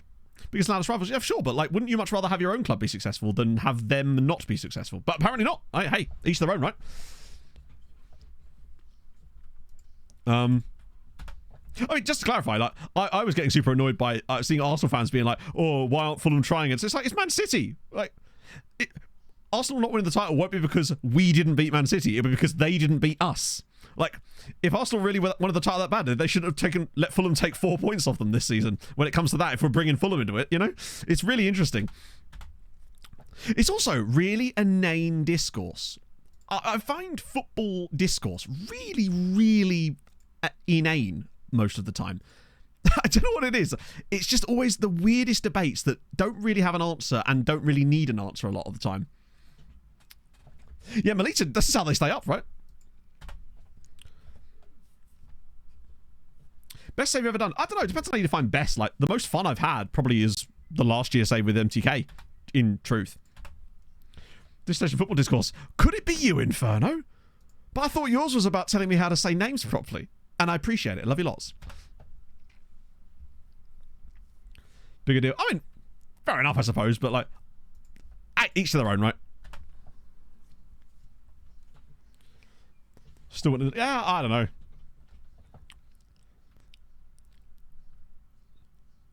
In the next title, not betting over another day. Yeah. I think it might just be because, like, with Fulham, it's like, if, for example, we were in a position where us winning helped Brentford stay up, for example, I wouldn't want us to not win, for the most part. Like, say, for example, Brentford, it went really badly for Brentford this week, or over the last few weeks, and Luton had a few more points, and us losing to Luton at the weekend coming meant that Brentford would go down. I wouldn't really care. I'd want my team to win, because I'm not really bothered about other teams most of the time. No, I agree, Slugs. Yeah, it's just like as if we have much of a say in the result of the weekend. Oh no, wrong button. Multi save now. Honestly, it can be sweet corn. It depends on how much time you have. It does require a lot of patience. I've been doing this save since November. However, I've been doing it probably a lot slower than you would do as you'd be playing offline. I obviously only play this save 3 times a week, essentially. Crucially, we're going to lose either way. I like that, because the thing is, you're absolutely right. I just... You're absolutely right.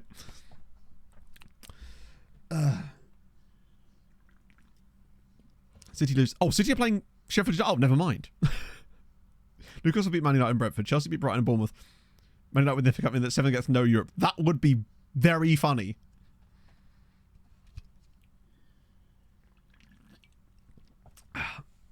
Cancel the reservation for 6 squad in London. Yeah. So Callum, I should stress, retyping it in capital letters repeatedly after I've already answered the question several times isn't actually the best way to go about things. It's all good. My favourite save I said was MTK Budapest that we did last year. This one could overtake it. No need to get leery about it. It's gonna be fine. Right, so with Jibby, I can do Mateus Paes, can't I? Sick. Lovely.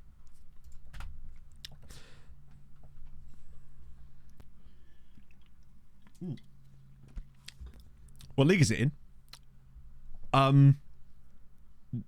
Hungary. Missing and We Move. Sorry. We Move. No, the thing is, I use We Move way more when I'm actually slightly irked by something. That's me telling myself to move on. When I say we move on, chat, it's usually that I've actually been genuinely annoyed at something and I'm trying to get myself to move on because I am properly fixated sometimes. Not that we really notice that much lately, but when I'm just messing about, it doesn't even occur to me to say that. Of course it was MTK. Goated team. I think we are still under a takeover bit. Have you never, Jack? Would you like? Should we talk about baseball and NFL again?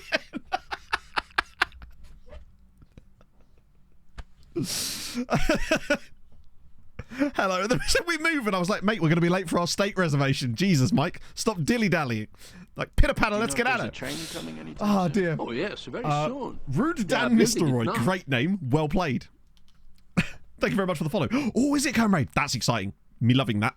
Because the new season of Trying comes out at the end of the month too, which is awesome. If you've not seen it, it's on Apple TV Plus again, because of course it is. You lose my cheers, Fancy. What if I'm playing against the title rival that I want to lose? It's just a question. What was I doing? I've actually forgotten. We scroll up chat. Something was the finger. You need to have finger clickies. I thought we'd moved on. No. I never said we move. I specifically didn't say we move. I'm afraid. Oh. New season of Trying is what Spurs. Oh dear. Bullying Mike, of course, yes. Hello, Poke. How goes it? Sorry, and how are you now? Good, and you? Not so bad. I went to a jeweller's in town. Yeah. And I asked about getting that fixed. 70 quid. 70 quid? Just bang around on the table a few times. But he said that he said also if any of the diamonds fall out, you'd have to pay to have them put back in. Well, yeah, I mean, they're not just going to give you free diamonds. No, but if like any of these come out, yeah, you have to pay to have them put back in, even though they would so, have been the ones that to. Be careful. Yeah. Wait, hang on, sorry. Just to clarify, if they break your ring while they're repairing it, you have to pay for the damage they cause. If the diamond comes out, I have to pay them to put it back in. Why? They popped it out. It's a bit like saying, oh, sorry, I was repairing a tyre in your car and I accidentally sent fire to the seats. I'm going to have to, you're going to owe me from some new seats there, bruv. It's a genius idea by the shop. Oh no, the diamond fell out. What will we do? Have we moved on already? No. And we move. Now we've moved on. It's official. Send up the smoke signal at the Vatican. We have moved on. No, there's not. The next Champions League game that we've got isn't until after Christmas. It's not until late January. We're just a bit off kilter with the stream schedule slightly. But we do still have this. Driving high. I did try. I've tried really hard. I squeezed rep out. You have no idea how much I was squeezing for it. Garth, thank you for the follow. Don't know why I said it like that. Oh, yes, very soon. Right, what we got? Cameron. No, this is not the. This is the Conference League, Matt. Good, you're away. They're fucked, aren't they? I mean, utterly screwed. Oh yes, come on. Soon. Yeah, we get to 1st of Jan. We'll definitely be able to get that. Sponsored by Calvin Klein. I am. It's true. But mostly in jumper, no pants anymore. They were just ripping all the time. Welford Gaming, thank you for the follow. 4.4 million for this guy. Let's have a look. Holy! Oh, hang on. That lost its reaction a little bit when chat couldn't see him. Good God, he's 18! Hadrian's just had a little bit of a crisis. That's a really good deal for a really good deal for an Egyptian player. What sort of wage is he on? That's damn goo. Right, okay. All the pressure now on Sweetie United and Hibernian. Come on. I think he was Drake. Just. We move. Do you wear pants? Oh, I do, but also just got rocking the blue flannel shorts today. Midtjylland in Denmark? No way. That's the first one I ever did. I don't know what the rules are like in Denmark, actually. It's been a while since I've managed in Denmark. Instead of please move for the Maltese team. Is that like please clap? Big fan of Matt Lees, though. We're all Matt Lees together, really. Bit of AC Giraffe. What we saying, lads? Oh, hello. Okay, couple of reasonable giraffes in there. Right, come on. Malta. 3 teams through to the knockouts of the Conference League. Hamron, we know that's not happening, but that's fine. Oh, they've got more games anyway. Right, come on. Hibs lose. Goodyear win? Also 7-4. What the hell? Like, what the hell? Oh, yes. Okay, good. So, Hibernian, we always knew we were going to balls this up. Was it a close game? Not even a little bit. In fact, they scored their only shot on target. Call it out when it happens, right? There you go. Matt Lees is what we're calling on, is begging Matt to move. Roy with the Hattie. Goodyear again. Brilliant. Like, absolutely fantastic performance. Panaccio's been amazingly good. And Roy, Sweetie have scored 11 goals in their last 2 matches. And look at that. Nearly 4 XG as well. A hat-trick from Roy. Hang on. Chat, they were 2-0 down. Sweetie were 2-0 down against Karabag and then scored 5 goals in the last half an hour of the game to absolutely embarrass Karabag. Carry that in your bag. So that's going to be them through. Cooper, but I don't think Hibernians would have got through. I am familiar with No, over 27th. 600 dance But moves, and I am programmed they to did get better than freaky. Bikikara did last year. This all comes down to the Linfield game. They win the Linfield game, it's problem solved, no issues. But unfortunately, they ballsed it up. And Mandan, thank you very much for the follow. Yeah, so Goodyear get top 6, which is great. 6th place, that's really surprised me that they managed to get that good of a result.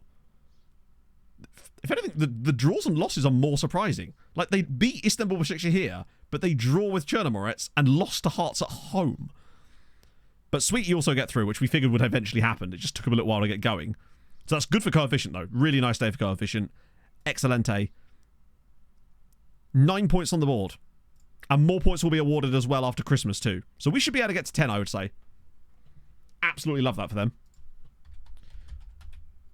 So it's not quite going to be the same. We're only going to have, like, because we had 4 sides in the knockouts last year, didn't we? Whereas this year it's only going to be 3. Or was it 5 teams? Yeah, because Hammering got through last year as well, and they're not going to get through this year. Not a chance. Unless they win their last 2 games, and even then, that's a stretch. Oh. So yeah, there's your Lambrosio. He's turned into a really solid goalkeeper. Basically. Only 6 Angola caps, actually, does surprise me, because they've got a really good goalkeeper who plays for a Portuguese side, do they not? This guy here, Capango. Only 23 years old as well, but I think he's just got higher PA probably. And Edson Brandao. God, Angola's killing it. Sweetie basically really ballsed up their first few games. Best loanee? No, best loanee's probably Roy or Jong Dong Suk at the moment. In terms of pure attribute quality. Ignoring him because he's not technically part of the loan farm. Oh, it's actually, there's a few of them now. Oh my goodness. Yeah, so there's only 6 games in the Conference League. I believe it's to cut down on travel costs, but I'm not entirely sure on the logic behind that. But yeah, it finishes before Christmas, whereas the others carry over till after. So Staver's now 2.5 star at Birkikara. Zhongdong Suk's 2.5 star at them. What's that? Oh, never mind. Ambrosia's 2.5 star. Fleming is also 2.5, and so is, I think in terms of best players out on loan, it's between Miggy Torres. He's worth 18 million quid now. And Roy Fleming, who is supremely excellent. Has got 18 goals this season already. Good God. But it does show you, though, like, where's Hammering in all this? This is why they're able to do it by themselves. They are basically the Ferencvaros and the Rosenborg of this save. Yeah, I believe that's the case. Miggy worth triple Salim Kadri. Is he really? Yeah, it's so dumb. Wait, is Kadri lost even more value? Oh, he's up to 20 now, but even so. Scamrock of the save. Christ, we did actually have a team that we considered the Scamrock of the save. I can't remember who it was. I know that Luta for a while were like the Sligo Rovers of the save.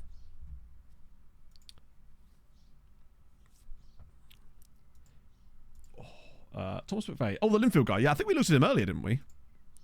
Most of his goals were scored against Samarinese clubs, but he's not a bad player. Like, for the level he's playing at, 2k a week, 6 Northern Ireland caps as well. Like, he is not bad. Some of the Irish and Northern Irish sides in this, they've actually got really good strikers. Like, Shamrock Rovers have got that ridiculous guy who's like Donnelly or Connolly or something. I can't remember what his name is, but he is fantastic as well. I mean, he might well still be there. I'm just annoyed that we missed out on that ridiculous Irish centre-back that Barcelona picked up from Larne for like 20 grand. Birkikara. Yeah, Birkikara, they were getting a bit of a reputation even in the first season, but I think it was almost too early for us to sort of... Takeover rumours persist. Okay.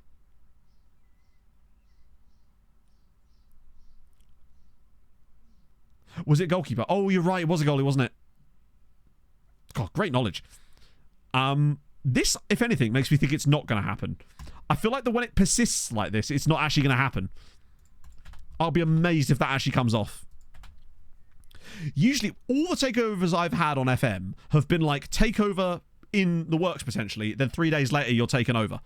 Whereas the ones that get dragged out like this almost never seem to go through properly. Now, maybe this will be the exception that proves the rule, but I don't know. But that just seems to be my experience with it up to this point. Really looked at him, hasn't it? Okay, let's try that. So there's one more league game, I think, before Christmas. Maybe. Or is there one more? I don't know. I want to get to January 1st before... I want our new guy to be able to join us, basically. Although, actually, is he still 17 right now?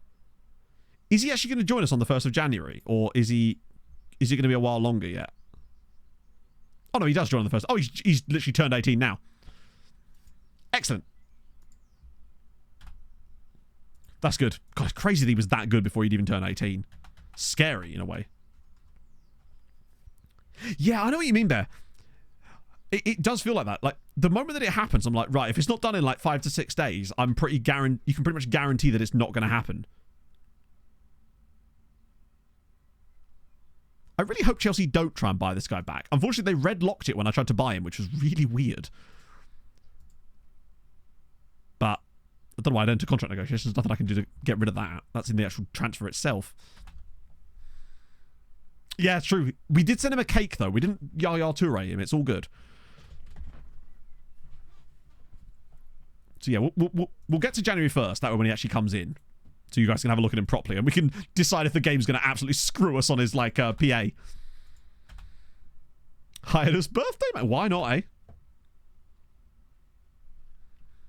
PSG want a boy? Nope. Okay. Just got to make sure we go with the full... Good to see Palacio back in again, but 3 assists this season for Palacio is crazy. Krastev's like 7 assists and 4 goals in only 7 starts is brilliant. Where's Lahovi? Yeah, he's got 3 assists and 3 goals and 7 assists for Lahovi. I think he needs to start starting some games. It's crazy to say that out loud, but Lahovi is both of our like prestige franchise players, if you like, in Palacio and Vida, are just not doing it this season. Yeah, Vieira is probably the best. I would say this, yeah. I think he is the best 17-year-old player I've ever seen in terms of pure quality of attributes. Now, whether he could turn into the best player I've ever seen, I don't know. But that's the starting point. Imagine if that's his starting point. Imagine if he does have like 180, 190 PA, which, given that extra half star, if he still has that when he joins us, I'll be willing to bet that he's within the top 20 to 15 players in the game. Palacio not starting, yeah, but like, I don't think he deserved to. I hope he gets another goal and another assist. He just does things. Oh, your winger. Oh, I didn't see that. Let me have a look. Either way, I think both things can apply. Oh, my lord. Yeah, he's... Cheers, man. Oh, great. Phenomenal. I love... The picture's not really the problem. It's the fucking... my zooming ability, apparently. I'll take your word for it. Right. Good result. We're not scoring at the same rate. Yeah, 50... Actually... Yeah, that's actually really low for us. We're like, tracking for like under 100 goals. Get your binoculars out. Once the Beanos are out, it's good to go. Yeah, Luter are absolutely screwed here. Dingley still struggling behind Zuri.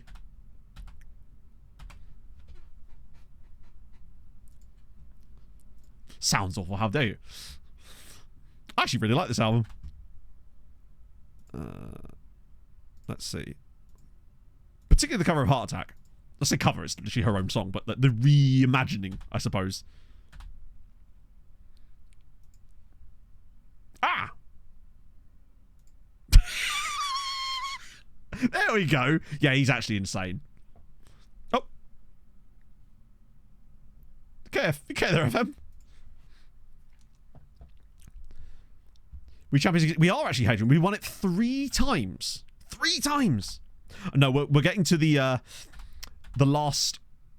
we're getting to January 1st so that we can witness the arrival of Carlos Vieira as our finishing point.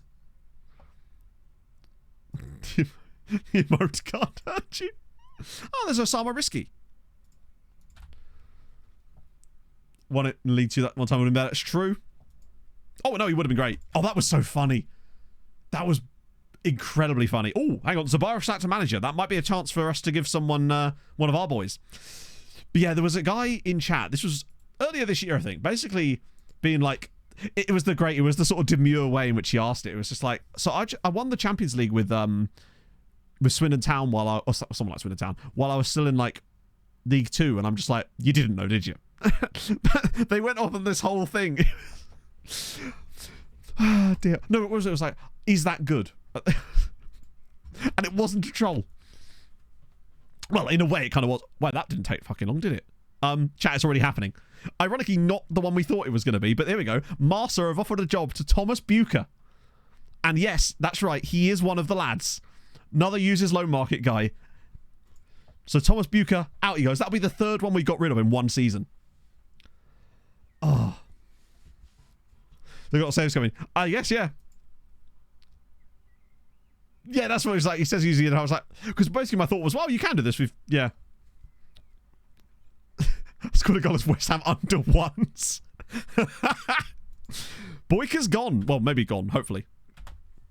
Yeah, he edited players, but it's like, I mean, that's fine, obviously. Like, play the game. As I always say, if you're playing the game, if you're having fun, you're playing the game correctly. Who am I to care, right? It was just so funny that it was like, but then don't act like it's an achievement, you know?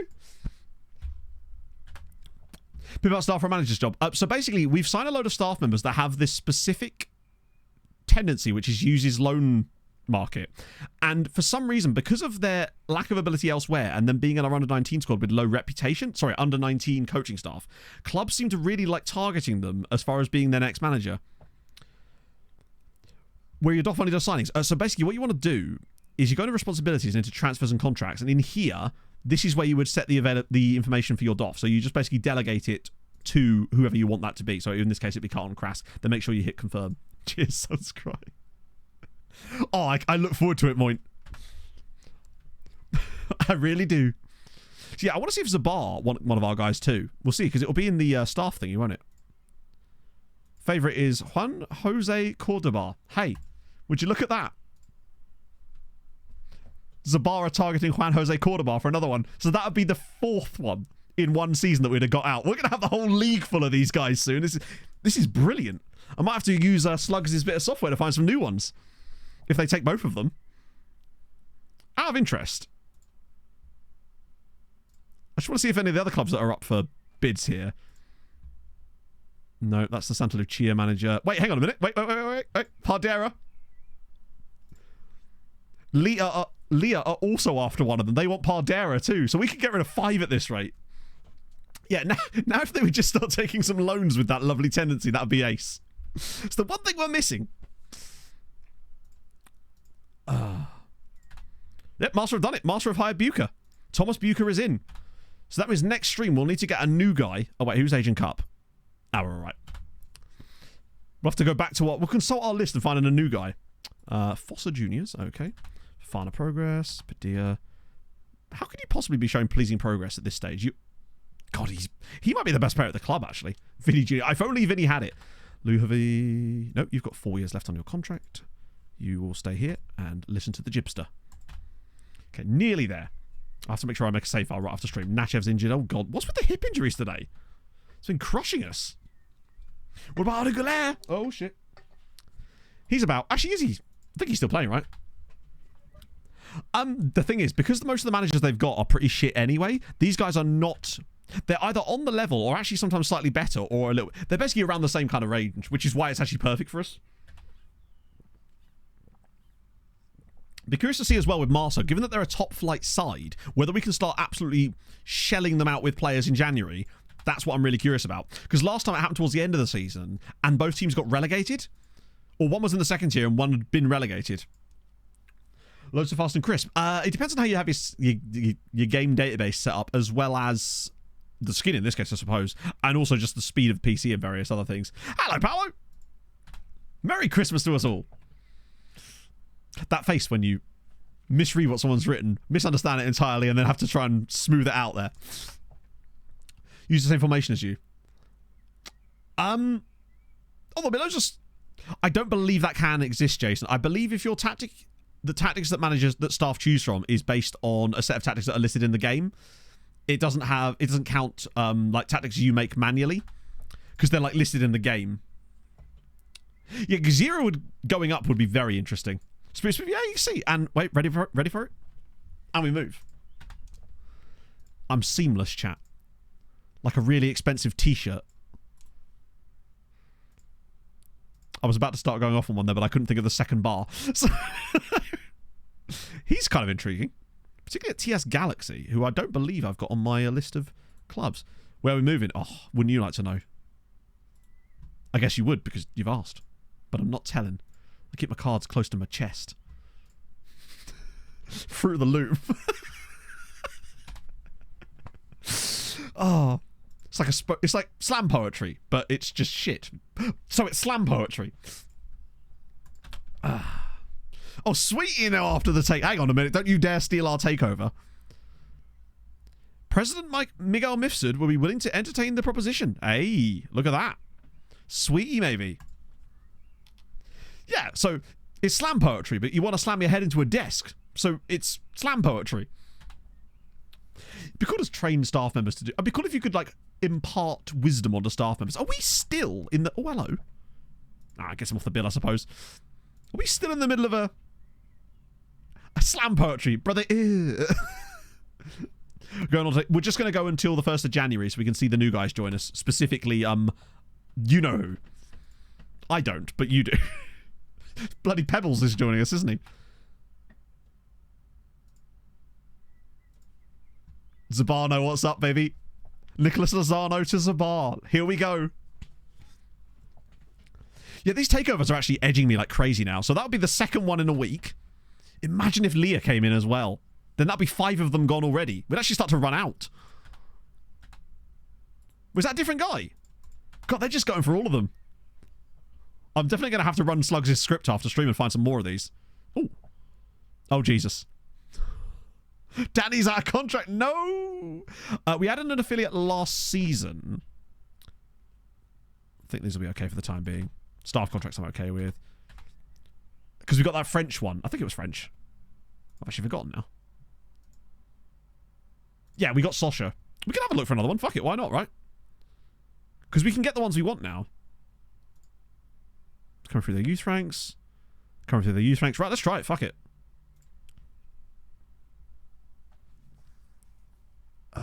Which one was the one we like to use? Because I know that's the one that we're supposed to have. But that one, they never seem to agree to that one. Oh, yeah, the Patreon guys, yeah.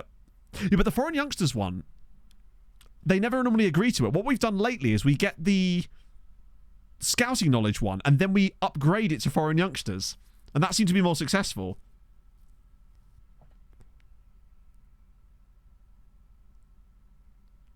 So this one here.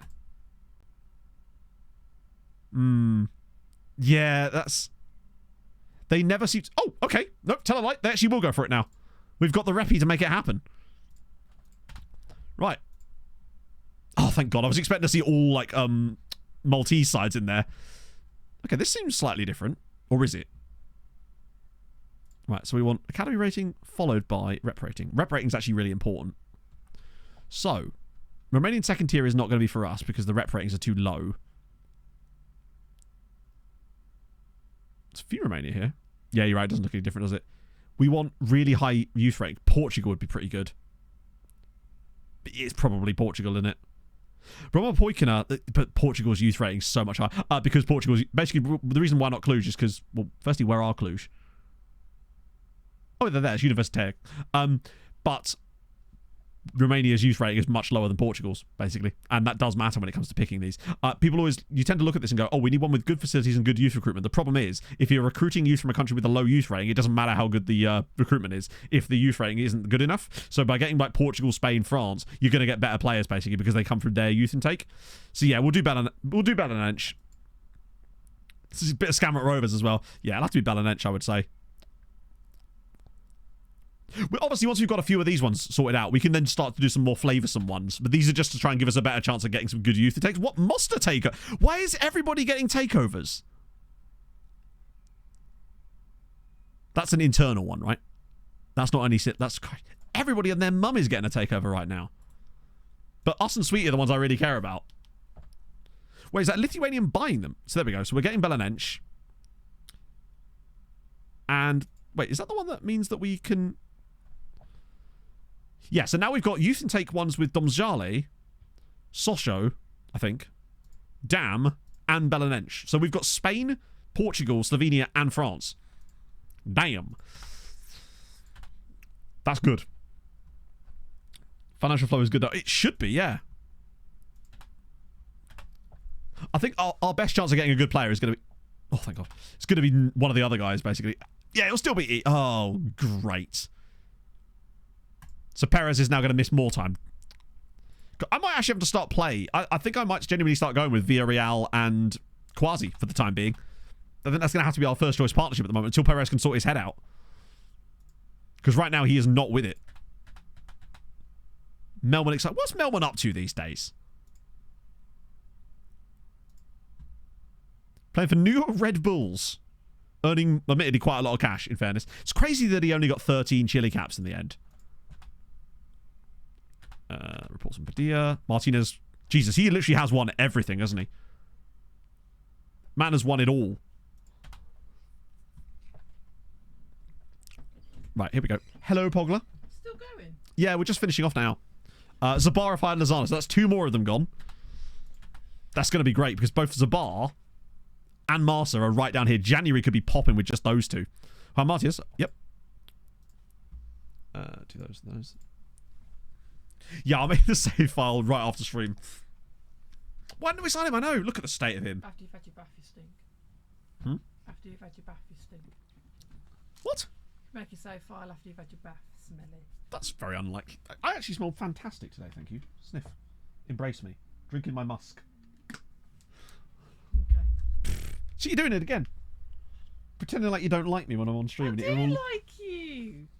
She does this when we're around our friends too. She always does like that kind of matey, like, oh, he's so annoying, isn't it? You love me, really. I give you a cuddle. Yeah, you don't. Ew. Yeah, we can sign him up. Yeah, he is getting robbed. He fully is. Show it off, yeah. You smell like marijuana. Marijuana? Yeah, you just kind of do. Do I? Yeah. It's because I've straightened my hair and it burns me hair. Hang on, sorry. That's the reason. Okay. See you later, Kaka. Ooh, some great players in here. We'll save that for next time, but bloody hell. Smell like an athlete. I do. Oh, I can't even do it. Wait. But like a darts player athlete. No, you smell lovely. Oh, being nice to me again, are you? Yeah, I was only joking. You don't smell. You just don't want me to bail on dinner. No, but you wouldn't do that because you like dinner. That's true. I do like dinner. Dinner is my favourite food. And then we get to go to the cinema. We do. By the way, competition scouting, absolutely not. Waste of time. Generally speaking, because if I'm scouting that competition, say it's like, I don't know, Asian Cup or Asian Under-19 Cup, all of those players, I'm probably scouting their clubs anyway. So which means if that player's any good, I'll have already got a scout report on them or seen them before. It's not going to bring me something I don't already know, and it's going to waste my scout's time. True. I mean, like, genuinely, on Sunday's stream, you know, I was wearing that, like, the shirt with the... And I was wearing brown chino shorts as well, right? When I came downstairs to Pog afterwards, I thought, oh, I might have a bit of arse sweat. I had a giant... It looked like I'd pissed myself on the back of my shorts. It was such... I had an arse so swampy even Shrek wouldn't live in it. It was crazy. What's happened today? We've had some really shit results, unfortunately. Just getting absolutely screwed. Pretty much. Lost 4-3 at home to Milan. Drew 1-0 with Shakhtar. Did beat PSV 5-0. Don't pretend you did piss yourself. I took a wee chat and you saw it happen. Well, not the wee part, but the motioning foresaid VV. So now for a bit.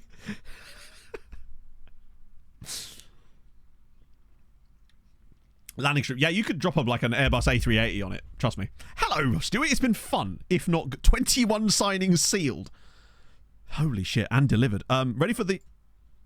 You know there's a lot of players joining us when the welcome new signing box pops up above my face camera. Give me a minute. Oh, God, it's not going to lag, is it? I suppose it would do when there's like 20 of you. Don't mind me. I probably shouldn't even welcome most of these guys. They don't deserve to be here. I don't know who most of these even are. Peeing in the pool. Yeah, you got to sell it. Also, how much is it going to cost us? We're going to spend £500,000 on Duolingo courses. God, do you remember back in the day when we used to care about Duolingo courses costing us lots of money? To be fair, it did actually, like, properly hammering. Probably, I nearly said I did in fact say it properly hammering us. I meant hamstring us, but fuck it. It hammering us. Yeah, Pablo Enrique. He is the replacement for Kamga, who has done himself a mischief. He's broken his hip and is basically going to miss the rest of the season, and we needed someone else in there pretty much. 300. I need to get back into Duolingo again. I need to start going after my Norwegian-ness again, I think. Yeah, PS already there. Oh my God, I'm still doing it. There's still more bloody ones to welcome in. There's still like another 5 guys. Renan lost. When you welcomed him. Probably. I'm not even sure who that is. But he's E-rated, so which means he can't be that good. First haircut in a year. Holy shit. I remember when I managed to get a haircut. The day before we went into COVID lockdown, I'd got a haircut. So I was safe. My hair grows very fucking fast. And even by the time I was allowed another one in July, it was ridiculous. It'll impact the mood app negatively doing Duolingo. No, it couldn't possibly. My mood app's been so fabulous lately. I've been adding goods. Even a few rads were thrown in. That's the highest level of stuff. Right, Renan I would nearly call him Chef Boyardee.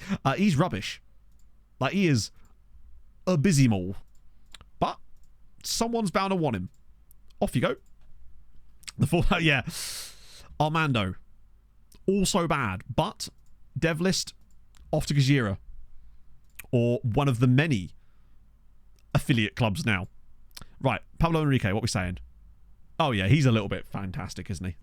We'll just get him working on playing that role, though, just to make sure that he can actually do it. But, like, he can pass, he's got good vision, his stamina's good, his work rate's decent, technique is lovely, first touch is sensational, bit of tackling as well. Not the quickest. I think Pablo is going to be fantastic. Well worth the 15 million quid. And with his trait of discuss a new trait, what more can you want out of a man, really? Right, Juan Jose Mena, who's just a random cheap Colombian who I signed on a free transfer. A big clump of these guys are bound to find loans as well. Anto Ferry, who is... Oh, he's the guy from Burnley that we spent 200 grand on. That might have been a mistake. That's an overpayment, I would say. Ahmed El Hachin, that's the Mauritanian guy. Oh, these guys have got Dingley Swallows written all over them, man. Yeah, true. I think he might actually gain some value because of English, which will help. Next batch, we've got Saliu Diarra, who's one of the guys I just signed up, was he not? Is that goalkeeper? The entire flight in must have just been players that are coming to Sirens. There's 22 lads here. Almani Diawara, he's actually not that bad. I mean, combined for the quality of the sort of players that we've been looking at lately, he's pretty good by our standards. He's decent. Jonathan Valenzuela. Okay. We'll try and loan farm him. If not, I think we've got plenty of money to move him on. I'm surprised he's not worth more than that, but I think it just depends on what time of the year they sign for you. Where are they all going to live? We have the giant house. It's kind of like the Bachelor house. Aminu Abubakar, who is a Nigerian guy from Rivers United. We spent quite a lot of money on him. But wasn't he the one that was wanted by Benfica and Porto? And that was the only reason we did it. They basically bluffed us. They gave us the old pump fake. Betinho. Okay, another random cheap Brazilian. Good lord. Well, there's a limited number of people on Malta, you know?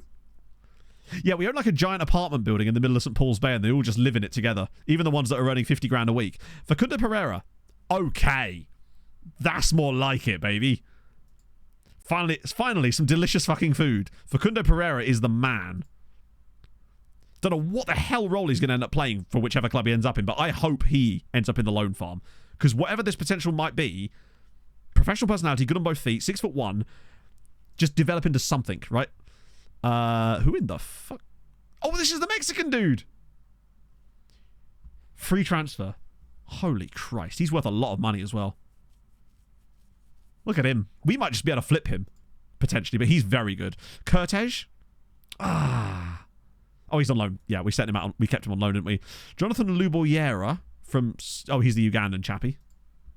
Better than Henry? Probably, yeah. He's one of those guys that once he's been here for a bit, he'll almost certainly be 3.5. It just takes a little while for some reason. Eduardo Ponce, he was the guy that we did the astrology on, wasn't he? Before signing him on a free transfer. Did all sorts of, like, injury astrology with him. Sergej Liakowskis, Latvian international. That's literally the only reason, right? Yeah, Pereira, I hope he joins the loan farm, honestly, because I'm just not sure I have the patience to develop him. I'm hoping he'll be one of those guys that goes out and gets developed there. Right, here we go. Carlos Vieira. I mean, what's not to like?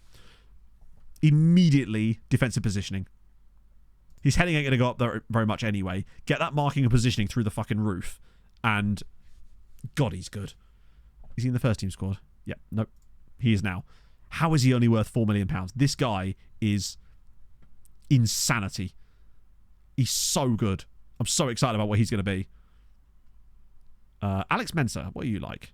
Okay, reasonable. I think his attributes are solid. Even if he's not a particularly excellent player. He's got good CA, though. Hang on, the jumping reach got even better. Christ. Here is for 15 jumping reach for 60 for a 6-foot player is pretty impressive. We've got Richard Agyemang Badu, who is... Oh, he's from Asante Kotoko. I thought he might have been that guy we got from Groningen. Legend. And then Chakotl. Ooh, that's an oof. We've massively overpaid for him. Holy shit. That's a huge miss. To be fair, it might have been an old scouting report. Yeah, Mensah looks solid. That's a huge L. Oh, that was the last guy. And it deserved to be so as well. So more money here. Wonder Kid? Sorry? As if they're now considering him a Wonder Kid. Probably shouldn't have sold him for so cheap, honestly. Biggest scam. He might be up there with the biggest scams. Got straight in with the 20 million. Milan straight in with the 20 million. Delicious. Right, let me save that there. Okay. That gives us a good spot. Yeah, Laffin had an issue too where he has a broken leg. Basically. So, I will get us to... Not very far, honestly. It's only the 19th. A couple of weeks ahead where we've got Sporting and Roma, both away from home. Absolutely must win. Because technically, we've only got 7 points. We're not actually qualified yet. Like, we do kind of need to do that part. A PSV top. Oh, no, Roma are top. Right. Nice and easy. Yeah, got to run the slug apps to restock some of these guys, which is great news to even be in that situation. Right then. Okay. So, raidy time. Now, today's raid, we need to make sure... We're going to raid Tommy. We need to ask... Why am I loading the stream up? That's not what I meant to do. There we go. I'll do that after I raid. FM Tommy C. So we ask Tommy whether he's a food separatist or a food together eater. You know what I mean? That's the question for the raid today. Once again, immaculate vibes. I hope you have a fabulous rest of your day. Enjoy the game later if you're watching it. Enjoy losing if you're a Spurs fan, I guess, in this case. And yeah, I'm going to enjoy the cinema and Pizza Hut later. It's going to be a vibey time. Thank you for joining me, and I'll see you lovely people on